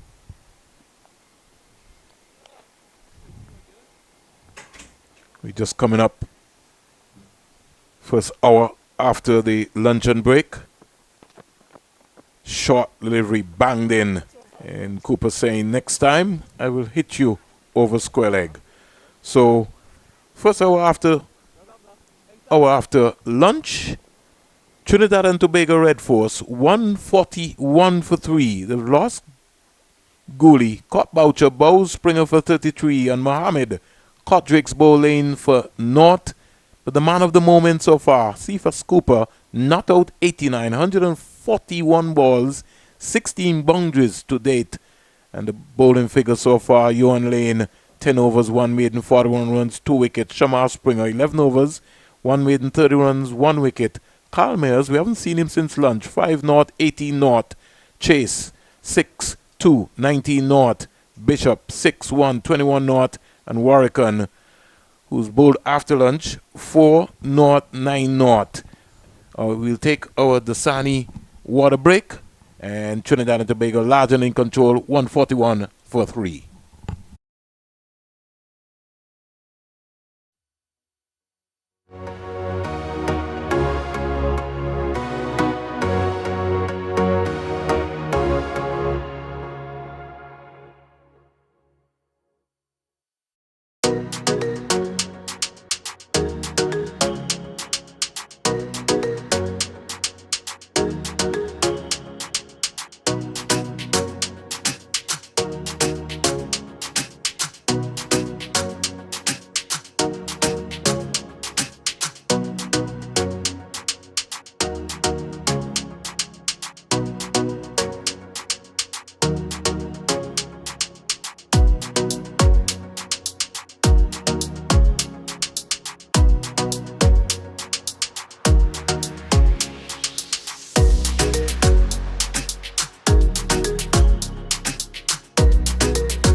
And we continue on a sunlit afternoon here at Coolidge Cricket Ground in Antigua and Barbuda. As we look on the cricket here, it's been a good day of cricket. We've seen some wonderful stroke play, and we've also seen the Barbados Pride fighting back, getting 3 wickets, 2 after the luncheon interval. And we think that it's going to be a good day's play, and it's going to be important. I think this is an important stage in terms of the Trinidad and Tobago batting with Django in. And then when you look at it with Captain De Silva and maybe Terence Hines to come. So it's going to be important that these batters, I think it's going to be interesting to see if Cooper can carry on and get those 11 singles, as you would say, Springer, that he needs to get there. And this is going to be crucial because right after a break, normally we have some action. So it's going to be important to see how Django approaches this over from Warwican. So we got a deep backward square, mid wicket and a long on for Warwican. Worked away in the onside by Django. I want to say good afternoon to the folks all around the Caribbean. Schoolmate and a colleague of mine, Trevor Wensford, somebody who played for the Leeward Islands Youth Tournament in St. Kitts a very long time ago, living in St. Thomas. Good afternoon, Trevor. Got some folks also, Alan Douglas and company, listening in Bermuda. Andrew Coley, good afternoon to you, my brother. They're getting the ready. Bermudans used to travel down to watch West Indies cricket. They used to come in droves at ARG. Remember those days? Yeah. Could also remember a lot of teams from Antigua and Barbuda and St. Kitts and Nevis used to go to Bermuda on tours. It was really, you know, the last time I think we had Winston Benjamin taking his academy team over there about 2-3 years ago. A good friend of mine lives there now. His name is Bevan Francis, former police officer in Antigua and Barbuda. Good afternoon to him. It's a wonderful place, Denmore. Have you never been there? I've never been, but I want to. It's a lovely place. Cooper driving. In my days of referee training, I was hoping that the good folks over there at the Bermuda Football Association would have given me a call to come and conduct a course for them over there. Well, they can still do. I was just about to say that to you, man. They might still be able to reach out to you. They can still do. My colleague Gus Logie, you know, lives in Bermuda now. Doing a lot of work at the youth level. Here it's a wonderful place, and they're very big in their sport over there. I've seen how they support even at the football level. So Warwican putting some pressure here on Cooper. Barbados almost playing a wait and see game here. They got a slip, a short leg, a backward point, a cover, short extra cover, mid on, mid off, short mid wicket. And Springer, the lone man. I wonder if Gus Logie got close to His Majesty King Charles when he was over there in Bermuda the other day. Over comes to an end. I'm sure that at some point in time, King Charles, who does love his cricket, would have certainly had a conversation with Gus. I'm sure so. But just say good afternoon to all the folks who are listening to us in all parts of the Caribbean and the world, wherever they're taking in this feed. Hope that they're enjoying the cricket that is being played by these two top teams, two teams that have had success in the West Indies tournament so far. Both teams hoping that they're going to be the opponents of the Guyana Harpy Eagles in the finals, and the finals still scheduled to be held at the Sir Vivian Richards Stadium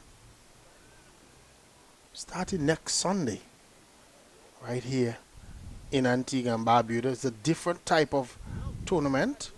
This year we played the bilateral series, so Barbados coming out of that bilateral series against Jamaica.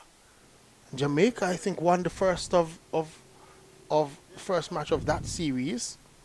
So it was a fight back by the Bajan team. Chase is back with us. Yeah.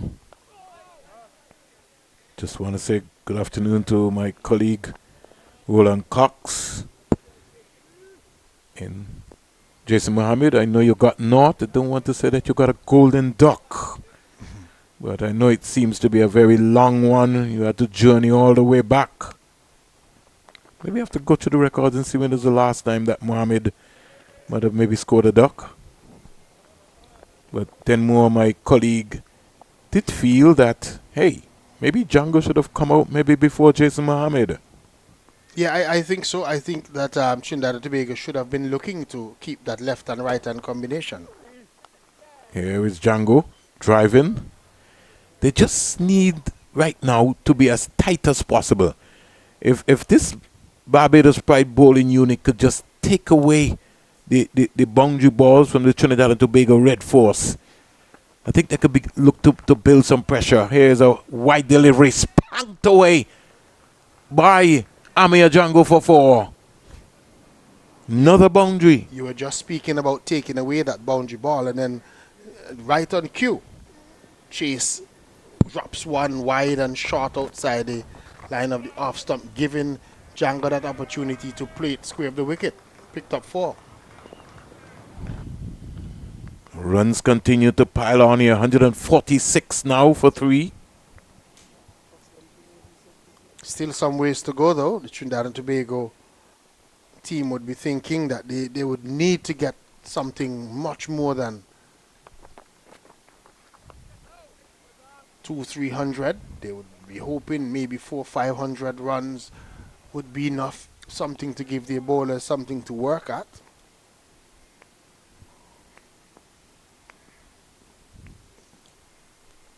On 46 for 3. Django knuckling down. Because for me, I think Jaden Caesar is going to be a difference maker in this game. For me right now, he's probably right at the top in terms of the West Indies bowlers. I think that he's been probably the most improved of the fast bowlers that I've seen. Well, I like when I know the first conversation that you had with me, Denmore, when you saw Trinidad and Tobago first, is that you said to me on the first day when you saw Anderson Phillip that he's a lot fitter and he's a much better bowler based on the last time that we would have seen him. Yes, certainly. And in cricket, what I think we're missing now, Denmore, is that we're not producing athletes. But if you look at Anderson Phillip, you can see Anderson Phillip looks like an athlete. And he looks like somebody that takes his training seriously as well. He's super fit. Warrican to bowl to Cooper. Cooper is on driving, can't score. He's got to get back into the crease. Because there was one listener who contacted me and brought up the point. He was speaking about what responsibility, and he was saying that I should probably ask, what responsibility does players have for their own fitness? Get your own trainer. You don't need to wait on the Hurricanes or the Barbados Pride trainer. You're making enough money. Because hire somebody to look after you. Because he was pointing out that there was a player who was with the academy that failed the fitness test when he went back to Guyana. Comes back now. Here is Cooper. There could be trouble. There could be trouble. Did Mosley really stay in the game just a while ago, Deadmore? Could he have been more alert? Maybe a little bit sharper, but again, Cooper was not communicating well. And again, you're right, Deadmore. Had the throw maybe been right on top, he might have made it, but as you rightly said, we got to make the keeper look good. Got to be in the game, Cooper. Worked away. Another arm ball again, Denmore. Springer this time will cut it off. And they get 2 runs quite easily. You can see what he's trying to do.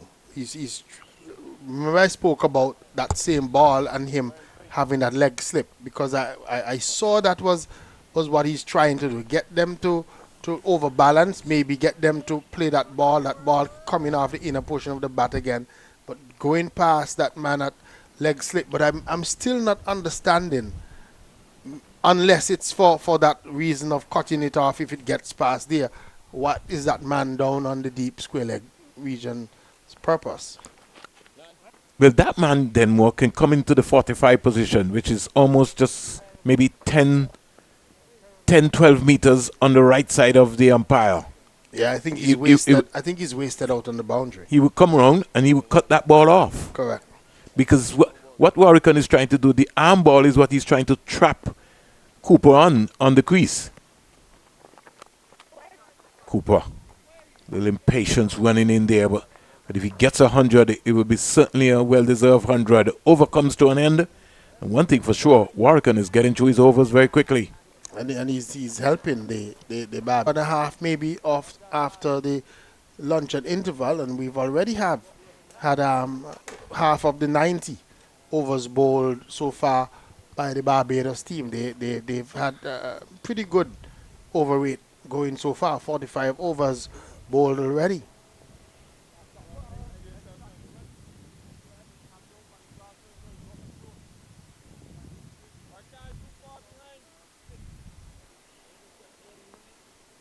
So more pressure continuing here. 148 for 3.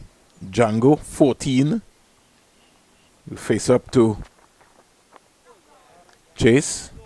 Chase has, time he started, he just bowled around the wicket. He's not tried anything different at all. You've been calling for him to probably just look to change that line. So almost like I'm looking at Kenneth Demba for the Windward Islands doing the same thing. I find that they've stopped using what we call the blind spot of the batters, especially of that left-hand batter. Right arm coming over the wicket, some of those deliveries coming into what we would call the players' blind spot. I think that coming around, they've made it far too easy for these left-handed batters. Here is Django back and steering this.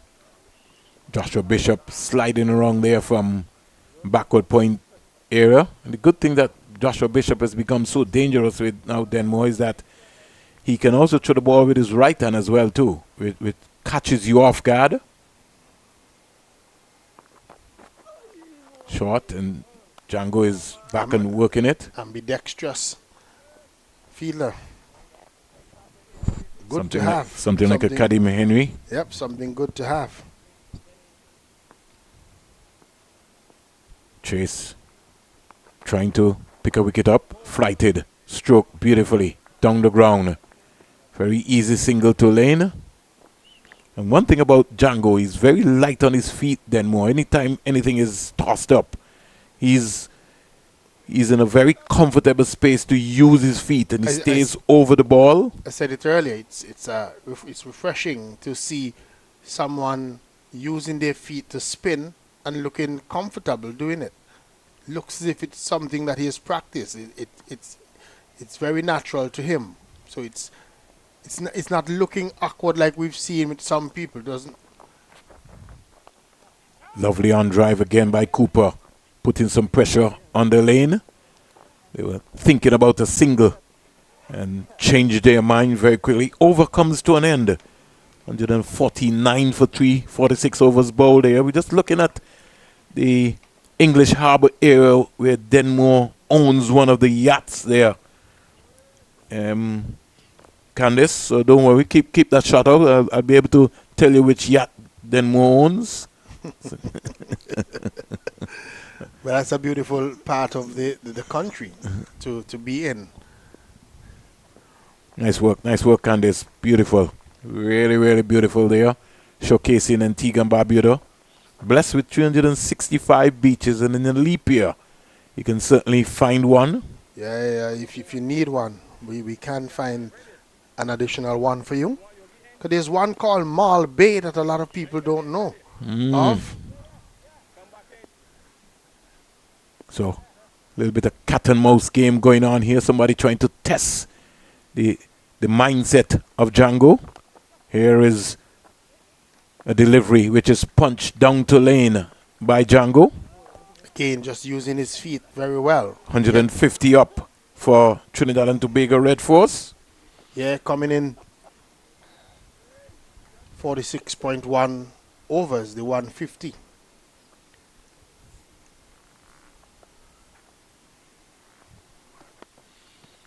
More pressure being placed on Cooper. He's 91. He's going to have to work for these 9 runs. It's going to be the hardest 9 runs that he's worked for in his life. Comes quietly forward. But he doesn't need to worry about anything. He's got all day Denmore. All day, today and tomorrow. Thinking about it is Warrican. And the thing about Warrican is that he just stays right here Denmore. So he doesn't give you any room, you know. And so you got to be, Cooper is going to have to concentrate. Look for that arm ball. Flighted. And he's paddling that one around to Springer. Went to him very quickly. Goes up to 92.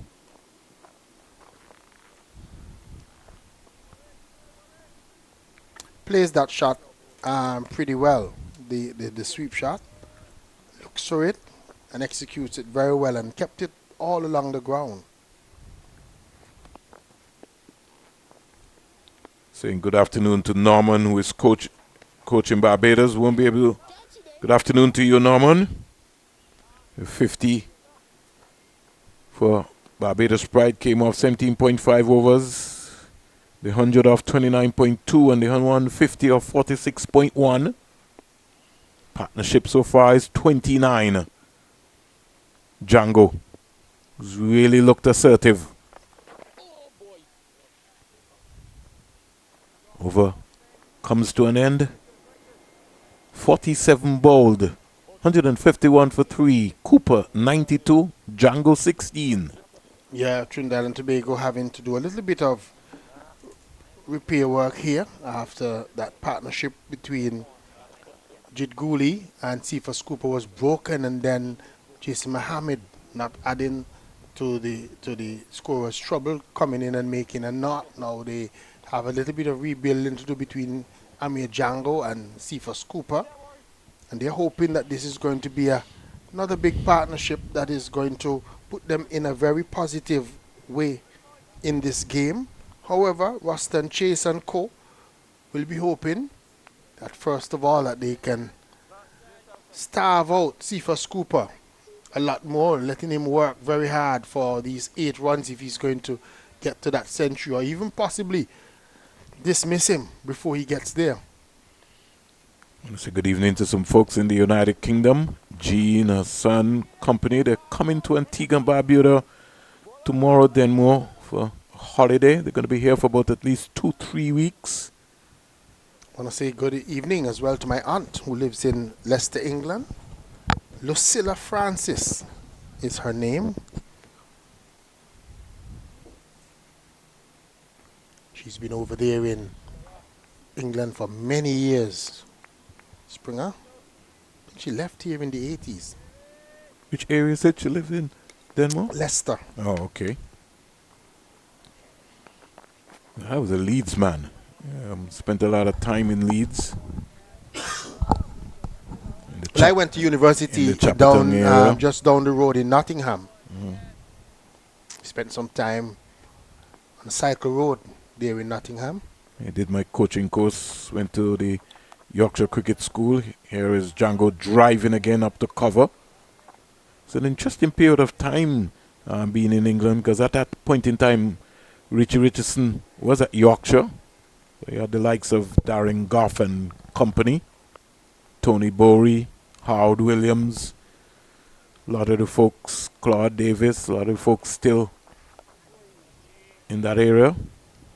But just going to England for the first time, you know, you really were welcome into that area. A lot of West Indians. Yep. Go to the West Indian Centre.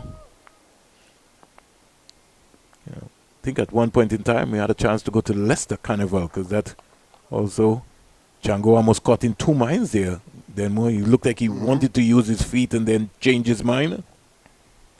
Yep. I think good bowling though. That was from by Chase. Short and wide, he goes back and bangs that again past Joshua Bishop and down to the boundary for 4. I was just giving him credit for being a little closer to Django and having Django in 2 minds. That one was just drifted. The ball before was drifting in to Amir Django, so he thought about coming and then stood his ground, but then Chase giving him room outside that off stump, allowing him to free his arms, giving up another boundary ball. Exactly what Django was looking for. 23 boundaries have been hit so far, Denmore.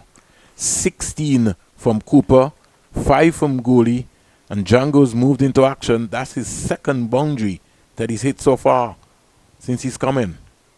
The bowling figures: Chase 9-2 29 naught, Bishop 6-1 21 naught, and Warwickon 7-0 14 naught. He's been very miserly. Shamar Springer 11-1 31, and Lane 10-1 41-2. No balls today have been bowled. That seems to be a major problem this season with most of the bowlers. In fact, Denmore, I saw in one of the games that you covered. Yep. We had O'Shane Thomas bowling close to about 15 and Louis had about what, 6? Yep. O'Shane Thomas actually had 19 no balls in that game. Seems to be a major problem taking place. Tyson also, he started for the Windward Island Volcanoes. Seemed to a problem which plagued him as well. My take on that is that they're using the tape measure and mark their run. And so when they bowl no balls, you don't see any adjustments being made. Nothing appears to be done. Here is Cooper driving. Cooper gives it away. Oh, pressure. Cephas Cooper has given away 100. That shot was not on. This is what we were talking about, the frustration coming in there. You got to stay in the game, stay in the moment. And Warwican, you just annoying him. And Cooper lost his patience. Just what I've been talking about. Who's going to be the more patient of the two? Cooper just didn't stay patiently. Warwican was just bowling the same thing over and over and over and boring him to death. And Cooper ran out of patience. I was just saying whether or not he was going to have what it takes to walk the 8 runs that he needed. 7. To get, well, the 7 then, but at the time when I was saying so, that he needed 8. If he was going to be able to walk the 8 runs that he needed to get to that century. However, he lost patience and again was like we've seen all season, players trying to go over the top at critical moments, especially when they're in the 90s, and giving his hand away. Giving his hand away when really and truly that was really not a delivery to get a wicket. If ever you wanted to see Denmore, somebody get 100, it was today. Yeah. And I was saying the context of it is that he started as an old-fashioned opening batsman. He went through the perils. He fought, he left. You could see him organized, but he just ran out of gas. Just lost the plot. And look where Lane is. So he could have even still, like Django, just used his feet then more and just stroke the ball to the left or to the right of Lane and get still a single. Yeah, that's what I'm saying. Getting caught at mid-off, that in that kind of fashion when you are on 93, poor way to get out. Wow, what a way. He will remember this for a long time. But it's a learning process for the young man. And we'll wait and see in terms of what's going to be happening. So here we start. The Trinidad and Tobago captain, Joshua De Silva, he comes in. Both two of their double century makers of this season are now on track. Trinidad would be looking to want to prize one of them out. Warwican. I think this is a critical stage of this game, this partnership here, because if they're able to break this partnership, Barbados could be right back in this one. 156 for 4. In the context. Comes quietly forward. Over comes to an end. Warwican has done his job. He's been very, very economical. 1 for 14 from 8, so he's literally not giving away any runs, and he's been more patient than the Trinidad and Tobago batters. Like we've been saying all along, he's just come in, kept that one line, just bowled the same thing over and over and over, and wait for one of the Trinidad and Tobago batters to make a mistake. And who made the mistake? The man who was looking very good all day, Cephas Cooper. Just when he was looking to get to that milestone of a century. Yeah. There's been some gripping cricket over the years played between these two nations. But I really want to maybe just concentrate, and I'll come back to that. Denmore, as Django starts. I want to also, Denmore, there's a new executive that was appointed last evening in St. Vincent and the Grenadines. They have a new president, Mr. Roland Wilkerson. Want to say congratulations to him. Samantha Lynch, short delivery down the onside. Django got bat onto it, and it's sped away down to the boundary for 4. Release of pressure. Yeah, Chase continues to bowl too many poor deliveries for my liking. Someone of his experience, somebody who has been there, done that over a period of time, he needs to be more mindful and maybe, just maybe, take his time a little bit more and stop, because he's releasing the pressure while Warwick is applying pressure at one end. Chase releases it at the other end. 160 for 4. Here is Django back. Can't beat Joshua Bishop at the backward point area. It's over number 50 being bowled. Almost every over Denmore we just see a boundary. Punched away. Up to cover. This game is set up nicely. It's in the balance right now. Flighted. Django driving again. Good work again by Bishop. Covering grounds very quickly on that occasion. Just look at how Cooper gave it away. Straight to that man. Lane. Flighted. Good leave. Django deciding that next time I'll just heap that over there. Over comes to an end. So a boundary there to Django, who goes to 24. And at the end of 50, the score is 160 for 4. Just look at that score there for Cephas Cooper. Should have really converted that into 100. Gave his hand away. And again, Gooley getting into the 30s and getting out. That's a little bit problematic for me.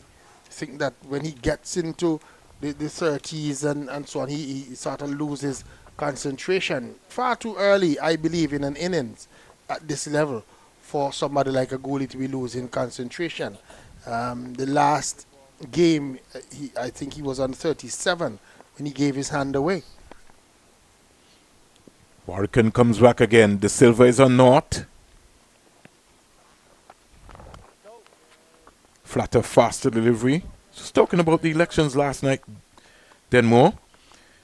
You have Samantha Lynch, who is now the first vice president and maybe could well be the first woman to be occupying such a top position in the history of St. Vincent and the Grenadines. Django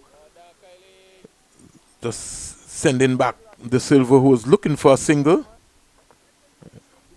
He wants to get off the mark, but Django's certainly not interested. Desmond Maloney, the second vice president. I want to say congratulations to all the executive members and wish them all the best for the next 2 years as they look to move St. Vincent in the cricket forward. Sweetly timed cover drive by Joshua De Silva.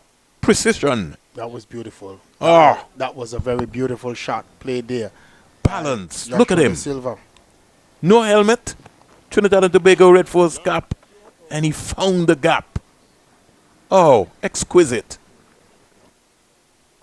That was sweet. The roller that Denmore was talking about, it just hit the roller. One of the old-time days rollers, you would call it. Yep. One of those pull ones. His sponsors, Gwyn Nichols, they would enjoy that.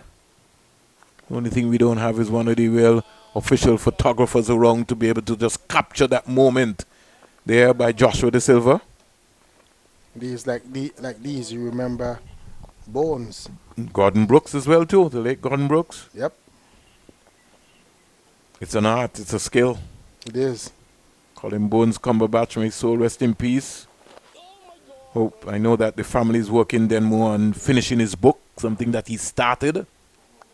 He had a lot of information. He had a lot of history. Remember that whenever we were talking on my sports show and we said anything about that was slightly off, he was quick to call and give us maybe not just the correct dates and data, but the story behind it. Of course. And that's why it's so important to have the people like the Harold Eastmans and the Roland Cox and the Basil Morgan in Montserrat and all those folks who take some time out to be able to go wrong. I don't think sometimes we appreciate and really understand the work ethic of those guys. I think a lot of the times the folks who do media, some of us, maybe we need to spend a little more time talking and recording these guys so that in the future we will have and we can tell their story. To tell their story and hear it from their mouth, what they would have experienced and what they would have gone through. And let me just say again, Baz, I hope that you're feeling better today. He was taken to the hospital on Friday and he said to me this morning that he's feeling much better.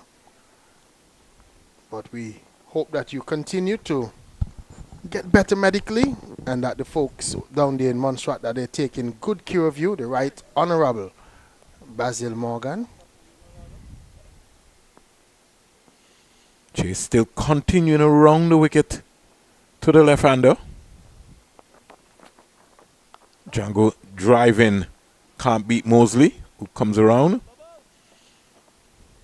So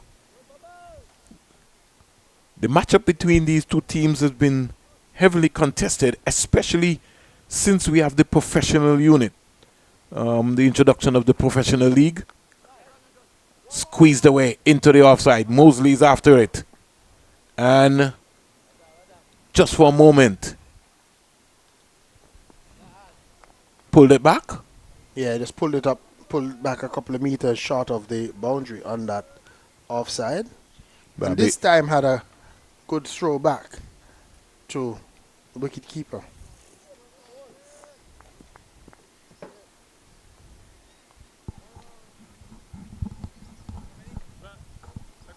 Although there's some minor changes taking place, what does Chase want?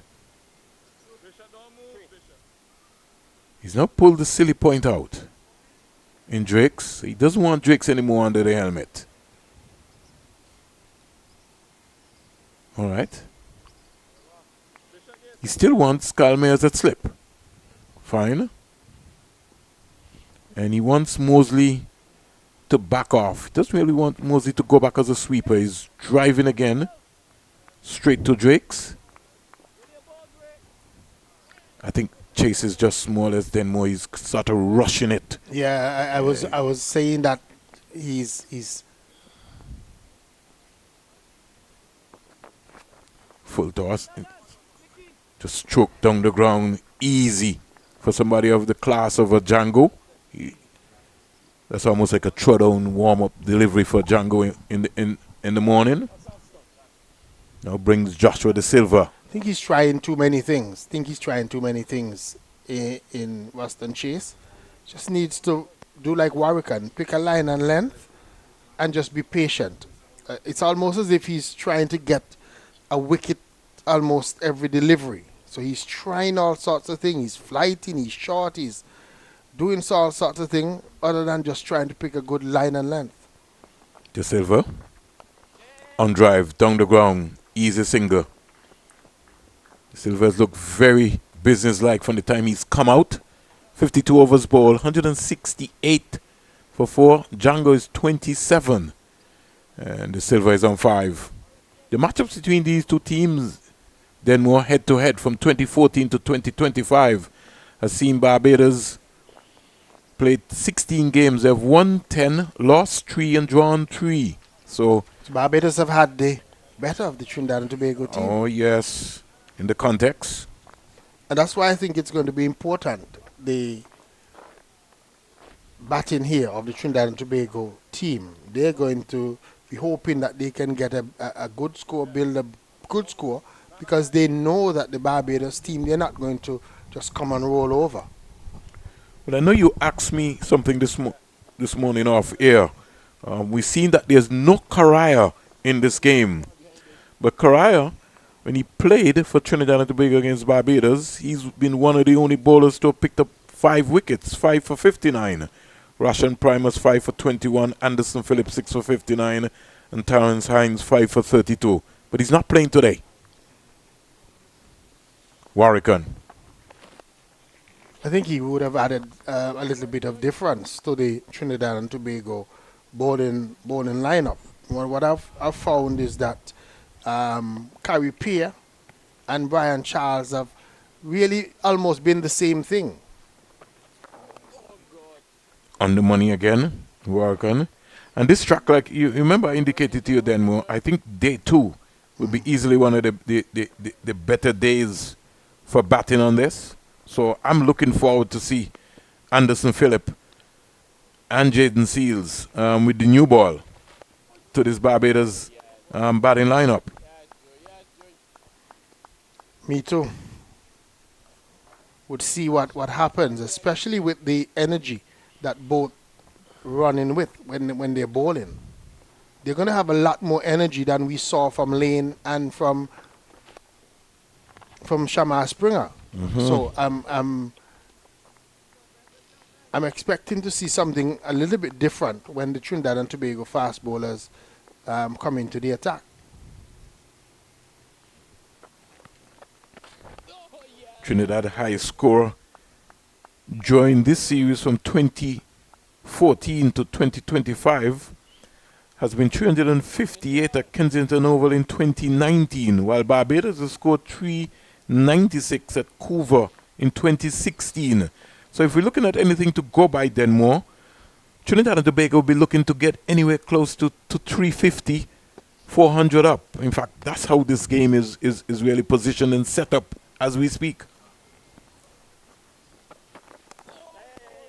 Delicately. Long time we haven't seen a delicate late cut. One was just exhibited there by Joshua De Silva to pick up a very easy single. Some of the skills of the old great batters being showed there by Joshua De Silva. I want to say good afternoon to his dad and his mom. You know, the dad would have on the televisions in all of the different rooms moving around. And nobody's going to get him to move right now. His son is batting. So it ain't no way that you can't even try calling his dad right now. He'll be totally focused. That's the kind of support you want from your parents. Huh? Full, undivided, total support. Joshua's parents are, especially his dad, really, really a pivotal part in his life, just so too, like so many of the other sportsmen around. We all see the storyline behind even Terrence Hines. You know, how cricket sport has just changed his entire life. Sports has that ability to really make a difference in the life of people. It's just that the powers that be sometimes don't really appreciate and really understand then more the work that is being put in by the coaches, be it male or female, or even the teachers. There's a sacrifice that, you know, your personal guys make on drive down the ground for an easy single. I can tell you that personally, sport has been a difference maker in terms of the experiences that I've had in my life. Certain places that I've traveled to, certain experiences that I've had, certain people that I've been exposed to would not have happened had it not been for sport. And that's why it's so important as administrators and game changers that we dream for young people, boys and girls, because you want them to get that opportunity.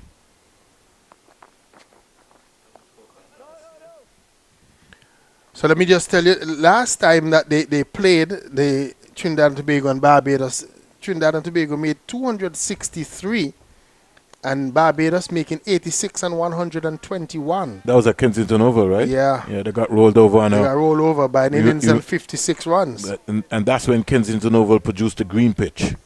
Yeah. So somebody sent that one then more. Yep, somebody's just reminding us. And let us look. Yeah, Jaden Seals and Anderson Phillip, they were some. Jaden Seals getting 2 wickets, Anderson Phillip 4, and Joshua James, who's not featured in this match, but he's in the Trinidad and Tobago squad, He got 3 wickets in one of the innings there when in the Barbados first innings. So we like it. Yeah. We love it. No problem, Jason. Tell him we have all the stats. So definitely these two teams, they have history, and I believe it's going to be a good match. We've already seen the makings of a good game so far. 54 overs bowled in a short time, 170 runs already scored on the board. So it's going to be another one of those good encounters. Yeah, it's just amazing, man.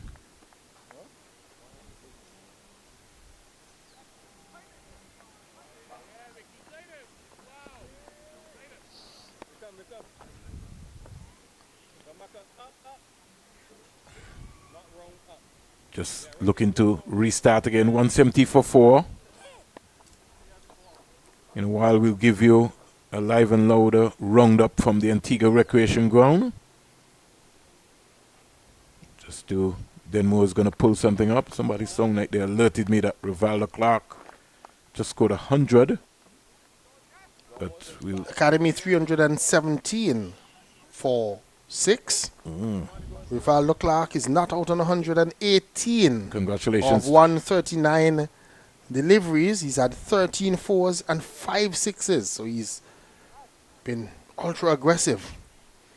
And don't take one. Congratulations. I think you need to remind the folks that he plays for you, Denmore. Yes, he does. You're very modest, Denmore. He's a Black Hawk player. You're very modest, Denmore. Very modest indeed. But Amari Goodridge, he's not out on 56 as well. So Amari Goodridge getting a knock for himself. And I'm happy as well when I look in the Guyana squad. I see Van Lange getting an opportunity to play. Yeah. And talking about Van Lange, we'll come back to that then more after this Warwick delivery. Flighted comes quietly forward. Let's Barbados right now, you could say Barbados A team. They're playing in Dominica as we speak, Denmore. A 2-day game. 2 or 3-day game. So you've got the next group of Barbadian young cricketers in Joshua Dawn and company being playing. That's something that you were talking about, Denmore, saying that the Leewards have to get active. Find a way. See, you hear what happened? Barbados is towing Dominica, right? Just around the corner. Something that I've said for quite a while. Goes back and cracks that. Mosley will have a chase. And the heavy outfield, he'll only get 2 quite easily. And I've said for extended periods that if the Leeward Islands can't have a Leeward Islands tournament on their own, they need to find a way that they can, if not have the Antigua or the St. Kitts or the Nevis, or even have a combination playing in the Windward Islands tournament. Comes quietly forward and evades that one. Because with Winlot and the Windward Islands Lottery, they've always found a way to have a tournament at any stage, whether it be a limited overs or even a red ball tournament or at the youth level. I think if we having problem in our parts finding sponsorship, why reinvent the wheel? Why not just ask to be a part of, since as we're all one right now? Comes back and plays it quietly there is Joshua De Silva. When you sign Memorandum of Understanding Denmore with boards like the Bermuda Cricket Board and Canada, you just don't sign because you want to sign. You sign with an initiative of trying to find a way, whether it be for players, whether it be for officials, umpires, you name it, to be able to grow the game. You know, and I don't think sometimes, you know, we're sitting down and everybody's looking to the governing body. What is Cricket West Indies doing? What are the territories doing? That's always my major concern. What are the territories doing to help grow the game? Because you can't leave it to Cricket West Indies alone. Agreed. I agree. Agree fully. I think a lot more effort needs to come from the... I heard you calling out an executive there for St. Vincent. Stands up straight and punches. And I think a lot more of the executives, a lot more of the folks that take up executive positions for cricket at the territorial levels, whether it be local or regional, need to do a lot more in terms of developing the cricket itself. That's a big word, Denmore. Sometimes I wonder if people really understand development, and you know that's a toss-up where everybody seems to sideline and really not understand and not patient enough. Development takes time, and you have to have the plan. You have to have the right people for the development of the game, whether it be the women's, whether it be youth, whether it be the senior team, and you have to have the right personnel in charge. Every time I look around and I see our batting crisis in the Caribbean, and you tell me that we have somebody like a Desmond Hayne sitting down in a pavilion, it just bemuses me sometimes. I'm saying, why is he not around our academy? You know, driven down the ground for an easy single. But like I said earlier, the academy and others, it has to be deliberate. Because Rivaldo Clark making 100 today for the academy, but he hasn't featured in any team for the season. And we've seen some players, if we're honest with ourselves, that should not have been playing in this tournament because they were not up to the quality. They were not up to the standard to be a part of this regional tournament. And I believe Rivaldo Clark and others coming out of the academy should have been forced into some of the other setup so that they're there, that they play. But that's a different argument. Here comes a delivery by Chase, missed out there, Denmore. Yeah, by the Silver. I actually was looking. I was looking to the boundary as well. To the boundary, but he mistimed it and only got it to the man at square leg, short square leg.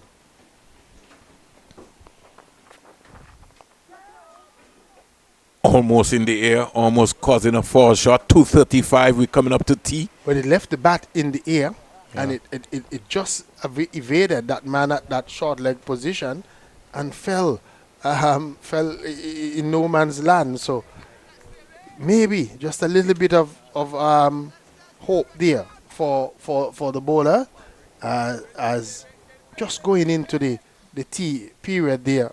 Joshua De Silva was just a little bit shaky in that over. 173 for 4 though after 56 overs. Yeah, and talking about players who would have scored centuries, and we're talking about from 2014 to 2025. For Barbados, Craig Brathwaite has scored 2. Shea Hope, 111. Shamar Brooks, good afternoon to you, Brooksy, 111. Anthony Aline, another young promising player who now lives in Australia, 186. Jonathan Carter, former captain, 149. And Shane Mosley, who's playing in this game, 155. For Trinidad and Tobago, Dinesh Ramdin, 101, 132. Lendell Simmons, 138. And Jason Mohammed playing in this game. He would have scored 121 and 115. Not out, but he's only scored not today. Down the onside. Then Nika Boucher getting a little excited, taking off the base. They miss it. It's all about staying in the game.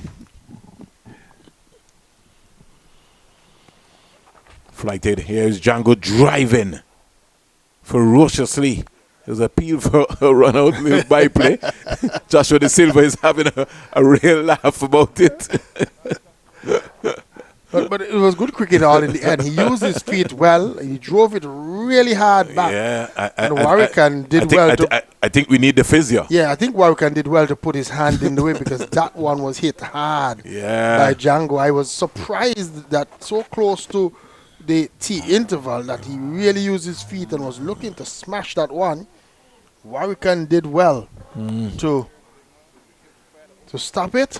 That's what happens when in the days then more of when you were playing with people like Clive Lloyd with their big heavy bats and Viv Richards and company.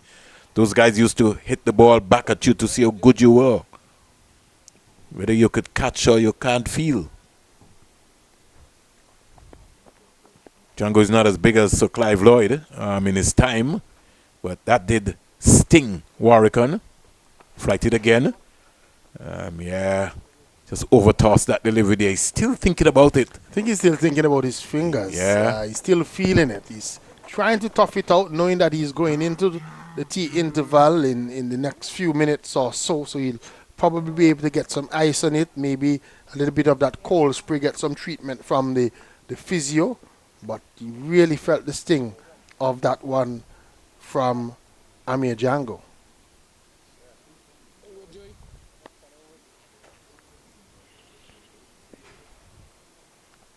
De Silva is squeezing this one out into the offside. And Django not backing up here. Straight away, De Silva recognizing and saying to Django, okay, I understand. I know it's coming up close to tee. Don't need any run-outs. I certainly don't. You need to just get into tee safely. Forward again. Can we say? No, I think they're getting one more. Yeah. After to you, Coach Norman. Adrian Donovan. All the guys, Barbados. Here's the delivery, which is back, and you just whip that into the square leg area, only for Springer to chase. Hits the boundary rope now. A boundary to Joshua De Silva. Yeah, no matter what time of the day it is, even if it's approaching the tea interval and you get a bad delivery, you put it away. And put away he did. That delivery from Warwican, just short of a length and strain on the leg stump, and he just helped it on its way and into the boundary for 4. You know, then we were talking about the young players like Rivaldo Clark and Colin Boyne Tuckett, and I haven't seen McKenny Clark this season. That's another young prospect fast bowler that we really didn't see. But if Cricket West Indies continues to make that investment in those young players, even Ned, we didn't see Ned around. That's another young player. We'll get back to that. Gone past the first slip and down to the boundary for 4. Was he in the correct position? Carl Mayers. Chase certainly looks disappointed. Would love to just see where that one went again.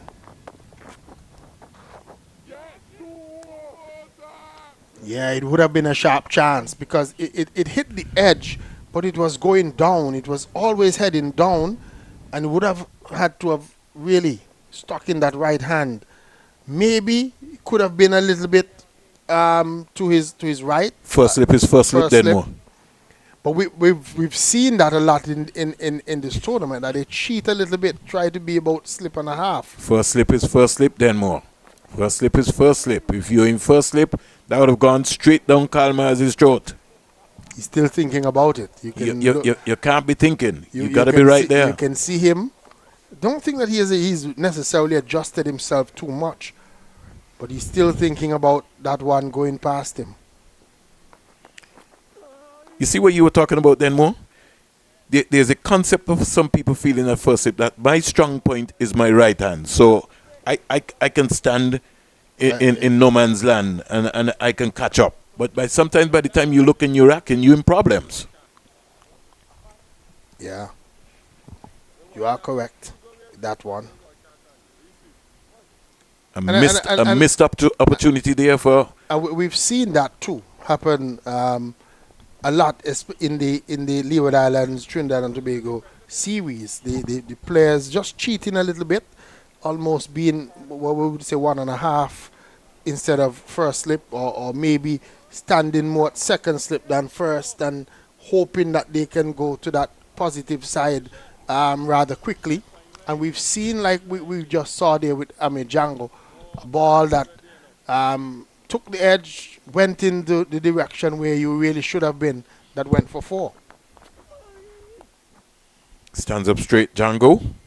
I like the fact, though, that Chase, recognizing what has happened, has just brought that man into that silly pot. Django driving again.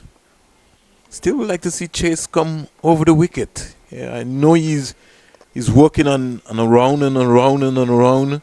It's almost like chin bar, and that's what you're trying to achieve, but gotta mix it up. Give him something to think about. Yeah, his emotion shows there then more. He's very upset. Yeah, he would be. going because he thought that he had worked hard.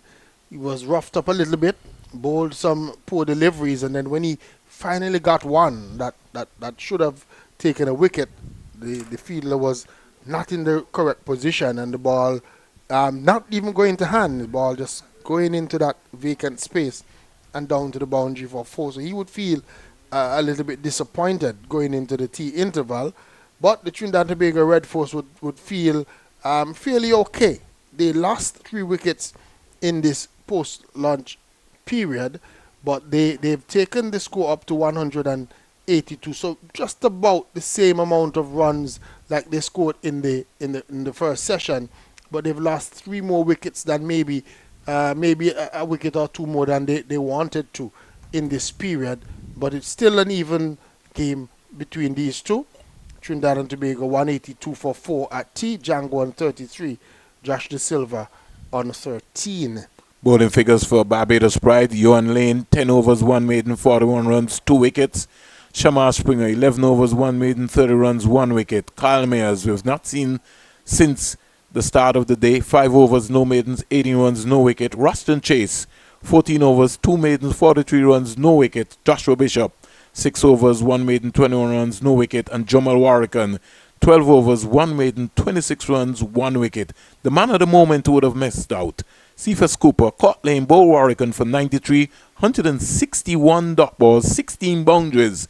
He batted for 207 minutes. Gooley will be very disappointed for 33.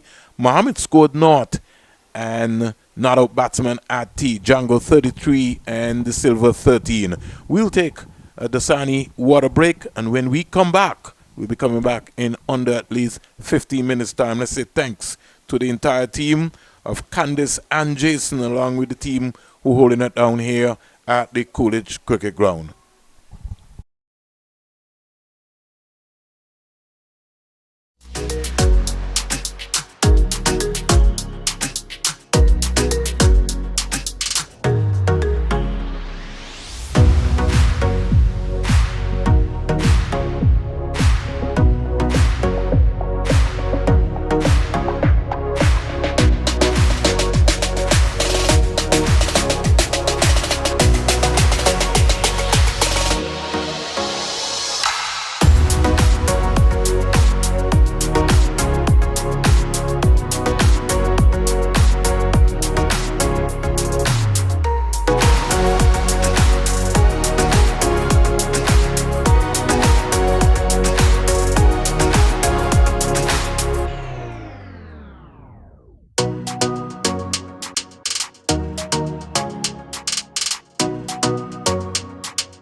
Joshua De Silva is on 13. The game nicely set up. Cephas Cooper caught Lane Bowl Warrican for 93. Evan Lewis caught Boucher Bowl Lane for 7. Jai Gooley caught Boucher Bowl Shamar Springer for 33. And Jason Mohammed caught Drake's Bowl Lane without scoring. And the two most senior present batsmen will be walking out anytime soon. Anytime we'll be able to see the umpires. It's been a real lovely day, just for the folks who have maybe just joined us. See if we can go around the region and look for, give our colleagues an update in terms of what's happening at the Antigua Recreation Ground. At the Antigua Recreation Ground, the West Indies Academy 322 for 6 off 64 overs, 322 for 6. Joseph 60, Evelyn 11, Daniel 45, DePisa 73, DePisa 3, Colin Boyne Tuckett 1, Rivaldo Clark brilliant 190 not out, Nathan Edwards 16, and Goodrich is on 58 not out. So far 64 overs have been bowled. The wicket takers for Sammy Pomal, 23 overs, 3 maidens, 93 runs, 3 wickets. And Luke Knott from his 18 overs, 86 runs with 1 maiden, 3 for 86. Kudakish Moti, 9 naught, 59 naught. Ram Sami, 1 naught, 8 naught. Van Lan, 1 naught, 4 naught. Good to see him. Niall Smith has only bowled 6 naught, 22 naught. So looks like a good flat batting track down there at the Antigua Recreation Ground. West Indies Academy won the toss and elected to bat first. Umpires here Gregory Brathwaite and Felix Ogis. And Joari Edwards being appointed as the match referee. So a lot of cricket still to be played to come. We have Motaro, Smith and Kelvin Pittman. And Ghana team. Let me just give you the Ghana team for today.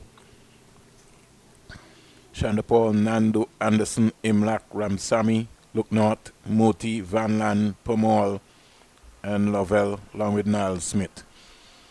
So, game, set, and match. Umpire Carl Tuckett and Dighton Butler walking out.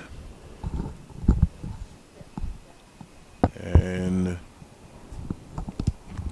Barbados just on the edge. Maybe just going through their final set of comments. And if we can maybe just go back to that important game here being played at the Coolidge Cricket Ground and look at the scorecard, we'd see a very high proportion of boundaries have been scored.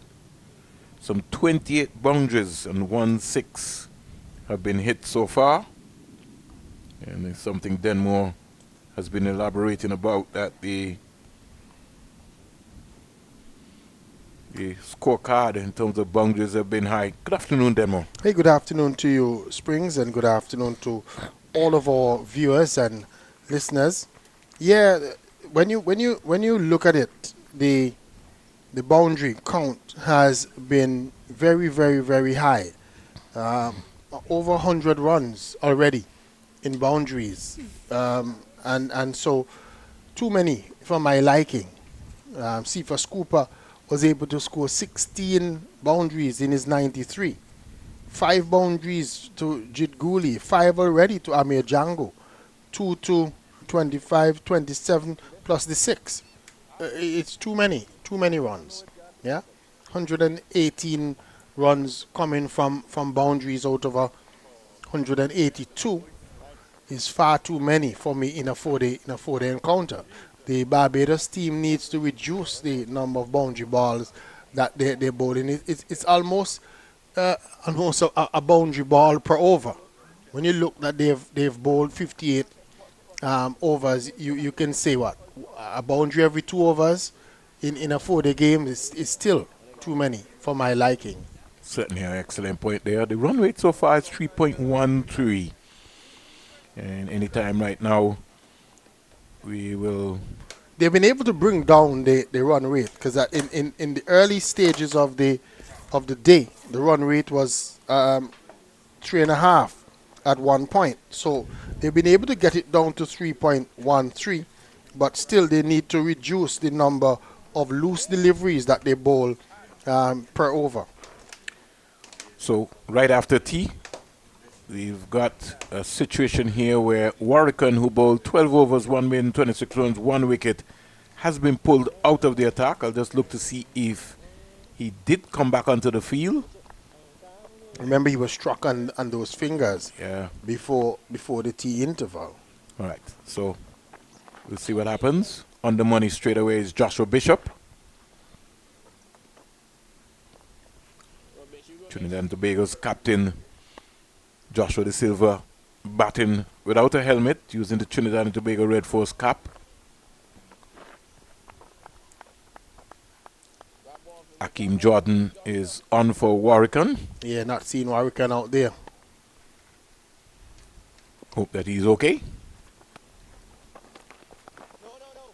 Like I was saying before the tea interval, I think that he was going to use the opportunity during the tea break to get some ice on that finger, maybe some spray, maybe a little bit of a massage, just to make sure that the fingers are okay, because he clearly was affected.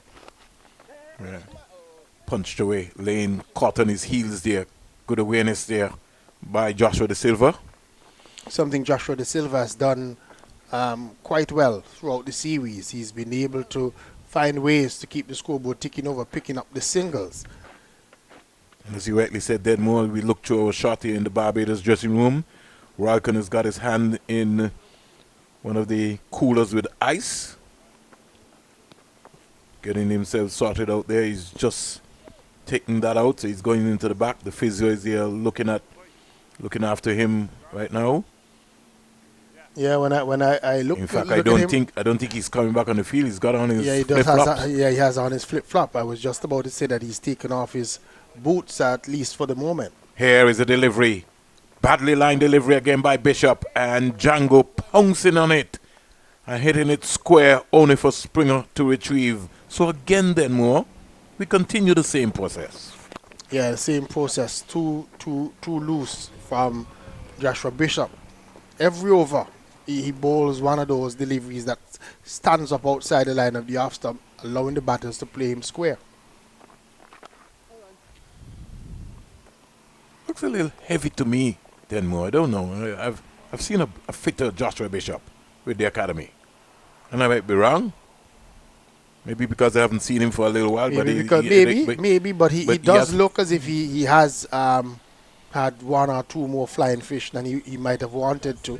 But he still, because we saw him was looking a little bit slow early on in the morning, but then he redeemed himself. Was throwing himself about, was quite sprightly in the field, and so on. But he does look as if he has on a couple more pounds than we've seen on him before. So it's most likely spin continuing from both ends. And just to let the folks know that the West Indies home series, the men in maroon, will be starting 2026 tour, starting at Sabina Park in Jamaica. We have 12 white ball matches, 6 against Sri Lanka, 6 against New Zealand. And then we have 4 test matches, 2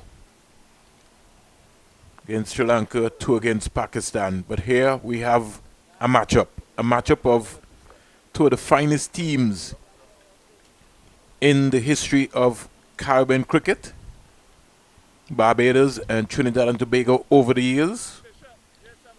Well over 130 years and counting. And then more, I just want us to also salute a very important lady. Full toss and just clipped away. I know you've seen her around for some time. The physio of the Barbados team, Dr. Jackie King. And Jackie has been around the team Denmore since 1986. 40 years around Barbados a real professional. You know, sometimes you have to honor people then more. I think she certainly needs a national honor from Barbados. So I hope that the Prime Minister, Mayor Motley, is listening. You can't have somebody, a lady of that stature, 40 years giving up to cricket. Happy Mother's Day to you, Donna. Here's a sweep shot. Another boundary, then more. Yeah, shot, but a shot with authority. It was a delivery right up to him, and Django really played that one well. He was committed into the stroke, and he executed it very well. He didn't even bother to move, because once he got good baton to that one, it was always going to be a boundary. I was about to say that the good doctor has probably not worked a day in her 40 years, because she's probably doing something that she enjoys. She's really something else, man. Ever since I think I've been around the cricket, and I've been around even a little longer than Donna. But once you went to Barbados, or you saw a Barbados team, you always saw Donna. She was always there for cricketers, be it male or female. Those are the kind of people that you want to see, that you have to give kudos to. The people who have been around, been there, done that, understand what is required, and would have, played their part. Here is Django back and cutting, can't score. Joshua De Silva cuts that off. So 5 runs coming out of the over. And straight away after, just as we were talking about Denmore, the looseness of the Barbados pride bowling attack, just not disciplined enough at all to be able to contain this Trinidad and Tobago batting lineup. 192 for 4 at the end of 60. And without even notice, Django has crept up to 41. Very, very quickly off 64 deliveries. And it's the same thing that happened in the previous matches, that without even noticing, he gets to a half century, then he creeps up to 100. And so Barbados have to be very careful and very mindful, because if he gets going, and the type of form that he's in this year, he could quickly take this game away from them. Bishop down the onside. Ken badly line delivery, chases after it, but they'll only get 2. I think De Silva missed out on that occasion. Was really looking to get back onto that one, missed it completely. Yeah, by signal by umpire Carl Tuckett. I think maybe he was just trying to hit it maybe too hard. Too hard, yeah. But as you rightly said, Denmore maybe just took his eyes off of it last minute.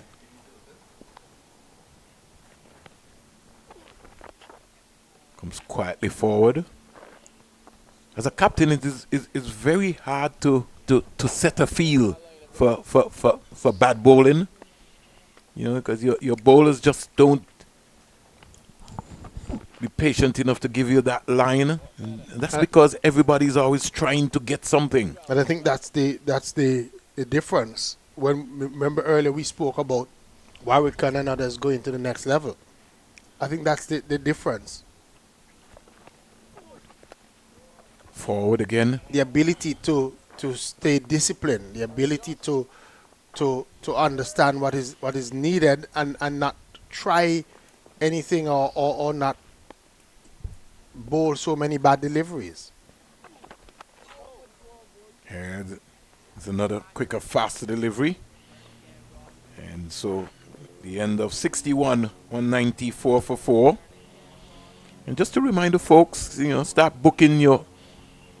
start getting your tickets pretty early. Sabina Park comes alive on June 3rd, 6th, 8th with 3 ODIs. And then June 11th, 13th, 14th, 3 T20s all taking place at Sabina Park. And then we get ready where we have a warm-up match against Sri Lanka at Coolidge Cricket Ground, June 18th to the 21st, right here. And then the first test at the Sir Vivian Richards Stadium, the Great Man, June 25th to the 29th. National Hero of Antigua and Barbuda, July 3rd to the 7th. Django just quietly playing the delivery right back to Chase, who is still coming around the wicket. Django is knuckling down right now. Denmore not even looking to give another opportunity again. Yeah, I think Django wants a good score. He's looking. He's feeling like if he's in, and he wants to stay in. Yeah, appeal for a leg before. He's given out leg before. Django looks surprised. Was that too close to him, Denmore? Looked like it was going down. Again playing that sweep shot. Missing it this time, but we'll have to just have a look again. From this distance, Was not it too certain? Was it a lot more fuller than more? Let's look at the replay here. Chase, round the wicket.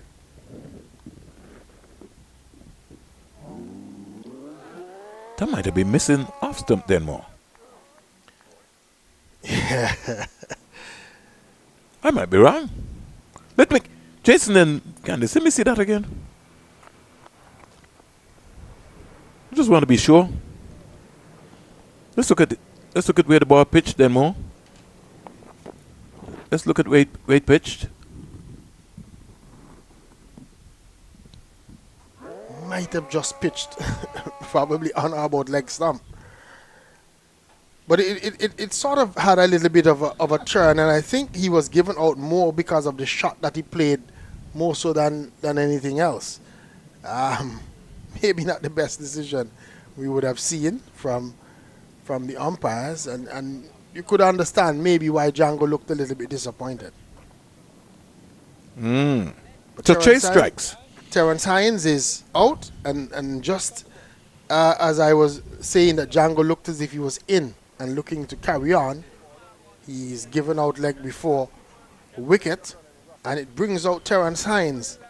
And this could be, like I said, with Hines, then the tail to come, because you have Carey Payden, Anderson, Phillip, Brian Charles, and Jaden Seals. Very crucial stage. No, I don't like this Denmore. Hines is on north, and you've got long on, long off, mid wicket, deep backward square. Explain to me Denmore.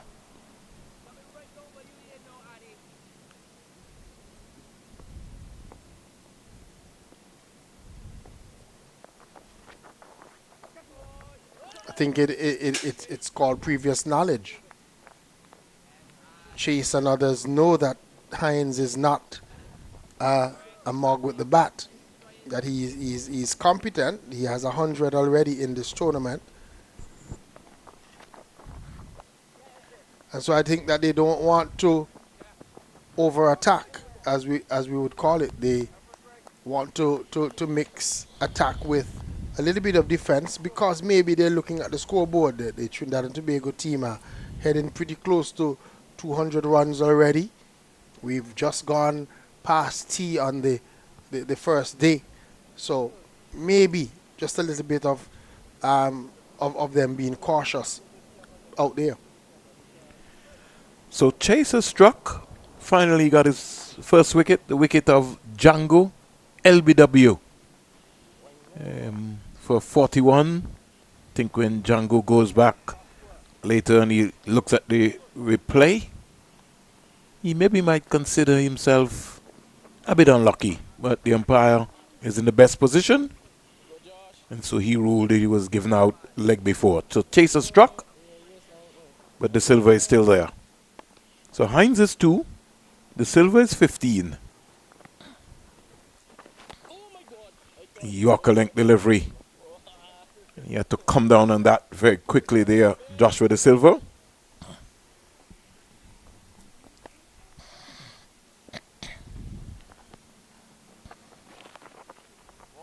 Swept away down to Springer. It's a very easy and comfortable single. It's a good afternoon to Roddy Eswick. Might be somewhere glued to his television.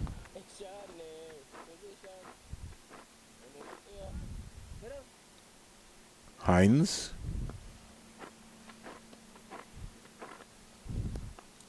Wonder which Hines will turn up today.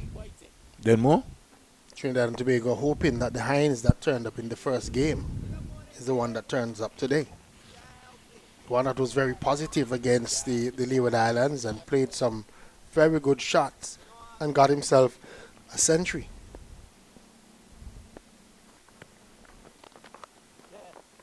He's back and punches that into the offside. Mosley is having a run. And a tumbling save by him in the end. Saved 2 runs in the process. Did save 2 runs, but those are the kind of shots that Hines played in that first game when he was able to make that 100. So the Barbados team don't want to get him playing square of the wicket too early, because if he gets in, he can really hurt them with those types of strokes.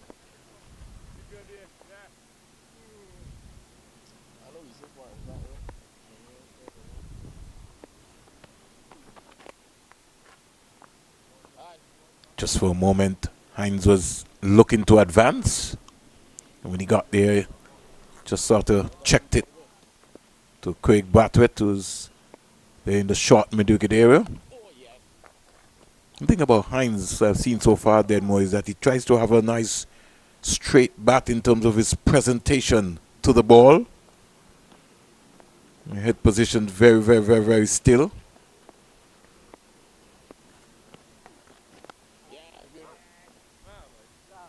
Competent player. He is a competent player, and he showed it in the matches that we would have seen of him so far. I'm sure if you take a look at your statistics there of Hines, you would recognize that he would have been an integral part of the Trinidad and Tobago setup so far for the season. Yeah, well, in terms of wickets, Denmore, he's bowled 50.3 overs, 8 maidens, 6 wickets. And because he's got 6 wickets, just listen to what Denmore is saying. Don't just say 6 wickets for 233 runs. He's certainly been a game changer. Yeah, he's broken And if you got 30 wickets being shared between Phillip and Seals, then hey, you know what's happening. Certainly. In terms of his batting, he's only got 145 runs, but he's got 100, and that's important.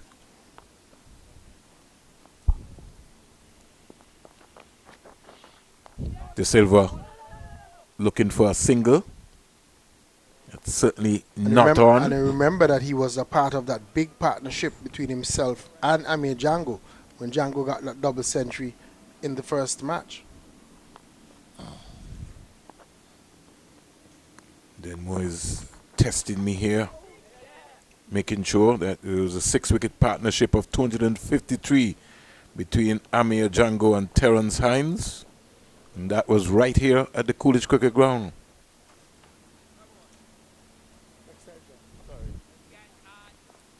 Important partnership that was in the context of even the series, because I think that set the tone for the Trinidad and Tobago Red Force against the Leeward Islands. That's when they established the dominance in that series. 200 up for the Red Force in 63.2 overs.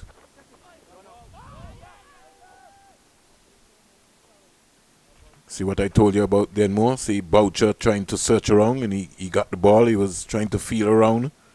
Candice can just show you that one again, Denmore. Yeah, I think that he had asked the umpire question, because I think just maybe after, Hines had just overbalanced a little bit.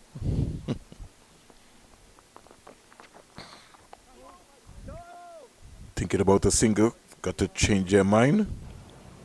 Hakeem Jordan sprinting around there from the slip. Trinidad and Tobago Red Force can't afford a run out at this stage. That would almost be like a cardinal sin. Certainly won't be something that they need.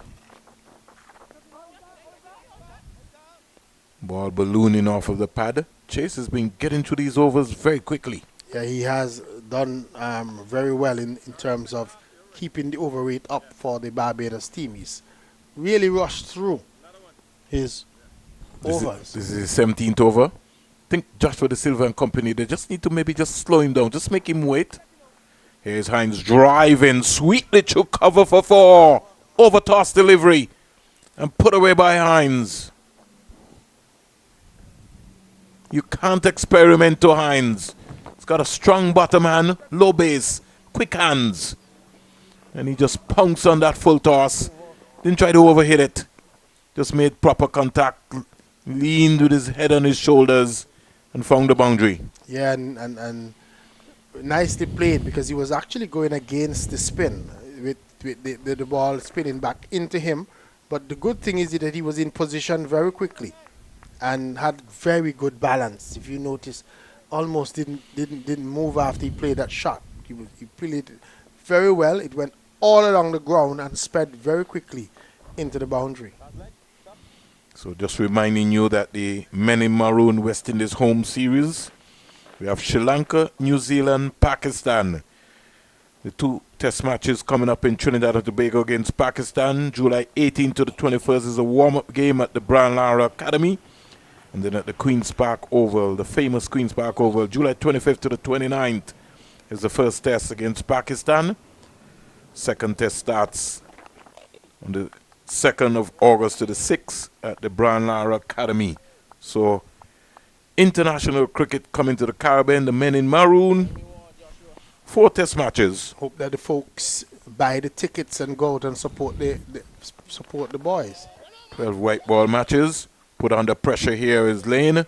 And they get a very comfortable, easy single.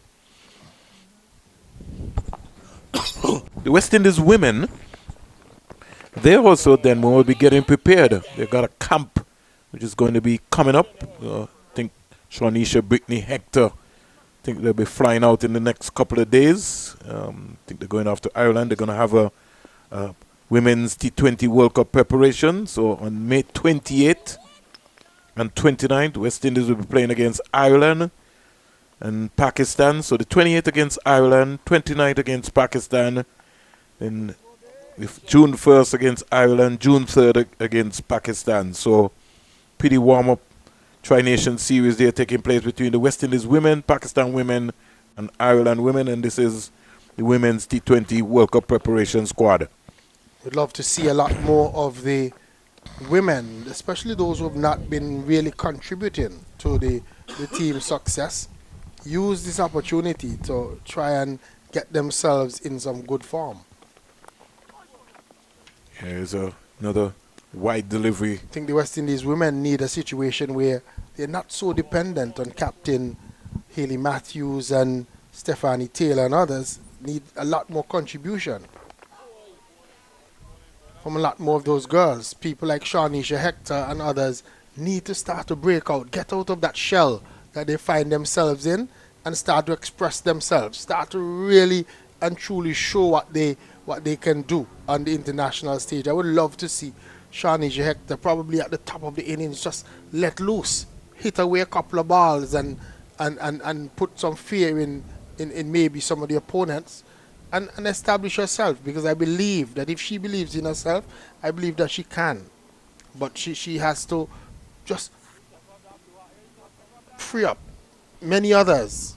You know, there is I always forget her name, but the girl from Trinidad that made the triple century and so on. Chanel Sao. These girls need to get with it, get into the action, you know, start to free up themselves and really express themselves, because I believe that they have the ability. Jedediah Blades, he's on the field for someone as well too. And so we got Akeem Jordan and Blades on. I'm not sure that I'm seeing Captain Bradwitt. Is he there? Yeah, I think Bradwitt yes, is there. He's there. He's there. Worked away in the onside. I'm just trying to look and see who else is off the field. Is it Kyle Mayers? No, Kyle Mayers is right there at short mid-on or silly mid-on, more or less. So somebody's missing. Worked away into the onside. Drake's is under the helmet. You'll find it just now. Yeah, we will. Quickly. I think I'm seeing Shamar Springer. So there you go. You got it. Maybe just went off for a quick break. De Silva just punching down the ground.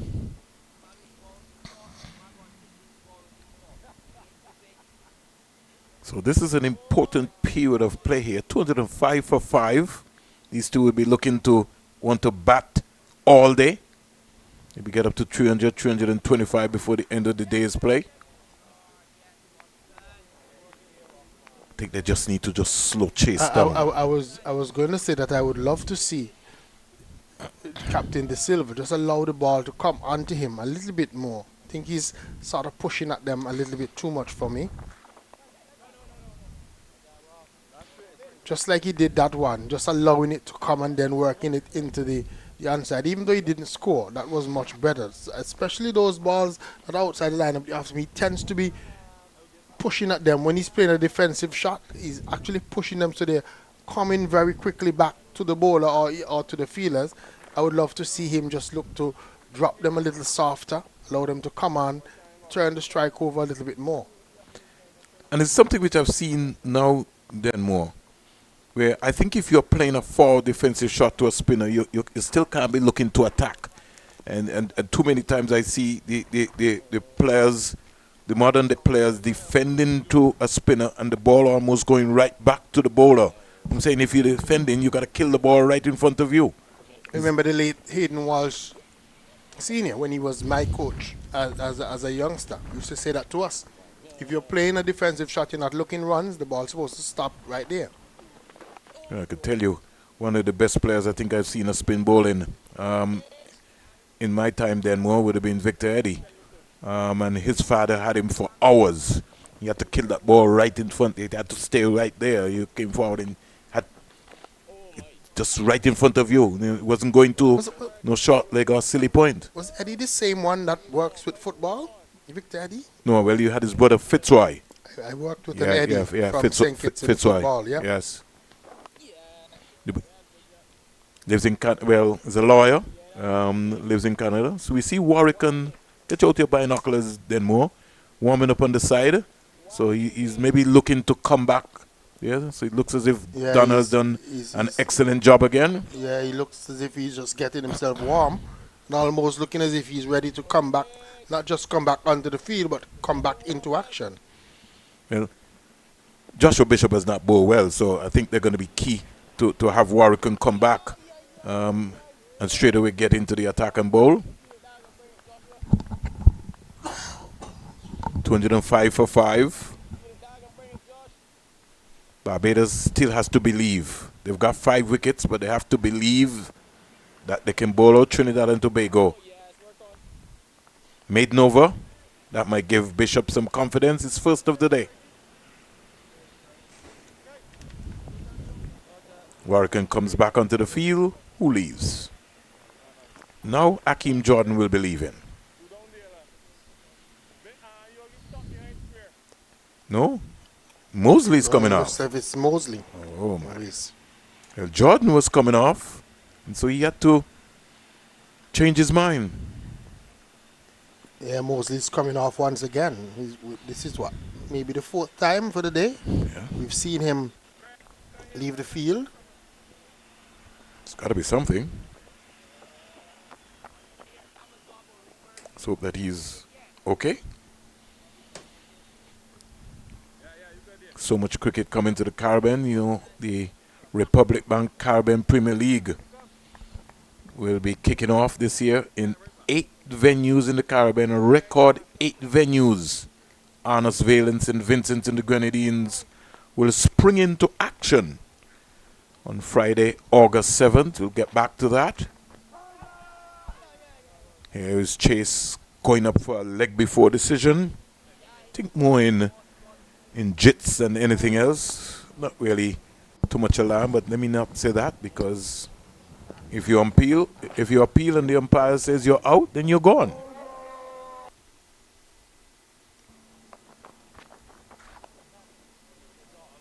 I'm just wondering, I'm here wondering out loud. I wonder which one of my friends over there in St. Vincent and the Grenadines would love to accommodate me for that CPL, for those CPL matches. Oh, that's That's an easy fix, Denmore. Clemoy Francois, I'm calling you out. You're the mayor, Denmore. Who wouldn't want to put you up at this time? And it's a very exciting weekend, Denmore. I'll give you the dates in a while. So, my friend Clemoy Francois, maybe Gunny Hines.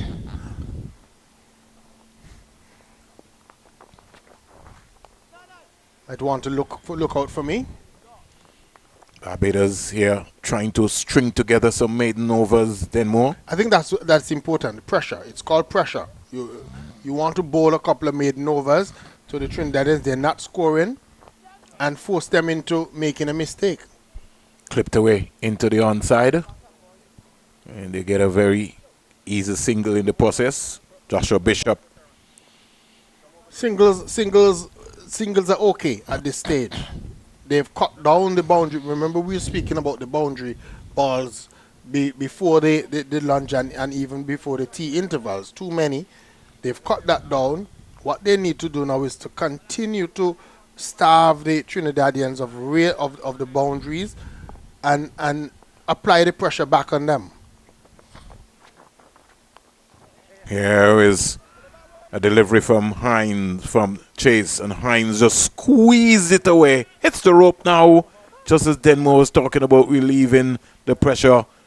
A boundary here of Chase. Again, Chase trying something. He's bowling a good over, pitching those deliveries, bowling them into the pitch, and just at that last delivery, just look at it. He tried to flight it, and it became right up to Hines, almost half volley length. And Hines was able to just squeeze it past that lone fielder in the offside and got it into the boundary for 4. So, folks, in St. Vincent and the Grenadines, please make a space available for Denmore Roberts. The Republic Bank Caribbean Premier League comes to St. Vincent and the Grenadines Friday, August 7th. Antigua and Barbuda Falcons opens up against the newest franchise, the Jamaica Kingsmen, at 7 p.m. Then Saturday, 8 August, St. Kitts and Nevis Patriots take on Trinbago Knight Riders, 7 p.m. Sunday, 9th August, Antigua and Barbuda Falcons will take on St. Lucia Kings. It's a blockbuster weekend.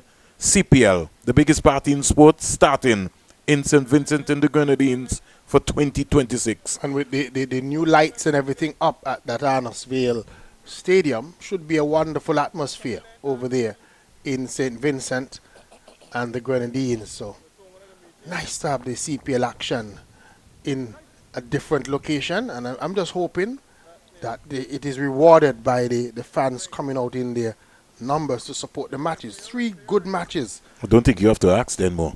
They're a party-like atmosphere. They love cricket. I know. They're going to be coming out. You could just feel the energy there at Arnosville. Yep. When we did the West Indies versus Bangladesh Test match there, when we walked down into the market area, you could even feel even those people who were not at the game, but they were following on the radio or on the TV. They were absolutely wonderful cricket fans over there in St. Vincent. You know, outside, you're talking about cricket then more, maybe not even St. Vincent. I think the folks in Dominica are just crazy. I mean, when you go to a cricket game in Dominica, it's not just a cricket game. It's a jam session. Half the people don't even watch the cricket then more. It happens. It happens all over. It's just a different level of, those people. It's a vibes, really. Squeezed away into the offside by the Silver for an easy single. And Lane taking his eyes off of the ball and almost gave away a boundary. Yeah, a little bit of sloppy cricket there from Lane. You want to stay into the game. You can't give away any runs, at least at this critical stage, especially when you're trying to build the pressure. You don't want to release it with poor feeling. It's got to be tighter all the time. That's what Denmore was talking about in terms of Joshua De Silva. Sometimes when he's playing the spin of the ball going out, just has to be able to just kill that ball right there. Over comes to an end. 69 ball, Trinidad and Tobago. They've slowed down consistently. 212 for 5. Yeah, they've slowed down in terms of, and give credit to the the Barbados bowlers. The run rate continues to be okay, 3.07. It was as high up as probably 3.5 at one point in the day. But the good thing is that the Trinidad and Tobago team, they have runs already on the board. They've scored pretty decently, 212 runs in the day so far, and we still have 21 overs to go in terms of the numbers, and so still opportunity for them to score quite a bit more runs, but they're going to have to just be patient, continue to be patient, continue to try and take the strike over. So Lane is brought back Benmore. This is his third spell for the day. 10 overs, 1 maiden, 41 runs, 2 wickets. It might be his fourth. His fourth spell. Fourth spell for the day. Well, he started from the CIA road end. And then he's had 2 short spells from this end. Right, so. But he's been the man for the season. And I think what they're doing again on this occasion, the captain is looking for another breakthrough. He's hoping that with Hines especially, that they would be able to tempt Hines, especially outside at half stump, and look to take him into the slip region. But he's got to be on the money. First delivery is Lane. Sometimes I think he takes a long time to get into his rhythm, into his work. So just with that first delivery, you can see what the plan is going to be. They're going to be looking to bowl Hines maybe a tint short of a length outside at half stump, but just try to get it as close as possible to him. So when he plays that shot that he likes to play, square of the wicket, it will then bring the slips into play.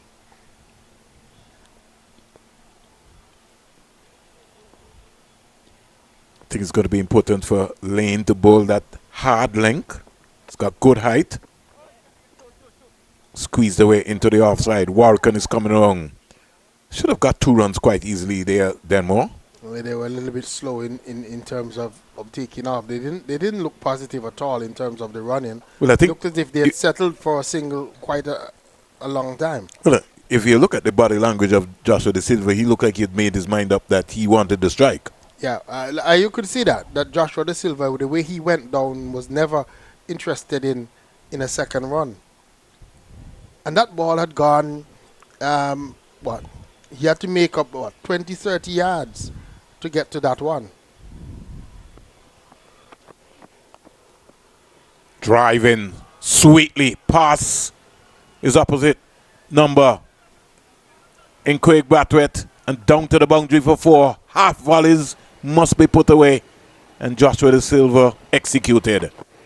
If you look at that one, it was right up to him, and he got to it and really played it well.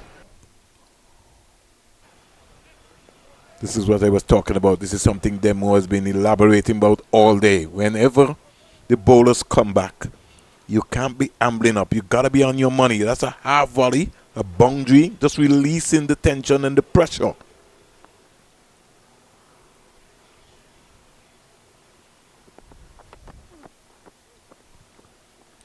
Down the onside.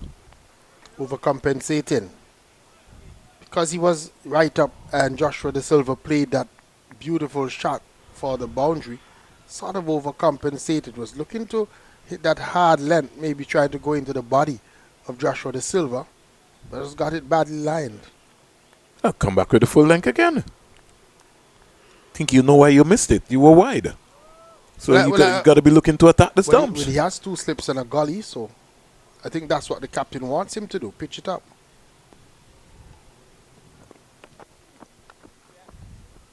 Short, very comfortable for Joshua De Silva to play that into the offside.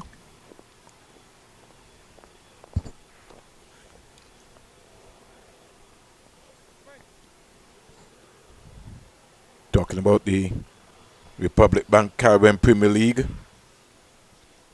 The Falcons' home games start on the Thursday, the 20th of August. But before that, then more, I just need to tell you the Falcons will have 3 games away on the road. We got 2 in St. Vincent and 1 in St. Lucia on August 14th against St. Lucia Kings.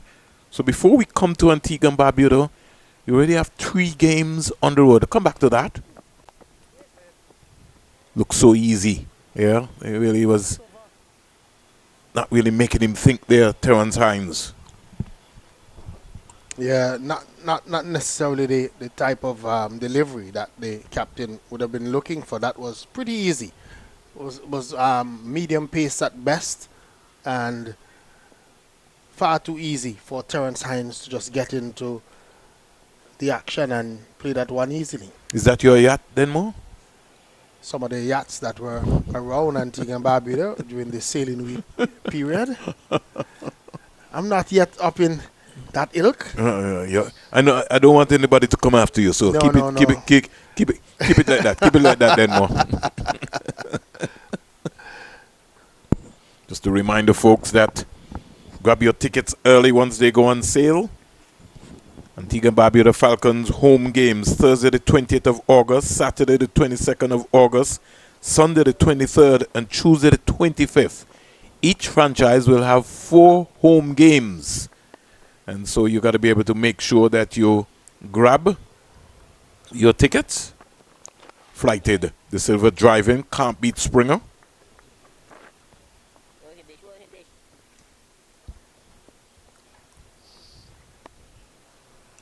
So, no Hurricane yet.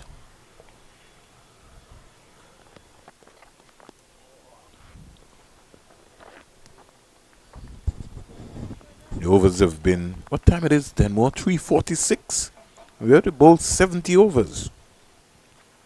Run rate has been very good. Here's a short delivery. Whacked away for 4. Another boundary again off Bishop. I was just about to say that Bishop, I was just having a close-up view of him, and he's probably bulked up a little bit too much in terms of his shoulders. Looks as if he has been in the gym. But sometimes I wonder if for somebody like a Bishop that's a spinner, if pumping iron is the right thing for him to be doing. You never know. You just never know, Denmo.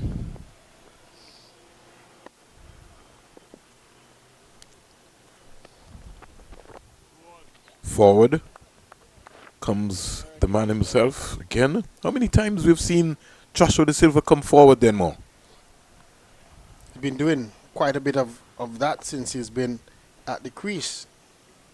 He's faced 71 deliveries, 55 of which we've seen him come forward and played like that. 222 for 5.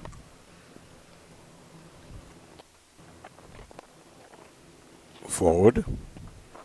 Because he's had 56 dot balls now in his innings. No, as he maybe settles in, then more just like him to just work that ball to the right of Brathwaite. Get a very comfortable single, but he's not interested. 4 runs out of the over. 71 ball, 222 for 5. Yeah, 222 for 5. When we look at the Trinidad and Tobago scorecard so far, see for Scooper, thought he gave his hand away there. I mean, Django might have just been a little bit unfortunate in being given out leg B 4 wicket. But the Trinidad and Tobago team, again, Jid Goody getting a start and not carrying on.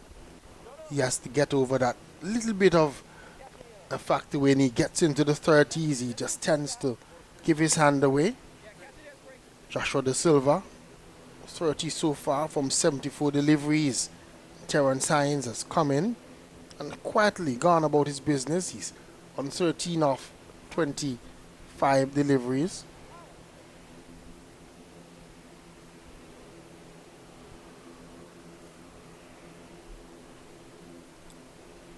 $222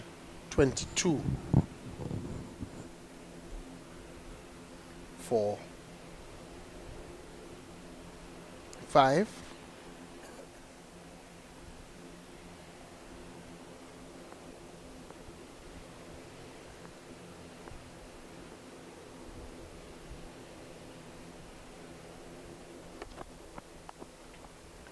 And Lane is short of a length and cut away for 4. So he starts with a short of a length delivery wide outside the off stump, giving Hines the opportunity to free his arms, and he did it well. Just got on top of it and cut it down hard into that square cover boundary, and he picked up 4 runs. Beautiful shot by Terrence Hines. He goes on to 17, and the total under 226 for 5. Johan Lane just starting and straying.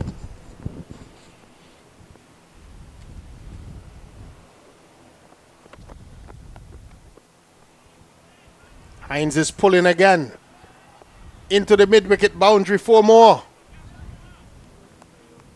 So probably not in full control, but it was short and he pulled it, literally spun himself around, but the ball went quickly into that mid-wicket boundary, and 4 more runs to Terrence Hines, 4 more runs to the Trinidad and Tobago Red Force, 230 for 5 in over number 72.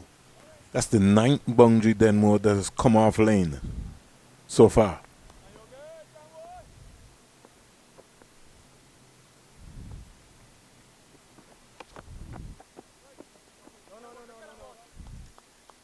Straight down the leg side, good take in the end by Boucher. Skipping across and just getting low and keeping that one from going past him. So 9 4s and 1 6 in lane spell. Chase, he's at 11 boundaries hit off him so far in his 1 for 60. And Bishop 5. Walken has got 3. And Lane has lost the plot so far.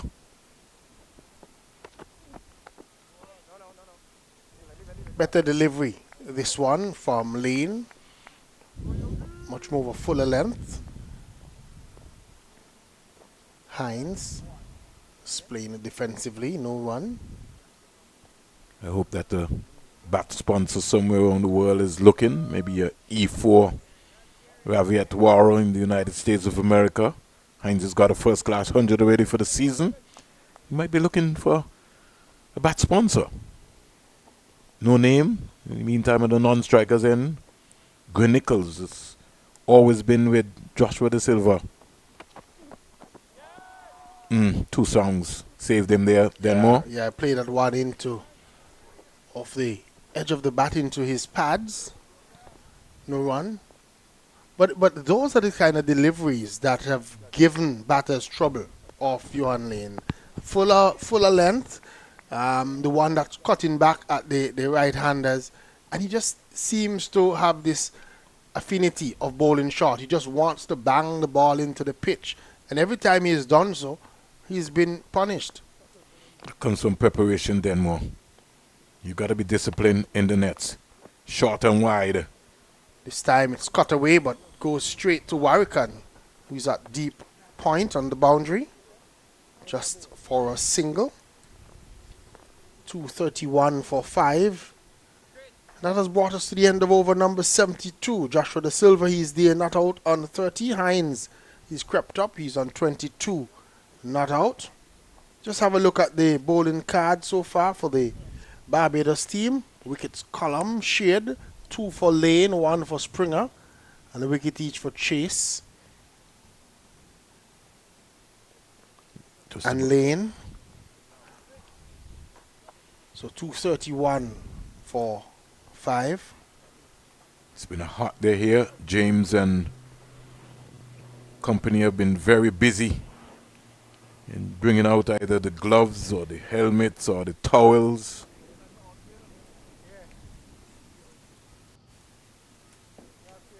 Execution time. Looks as if they've just come for the helmet of Captain Joshua De Silva. Sent back for that red Trinidad and Tobago Red Force cap. It looks as if it's Warrican who is going to take back up the attack from that northern end. It's going to be, he's replaced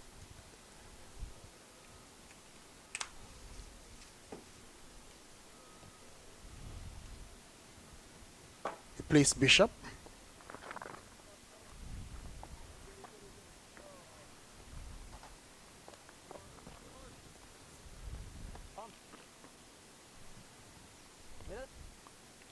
Warwick, before this, a total of some 417 first-class wickets, a best of 8 for 34. And this is what can frustrate you then more when it comes to Warwick. And that's a good afternoon to Winston Reed. Remember that name then more? Certainly do. Picked up a bag of wickets. Always was in control. The thing about Warwick, right, is that he's neither here nor there then more. So you want to get after him and you can't get after him. Yeah, he's very flat. Not somebody that flights a lot. So he sort of frustrates you. They're going to get runs here. This one is tickled fine by Terrence Hines. Is running down very close to the fine leg boundary. It's pulled up just inside by Chase. And they run back for a third run. So 3 more runs to Terrence Hines. You know, every time he bowls that arm ball, then more. If he gets it wrong. Yeah. It's badly lined and they've made him pay. Every time he bowls it, the ball, somebody gives chase, come down this side. Every time he bowls that arm ball.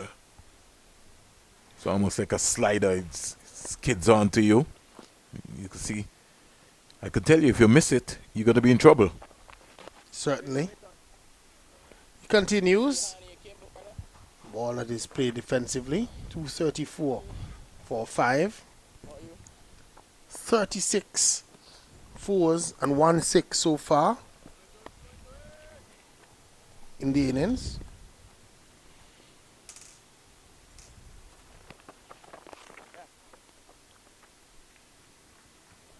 Clipped away.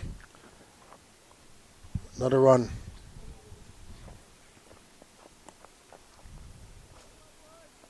Barbados, every now and again, every time then more they look like they're in the game, then a partnership comes around. This partnership has already yielded 41, which sort of sometimes frustrate them. You could see them, their spirits dropping. But I must say that is what Trinidad and Tobago has done well for the season.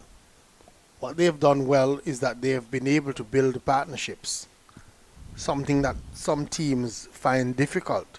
I know that the Leeward Islands, except for the last match, had a problem building partnerships. They were losing wickets at regular intervals, whereas the Trinidad and Tobago team, they found ways to build partnerships, and big partnerships too. And I think that's going to be key in terms of these types of matches. It's not a limited overs where you run away and people come and bash quickly. So you're going to need them to work in teams so that they can actually accumulate the score, everybody contributing.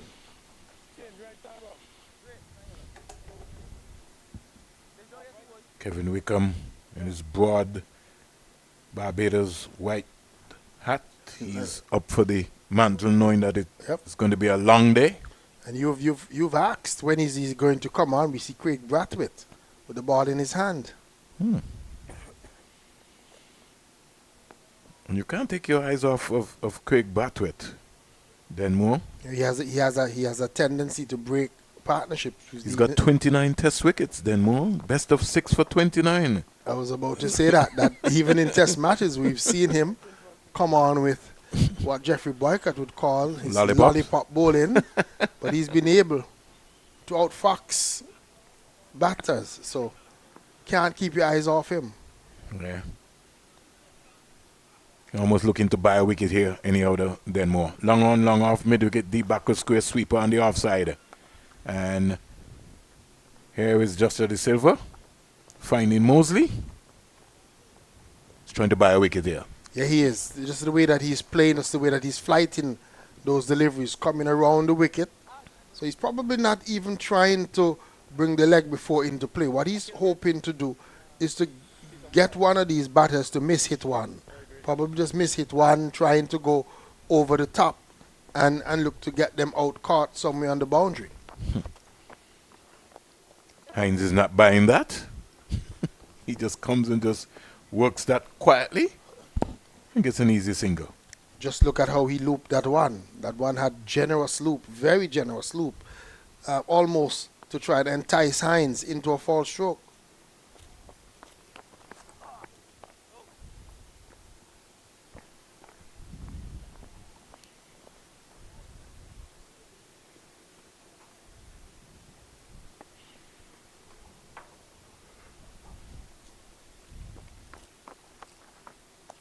Forward.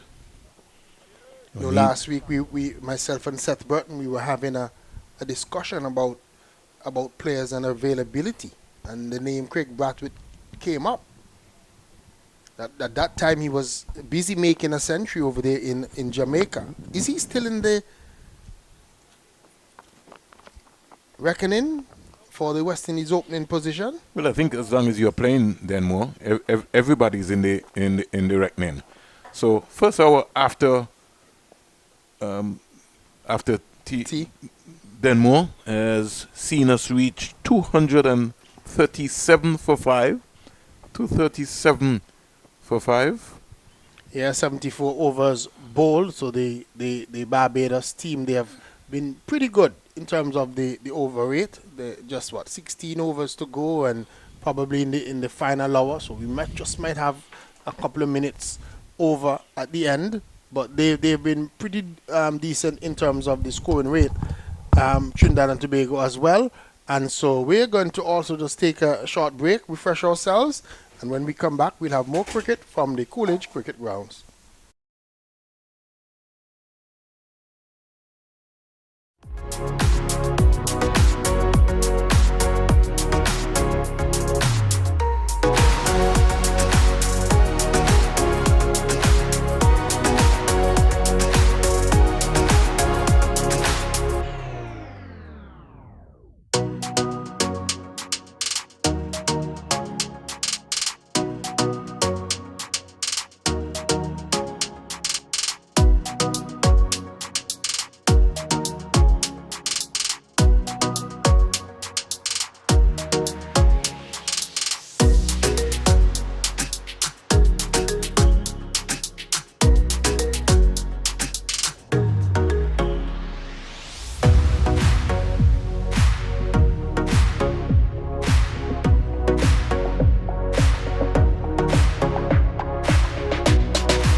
We're back here at Coolidge Cricket Grounds.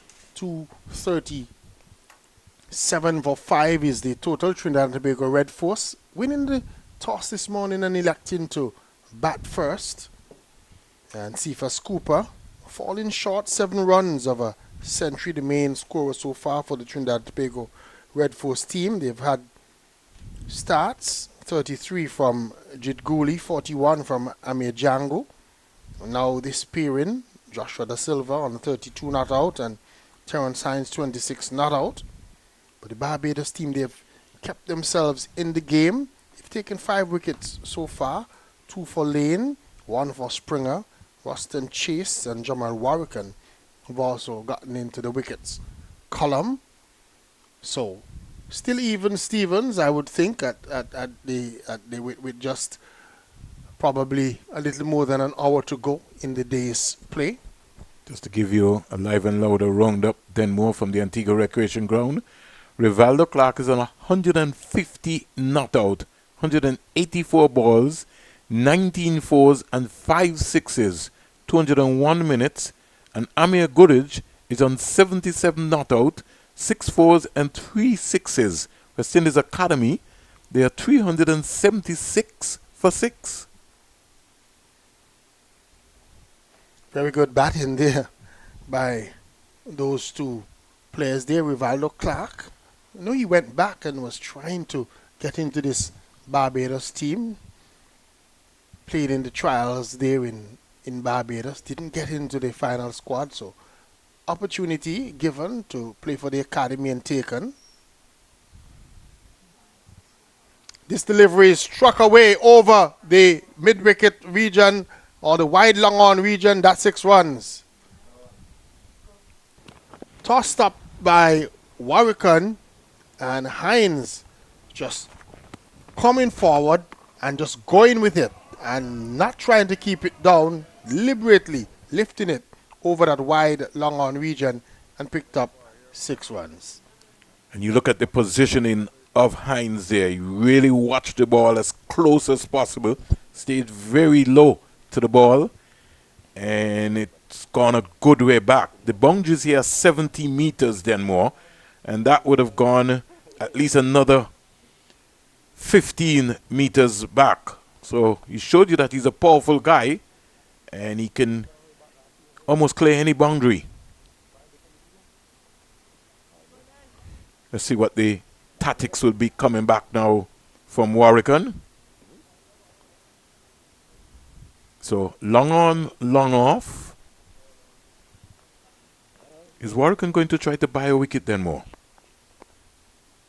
Probably.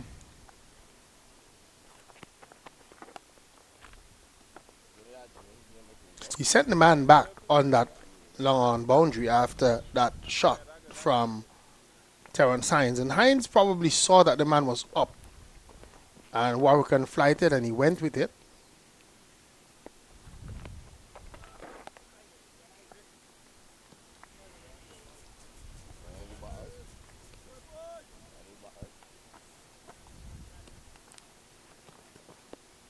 A lot of chatter most likely taking place with the folks under the helmet.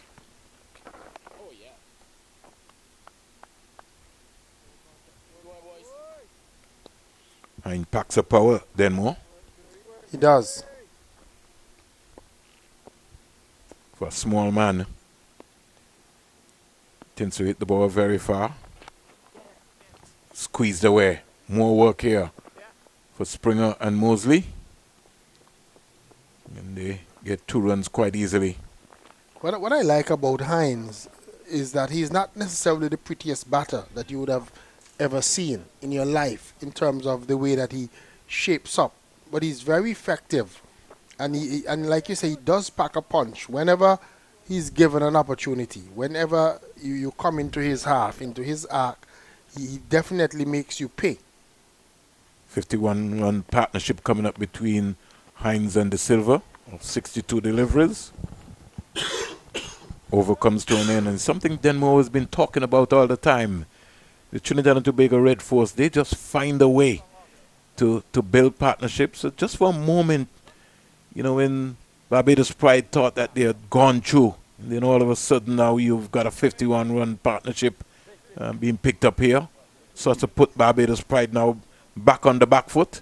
And I was saying when they lost that 5th wicket at 194, I was saying that this was a critical moment because it could be the difference. Because after this pairing, you're pretty much into the bowlers. Carrie Peer, who might say to me that, you know, I'm much better than just being considered one of the bowlers. Same so to Anderson Phillip. But I'm just saying after this you have Peer, Phillip, Charles, and Seals to come. So not very much in terms of recognized batting. So it's important. This partnership here is an important partnership in the context of the game for Trinidad and Tobago Red Force.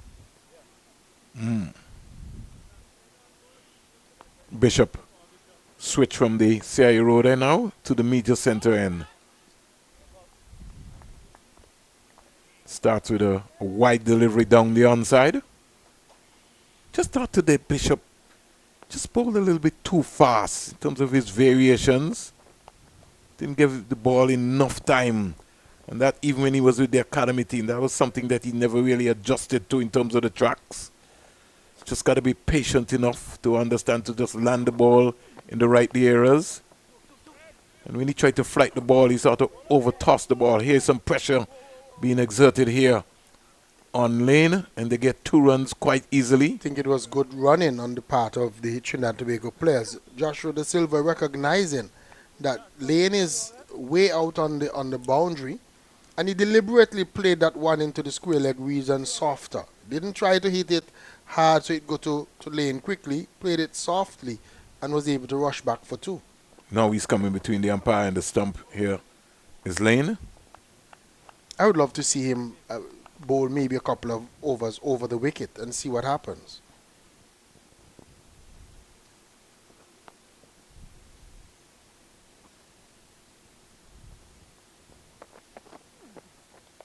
One of the things that I find here is a beautiful late cut again by De Silva. More runs.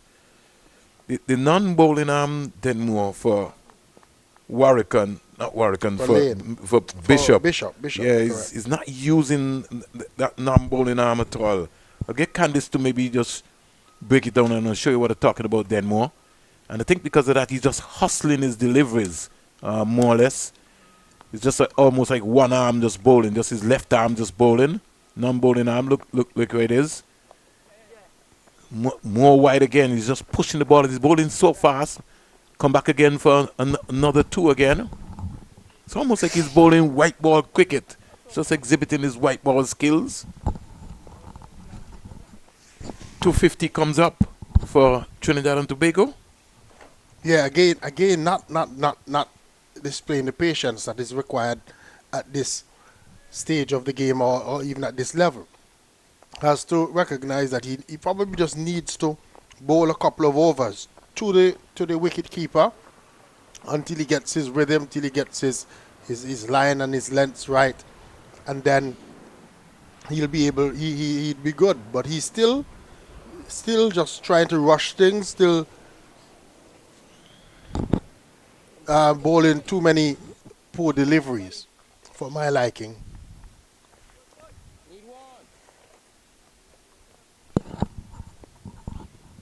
Hines waits for Warwican. Comes quietly forward. Really sort of semi-defensive feel here set by Warwican. He's got long on and long off, and he's saying to Hines, if you want to go, you can go. I'm not stopping you. Hines does that quietly and punches it straight down the ground on the offside for a single.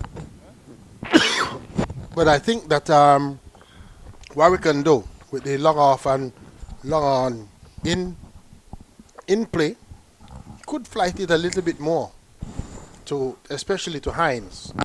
Just try and tempt him a little bit.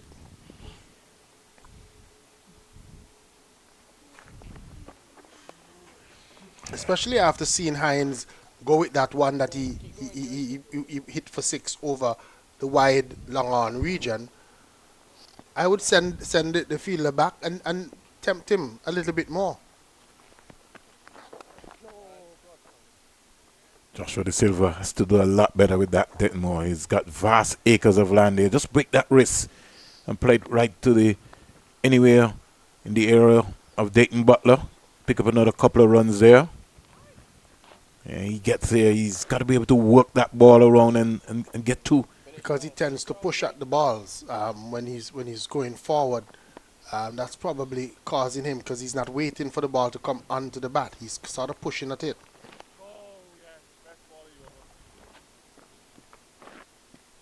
Over comes to an end. And at the end of it, 252 for 5. Just like we saw him in the last over, playing 2 delicate late cuts. He also needs to just be just as patient, especially with those balls that are coming onto his leg stump. Just wait and play them a little bit squarer, because there was only one fielder on that leg side, so he had acres of space in the square leg region. If he just waited a little bit more and turned those deliveries into the square leg region, always the possibility of getting 2 runs.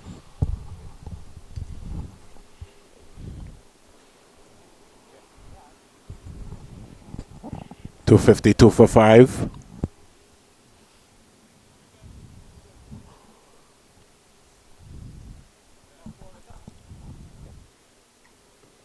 Bishop continuing. Still would love to see Bishop try even a couple of deliveries from over the wicket and see what happens.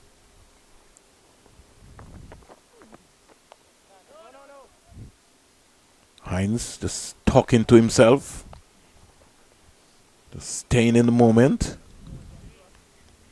He's on 35 from 45. Joshua De Silva 38 from 91. Hines just indicating to umpire Dayton Butler, could you maybe just turn the shades around to the back? Flighted. There's a difference in the 2 players when playing the spin ball in Denmore. You could see Hines looking to just kill it there. He doesn't try anything else different.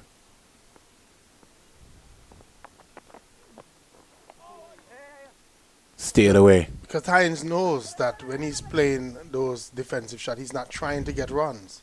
So he's just allowing the ball to come onto the bat and literally killing it there. On that occasion, he was looking runs, so you could see the difference in the approach. He was steering that one past the slip field and down into that 3rd man region.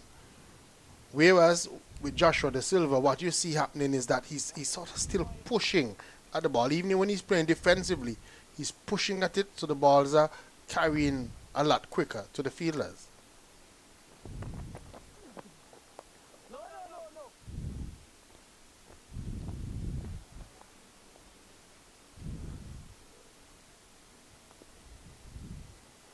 Not for 43 is Joshua Bishop.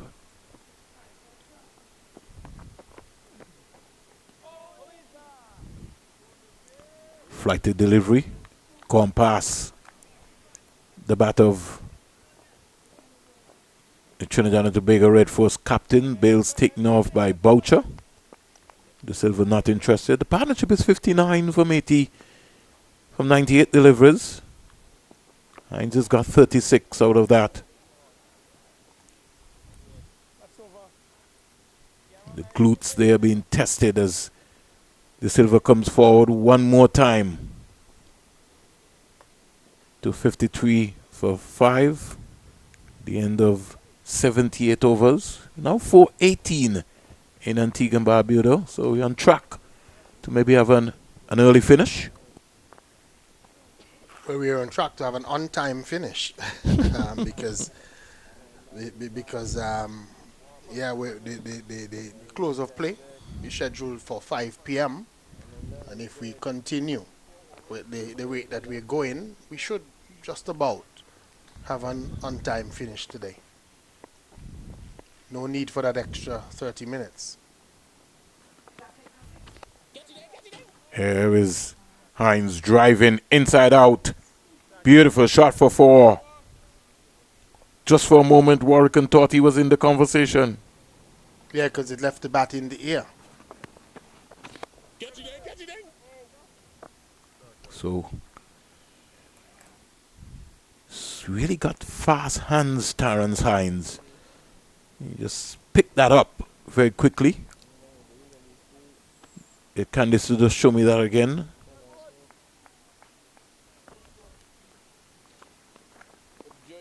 After this delivery, Candice and Jason have done an excellent job so far. Comes quietly forward. Here is it. Thank you, Candice. Yeah, it's got fast hands, real fast hands. Goes to the ball very quickly. And he was deliberately trying to hit that one over the top. He wasn't trying to keep it down. Respectful. Knows his limitations and where he wants to hit the ball.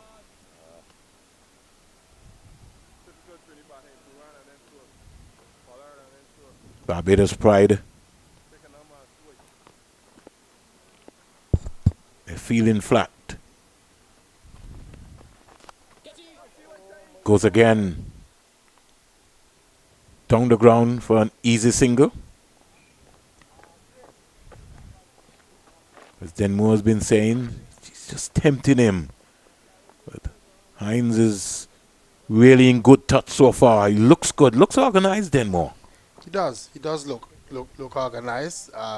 We saw him in the first match when he got that century. This is how he was looking.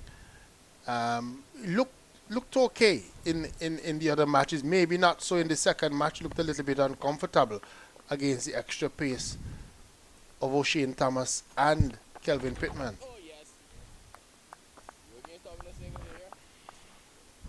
But when he's playing against the spinners and even the medium pacers, he looks a pretty good player. They've now brought up the long on and the long off, the mid on and mid off for Joshua De Silva.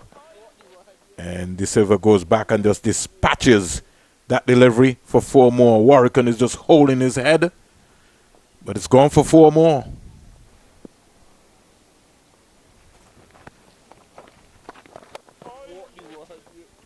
I think the reason why Warwickon was holding his head, because that one kept slightly low as it was going into Joshua De Silva, but De Silva read it very well and was quickly onto it and got it into that vacant square leg region, deep mid-wicket region, and picked up 4. Live and louder roundup from the Antigua Recreation Ground, the West Indies Academy, a 395 for 6. Rivaldo Clark from Barbados is not out 156 from 195 balls, 19 fours, 5 sixes, and he has so far batted for 217 minutes. Goodrich is on 90 not out with 7 fours and 3 sixes. So it's been a run fest at the Antigua Recreation Ground. Yeah, they've really liked the bowling of the Guyana team. And Guyana literally starting with spin this morning. Because Neil Smith bowled the first over, and the second over was bowled by Veersamy Permal. So maybe Guyana just using it as a true practice match, just trying to see some of the other players and other combinations. Here's the delivery from Bishop, just pulled into the onside. Yeah, 2 more runs, 2 more easy runs. Yeah. Therefore, Terence Hines, he's on to 43. A lot of work here for Lane. Lane is asking where you want me, because I've just been working. Somebody talk to me.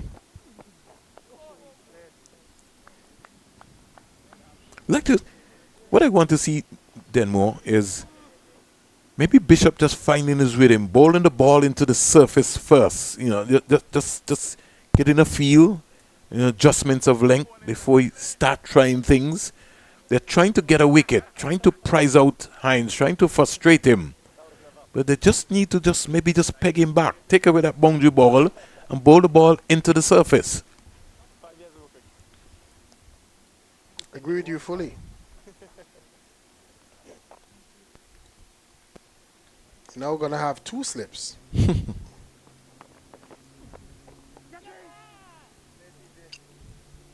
Had 1 left to bat.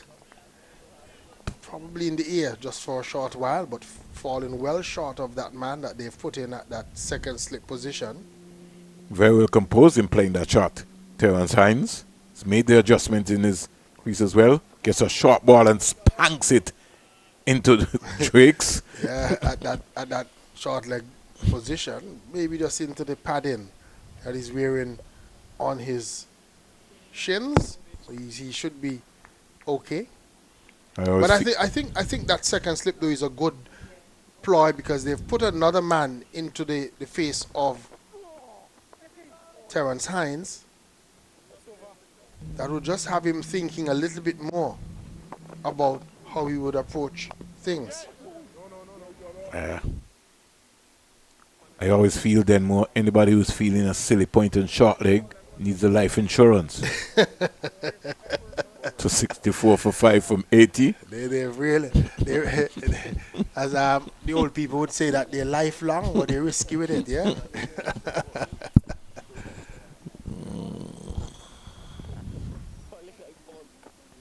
But it's all a part of the game being in that position. That position normally they say reserved for the newbie, one of the newer persons or the younger persons on the team. Well, I asked a former test player from Antigua and Barbuda in the Leeward Islands, former captain Dave Joseph, if he ever fielded in that position. And he said, Springs, one thing I know for sure is that I never wanted to feel in that position, so I was always good at slip. That's a good answer. So you know that when time came and they were looking for sleepies, he's first in line. Yeah. I say he wasn't making any joke at all with that one. And that's what you were talking about this morning, then, more in terms of a selector. People tend to look for your feeling qualities and to see what you bring.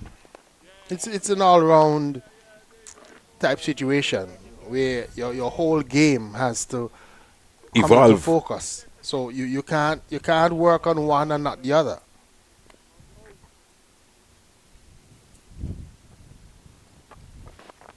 Clipped away.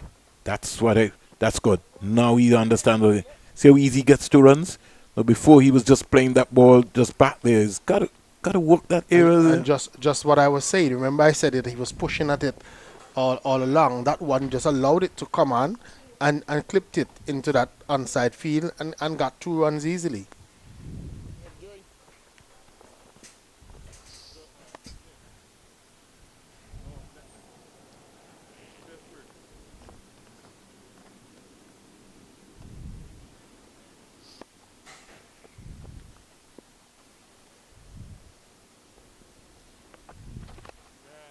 Forward again.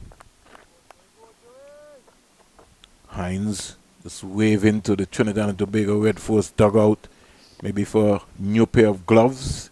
He's been out there for some time now. It's been a real hot day here in Antigua and Barbuda. Whipped away. More runs. They can get 3, but Joshua De Silva has decided to settle for 2. Been a hot day, so Joshua Silva probably just trying to conserve a little bit of energy. Didn't really sprint through to try and get 3 on that occasion. But what I like with what Warwican has done, that man that he had all afternoon at that silly point position, he's moved him into a short leg position. Again, more runs. They're thinking about 2. Joshua De Silva is coming back for it, and they get 2 more runs quite easily. Yeah, it was a little bit of a slow reaction from the fielder at that short leg position, and so it allowed the batters to be able to rush through for 2 runs, almost as if he didn't see where the ball had gone, and so he belatedly reacted to the ball that had gone behind his back, and the batters were able to rush through for 2 runs. But I was saying that putting that man on that short leg would stop Joshua De Silva from just easily turning that ball into the onside and getting 2 runs, and it would also allow Warwican to even bowl that arm ball a little bit more and not worry about the runs being given away. So you have a situation here where everybody is great, been refreshed, change of gloves, got their face wiped. Only thing they didn't get any pampered by the physio. And Correa and Joshua James have done a good job all day. in signaling and in responding to the signals of their players. Hines looking to squeeze this one out into the offside. Score 270 for 5. Hines is 43. This has been an important partnership. Has been an important partnership for Trinidad and Tobago Red Force. In the context of the game, Barbados have to believe. They have to stay in the moment. Forward. He comes. 48 to the silver. 43 to Hines. Over number 82 starts.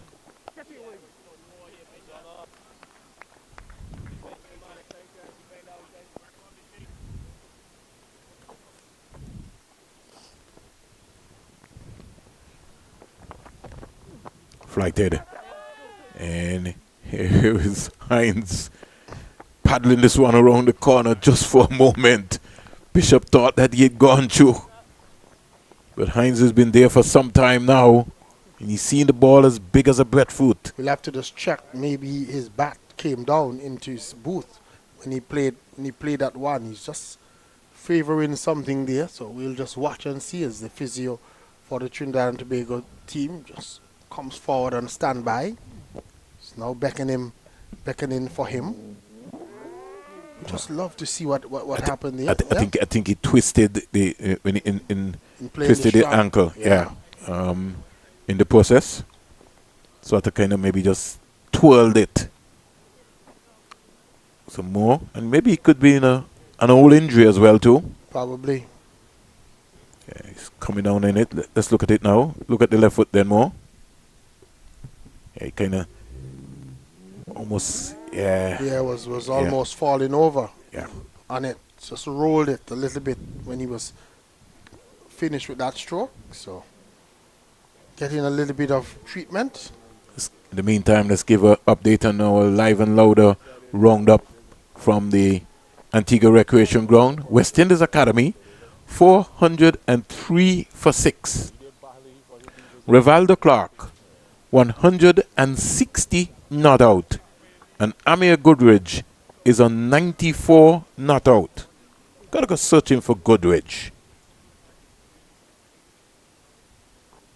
See if I can find something on him. Then more. Yeah, Mari Goodridge. He's making a name for himself there, getting an opportunity and taking it. Also have to find out as to why Paul Palmer from St. Martin and the Leeward Islands is also not part of the academy setup anymore. Somebody sent me some news to tell me that. So he's had, in terms of his career batting, Amari Goodrich, he's had 4 first-class matches, 146 runs, 20.9 is his average so far.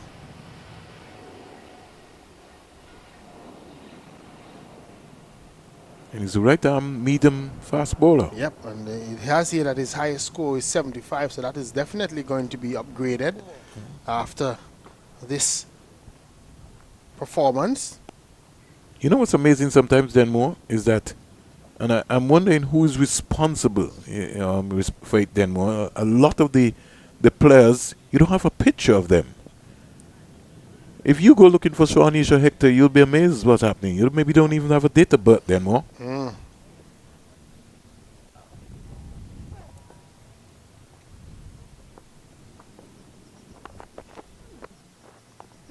Hines dropped. He was back and forcing that one. It went to that man at the second slip position and he put it down. Wickham. Let's have a look again. And he moved for it. Yeah, he was looking to force it away. He moved quickly. It just didn't stick. And Wickham couldn't hold on. And that's a chance to Terence Hines after he's received some treatment. He remains on 45. 272 for 5, the total remains. And he moved right into the position. Wickham. That's something that we've been talking about all day. Then the ball has been following him all day. All day.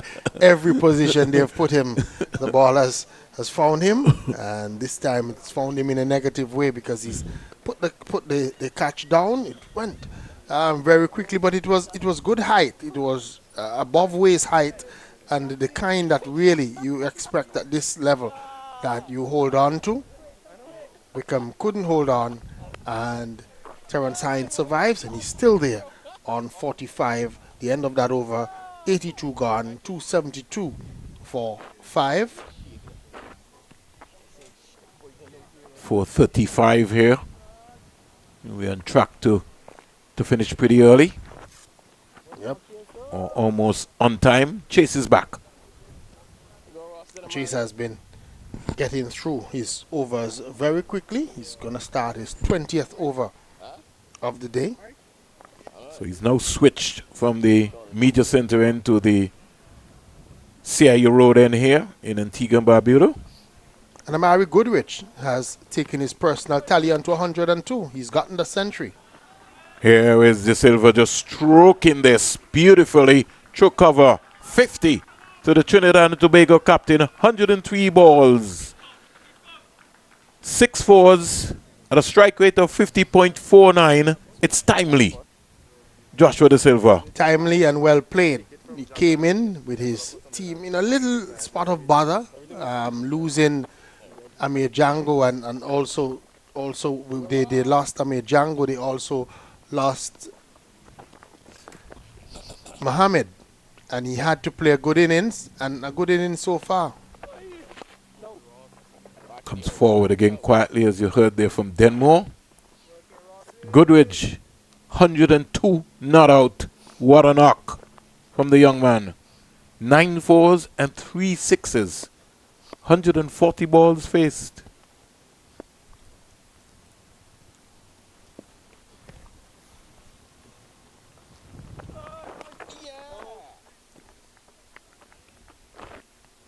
De Silva, 52 not out, 276 for 5.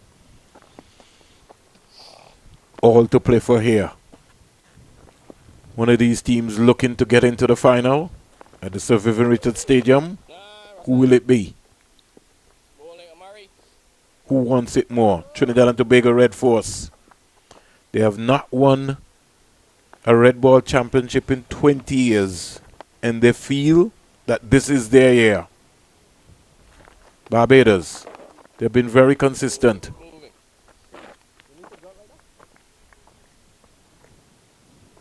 Chase looking to break this partnership, which is now yielded 82 of 128 deliveries.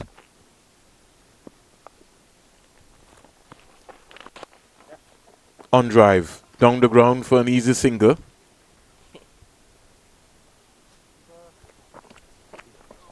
All of the attention now will turn to Joshua De Silva,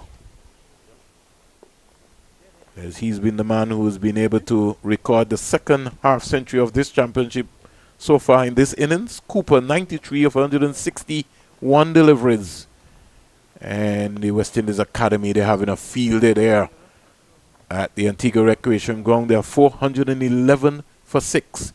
Rivaldo Clark making a statement. 400 runs in a day's play is quite a statement indeed. Quite a bit of runs to be scored in a single day. Well, you were there the last time, Denmore. It was a very flat pitch. Okay.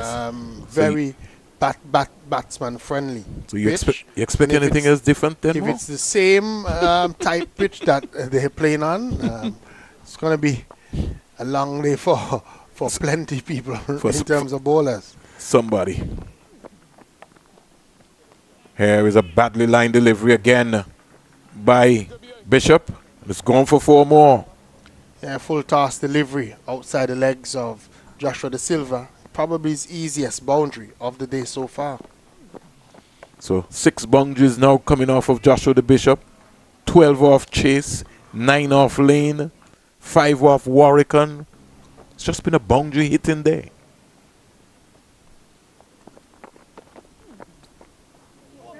Back. It's gone to the keeper. Chase is after it. Umpire Dayton Butler will signal buys.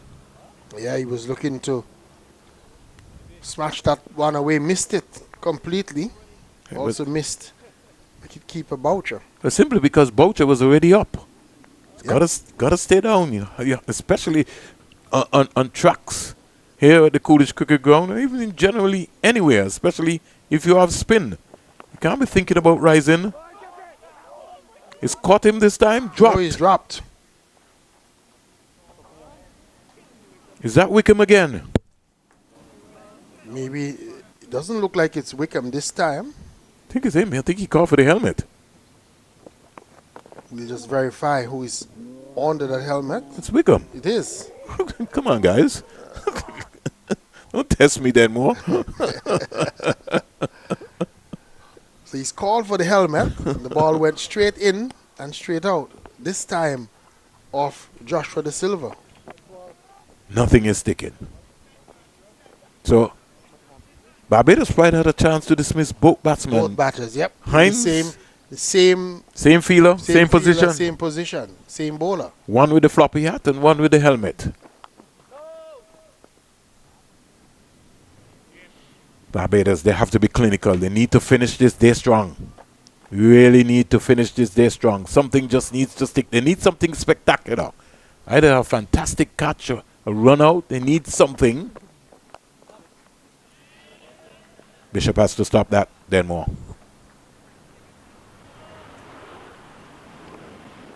I don't think for the entire day that the Barbados team have been at their best in terms of in the field. We've seen some sloppy feeling. We've seen some poor efforts. We've seen some not so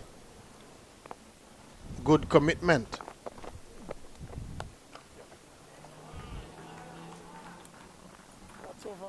Ball is being dispatched for 4. Oh. Yeah, another short delivery. Falling away here, then more. This time, Hines was quickly on it and put it into that straightish mid-wicket position, 4 runs. And you see, then more, cricket is such a funny old game, then more. You've created the chances, you don't get them, and just look at this delivery. Trigger movement first, got deep. Drakes was jumping for joy, but he wasn't coming in his direction. It went the opposite way. Nothing happening here at all. It's not been a good period for the Barbados team. They've dropped 2 catches. They've bowled some poor deliveries. We've even seen balls going by the wicketkeeper for buys. So it's been probably a 10-15 minute period where had the Barbados team been a little bit sharper, they could have been in a much better position in this game. It could have easily been 288 for 6 at this stage. They've taken the new ball then more.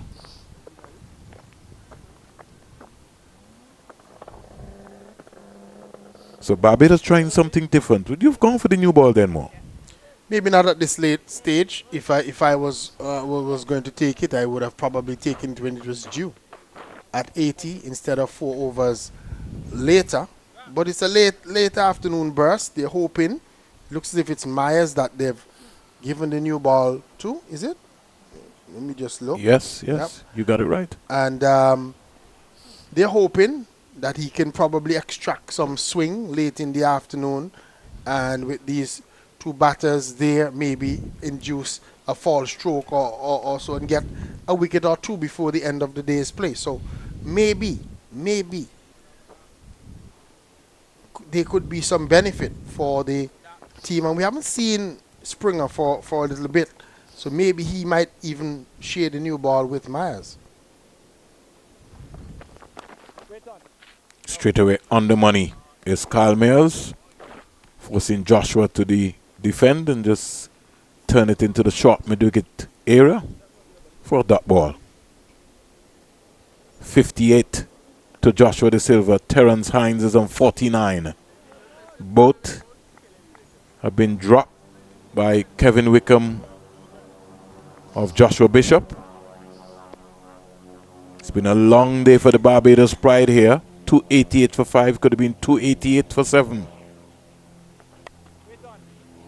Ken worked away into the onside, can't get a single.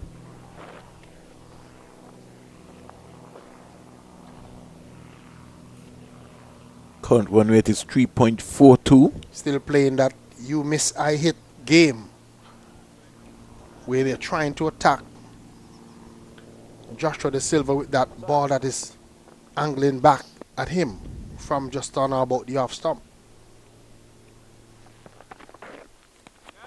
Down the onside. Delivery more or less pushed away. They got a deep backward square and a fine leg. Looks as if it is it Akeem Jordan? Akeem Jordan is on for someone, then more. Do I see Mosley on the field? Yes, Mosley is still there. Somebody's missing. I know Warwick and somebody's there. Tucked him up again, can't score. This is a good start here by Carl Mayers.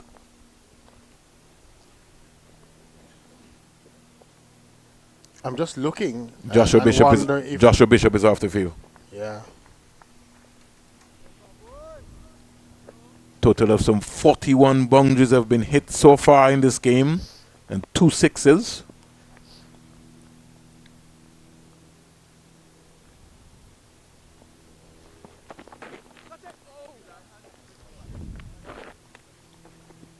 Now, you know what's amazing, Denmo? If Joshua De Silva could just get the old-fashioned leg glance, and he just stays side on and just get inside and just work that, Warken would have a lot of running to do. A lot of running to get around to any of those.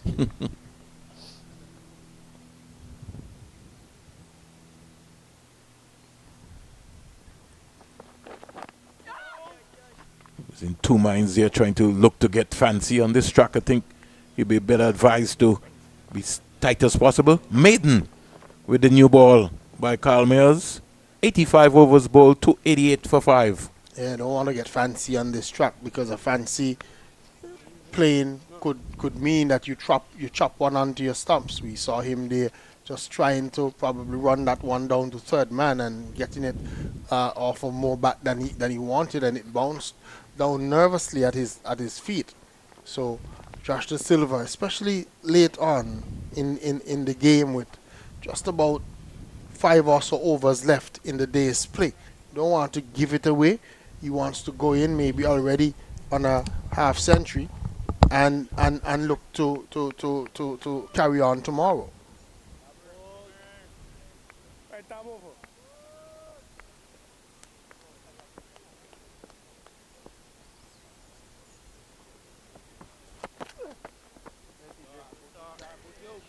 Like I was predicting, Shamar Springer has come back. This would be his 12th over of the day, 1 for 30 so far.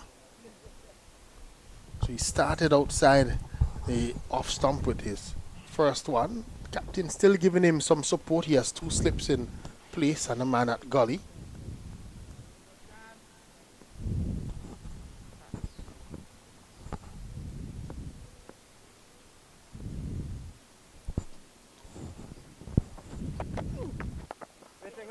Steered. 50 to Terence Hines. What a knock by the number 64. He waves to his Trinidad and Tobago Red Force dugout. 66 balls, 6 fours, 1 6. 50 to Terence Hines.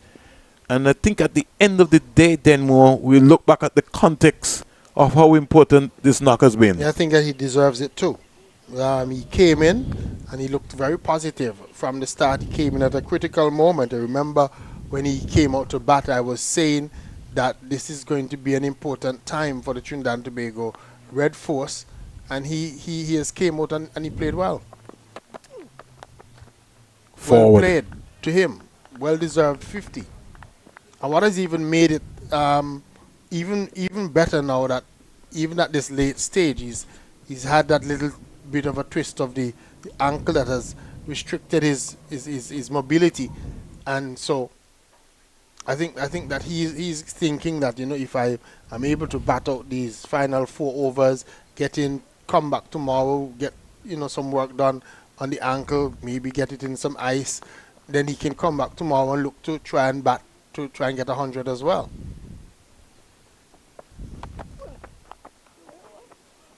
Ball again, stopping, sort of on this surface here. So Joshua De Silva is going to still have to be tight.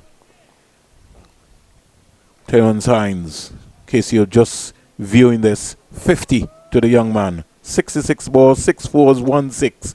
A strike rate of 75.76. And to match this up against his 100 already for the season. Springer strengthening the slip cordon now. Mosley comes into the first slip.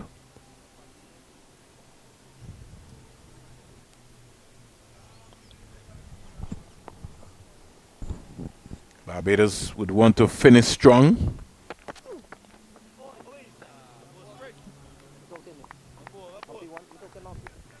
Josh De Silva is sort of just looking a little bit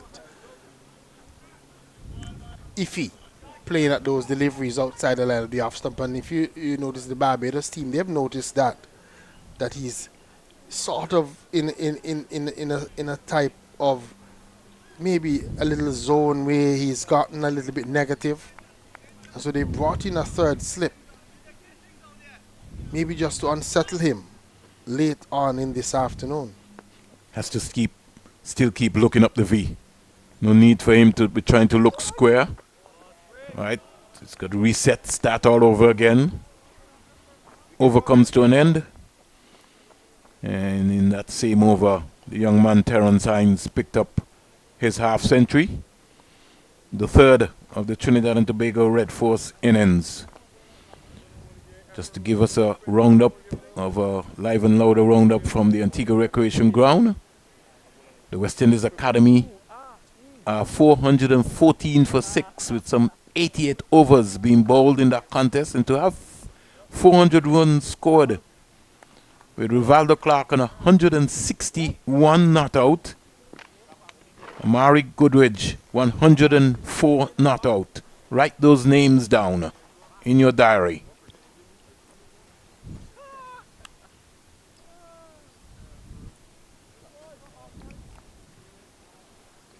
Academy is also then more supposed to be going on, not supposed to, they're going on a tour to Sri Lanka. I think almost coming up to the end of June. West Indies Academy. Opportunity once more for players to get some exposure overseas. I think that the CWI have to also try and resurrect those A-team tours if possible, because those, I think, gave opportunity as well for especially those players who are just maybe on the verge and maybe just need a couple of innings against different opposition to see if they're really up there or not. Down the onside. That's the glance that you were talking about. There we go. In the previous over, he was jumping inside the line and allowing those to go by into the gloves of the wicket keeper. But as you were saying, just stand your base, be strong, and just get that glance going. And he was able to get 4 on this occasion. So, Mears, he's in the list of boundaries as well too.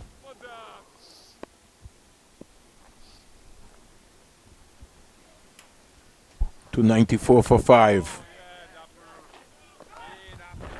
How many times you would have seen that all defensive mood shot being played?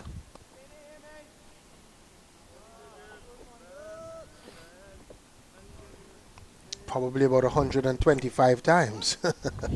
We've seen that in the day's play.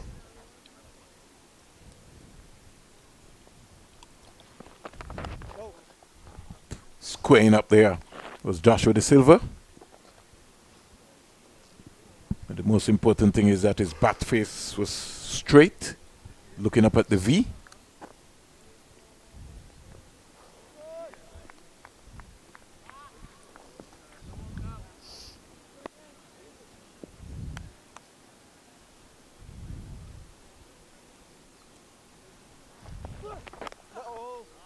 you can almost hear his brain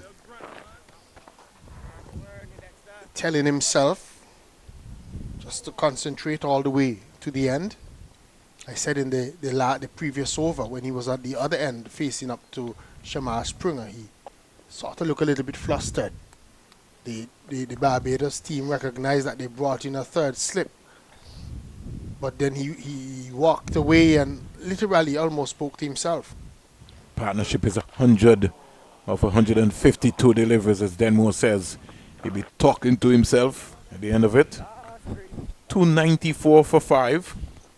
What he's done well too is that he went back to the basics, going back to playing up in the V, going back to using good technique, going back to what you would have learned, take away the false stroke and those kind of things.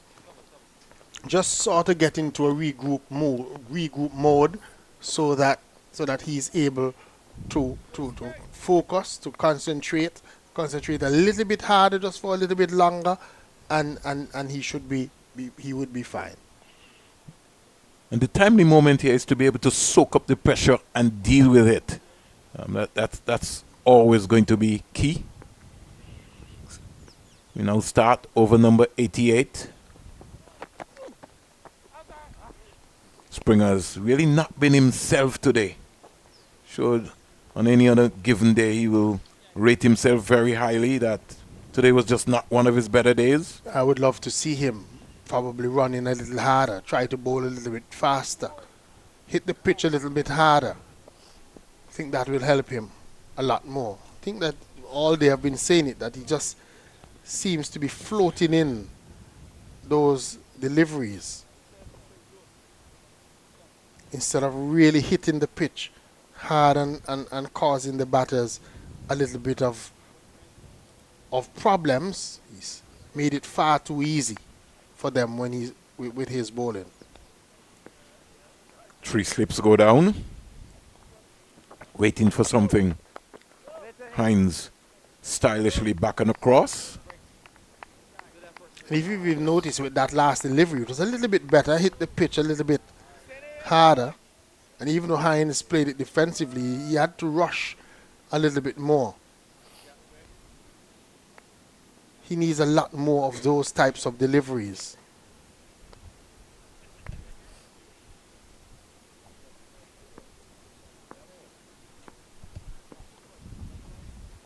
To 94 for 5.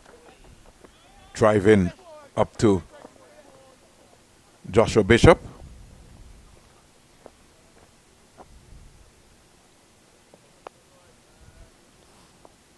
When we're at the end of the day's play, the live and louder player of the match, Denmore Roberts will be speaking to that lucky person. Sure he's got that name in his pocket already. I don't know who it will be. I'll have to ask Denmore so he can tell me. Down the onside. Battle line delivery there. Barbados maybe can't wait for the day to finish, Denmore. Yeah, I think just from the way that we see Shamar Springer bowling at this stage, he looks as if he's probably ready to get into that dressing room, maybe get into a cold bath or get an something. ice bath. Yeah, get an ice bath and get some rest.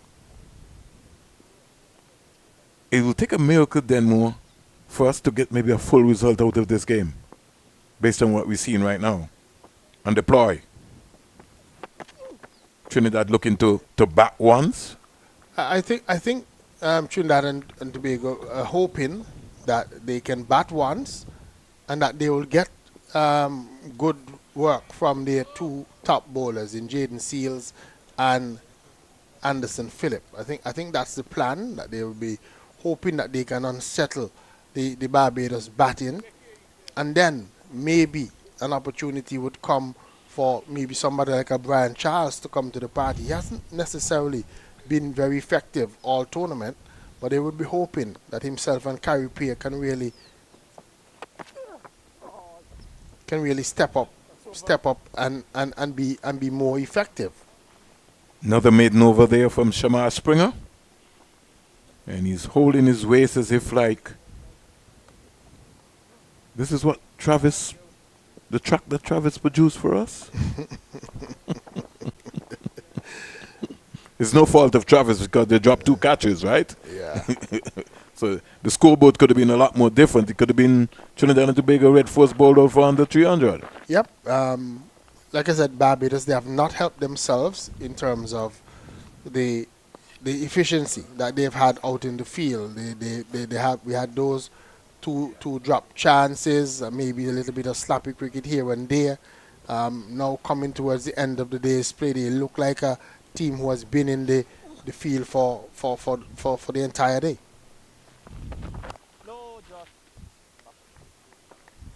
It's obvious then more.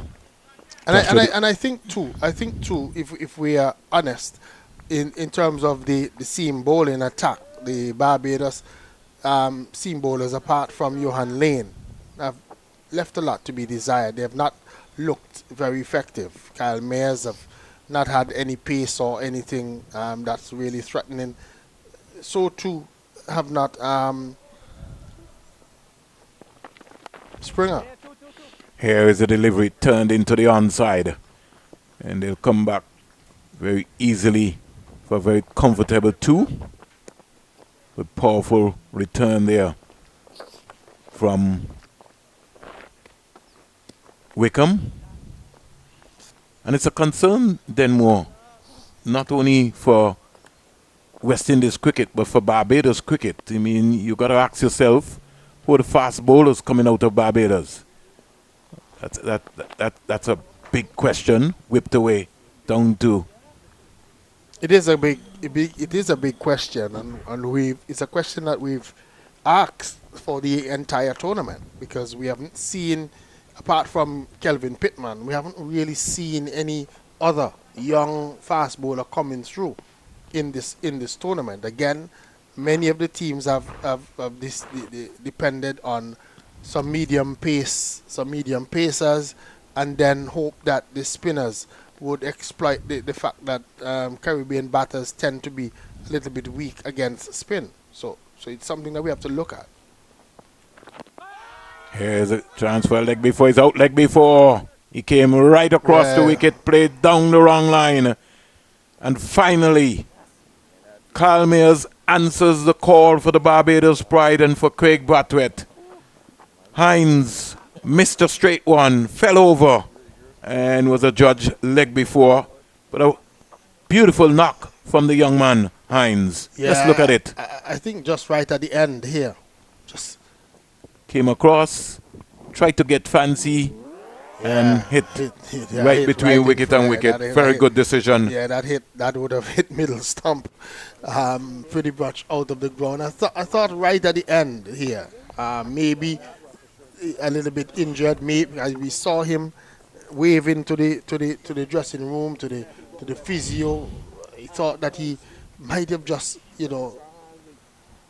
survived the final 2 overs of the day's play. Maybe that's even what they're saying to him now down there in the dressing room area. But Kyle Mayers would feel good about that. Barbados would feel happy because they've gotten the 6th wicket. And instead of coming back tomorrow morning with a fresh again, Terence Hines and Joshua Da Silva, they now have Kyrie Peer, who is in, and there's still an opportunity that they could even get another wicket and end the day, in a more positive position than they probably thought that they might have. So that is an important wicket at an important stage of the game, I think, for the Barbados Pride team. Yeah. So our live and loud roundup from the Antigua Recreation Ground, West Indies Academy, 420 for 6. Carl Mayers to pair. There's a P for leg before. Umpire Carl Tuckett says missing. The line of the off stump. Pair was caught on the crease. Didn't again, get right out. When you look at it, Pierre doesn't look very confident. Yeah, that was a good shout. That was a good shout. Might have been going down based on Carl Tuckett's position.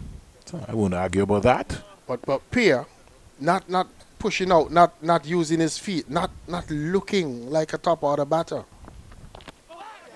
Oh! Gone past the wicketkeeper. Did he get something onto that? 10 more. Did he?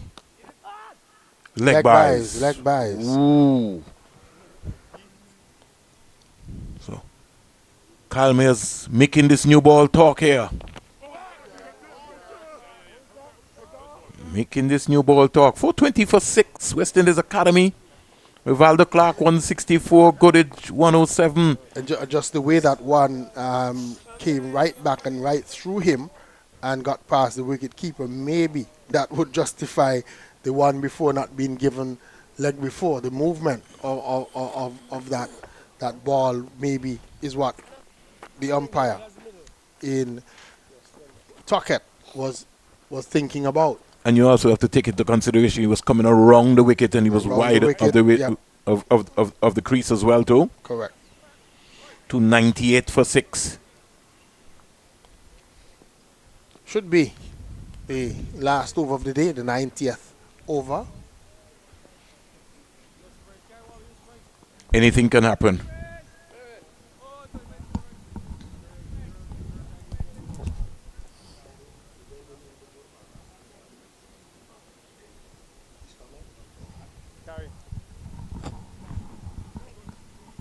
To 98 for 6.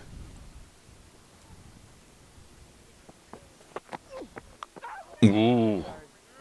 Attacking the stumps there. Bit late there, Carey Pear with that full pitch delivery. Pear doesn't look very confident coming out late this afternoon. And I think the Barbados team would have recognized that. They have 3 slips in place. They also have a man at leg gully. And Captain Joshua De Silva is just probably hoping that Carey Pear can survive these next 5 deliveries. Yeah. Joshua De Silva, he too maybe can't wait to get into a nice bat.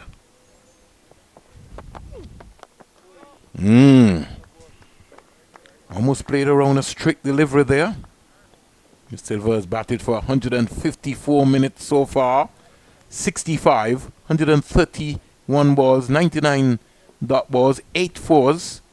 But what I can say to you is that partnership along with Terence Hines for just around over 100 was very important. 1 for 16 Lois, 2 for 118 Gooley, 3 for 122 Mohammed, 4 for 156 Cooper. There's a P for a leg before. He's giving Butler him. gives him. Just as Denmore was saying, he just never looked comfortable. Carey Pear never applied himself. And Barbados pride striking late. Joshua De Silva is saying to the umpire, he got an inside edge onto it. He's saying, the umpire said no.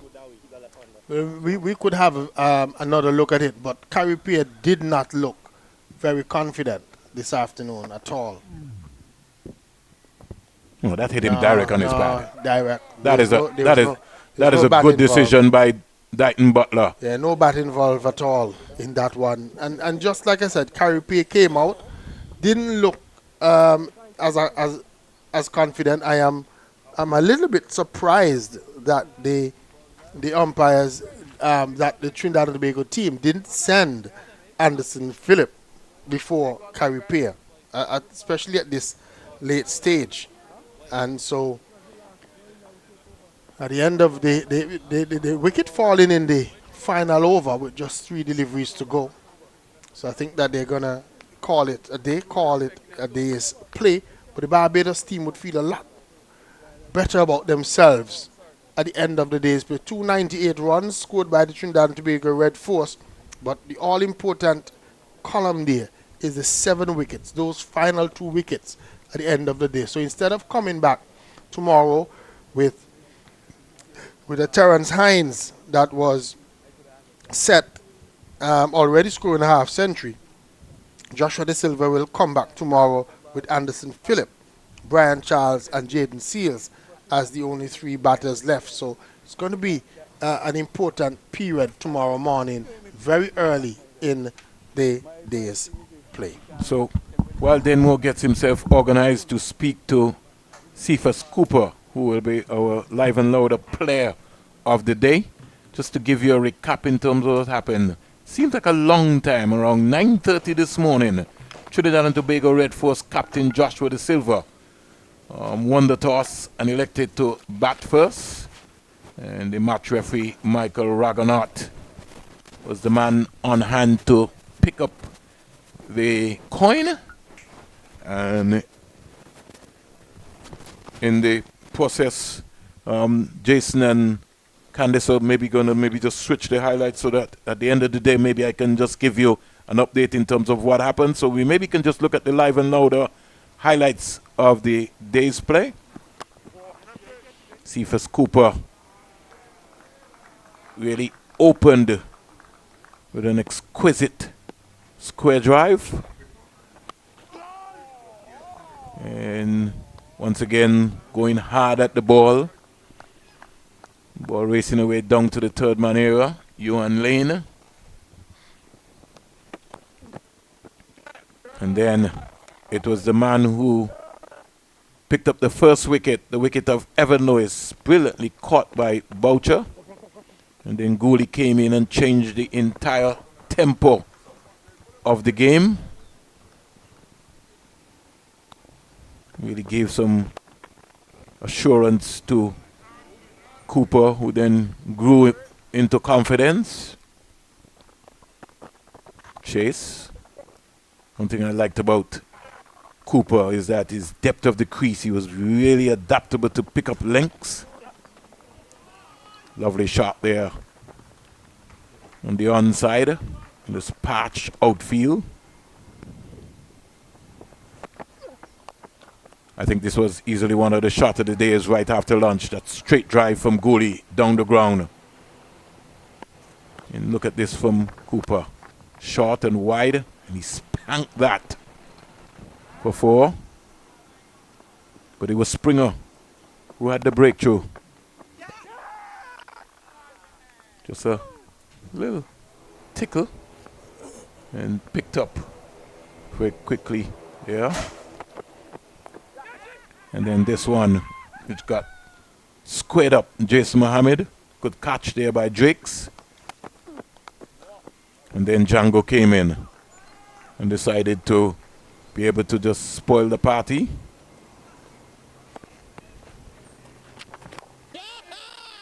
Cooper buckled to the pressure from Warwickon. A good catch by Lane.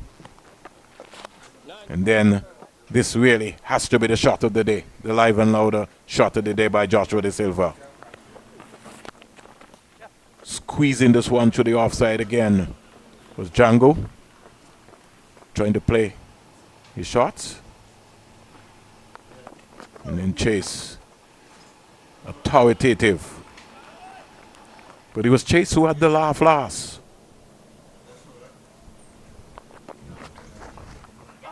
The appeal for leg before. Umpire Dayton Butler raised his left hand. And then it was the man himself. It was the Terence Hines show. He got into action and played some lovely shots. So too was De Silva, driving to the line.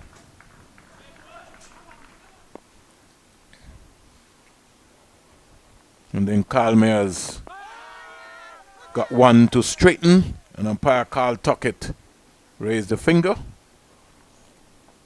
Was plumb in front, as you could see that. Good decision by umpire Carl Tuckett. And then the final wicket of the day's play, but I think we would have missed the one. So folks, we go now to our live and louder player of the day, Mr. Denmore Roberts, to conduct the interview. We've been able to grab Cephas Cooper, the live and louder player of the day today. Cephas, you were able to get 93 runs today. Talk us through that innings and talk us through your feelings. I think it's a bittersweet moment for me. Still thankful for 93 runs, but I really wanted to carry on and go big and score big for the team. And you've struggled all season, so how is it that you've been able to stay positive and keep that positive mindset coming into a vital game as this semi-final? I think I've been doing a lot of work with the coaches, both coaches in the nets, and they both support me really well. That's given me encouraging messages and stuff like that. So I'm really thankful for that, and also my teammates always back me as well. So we have a fantastic group here, and yeah. And what is the mindset of the team coming into this match? It's semi-finals. If you do well, you go into the finals. What was the thinking of the team coming in? You decided to bat this morning. The thinking is very positive. We came here to win, and that is a simple message. We just came here to win. And so what can we expect from you throughout this match? Is it going to be, if you get an opportunity to bat again, similar?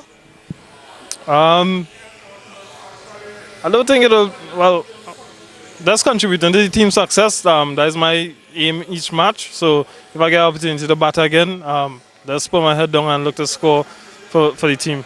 You think you guys have enough runs? 298, 7 wickets down though. What's the plan for tomorrow? Let's think we have to bat as long as possible, and let's try to pile on as much runs as possible. So let's take it one ball at a time, session by session, and yeah, and see how much runs we can score.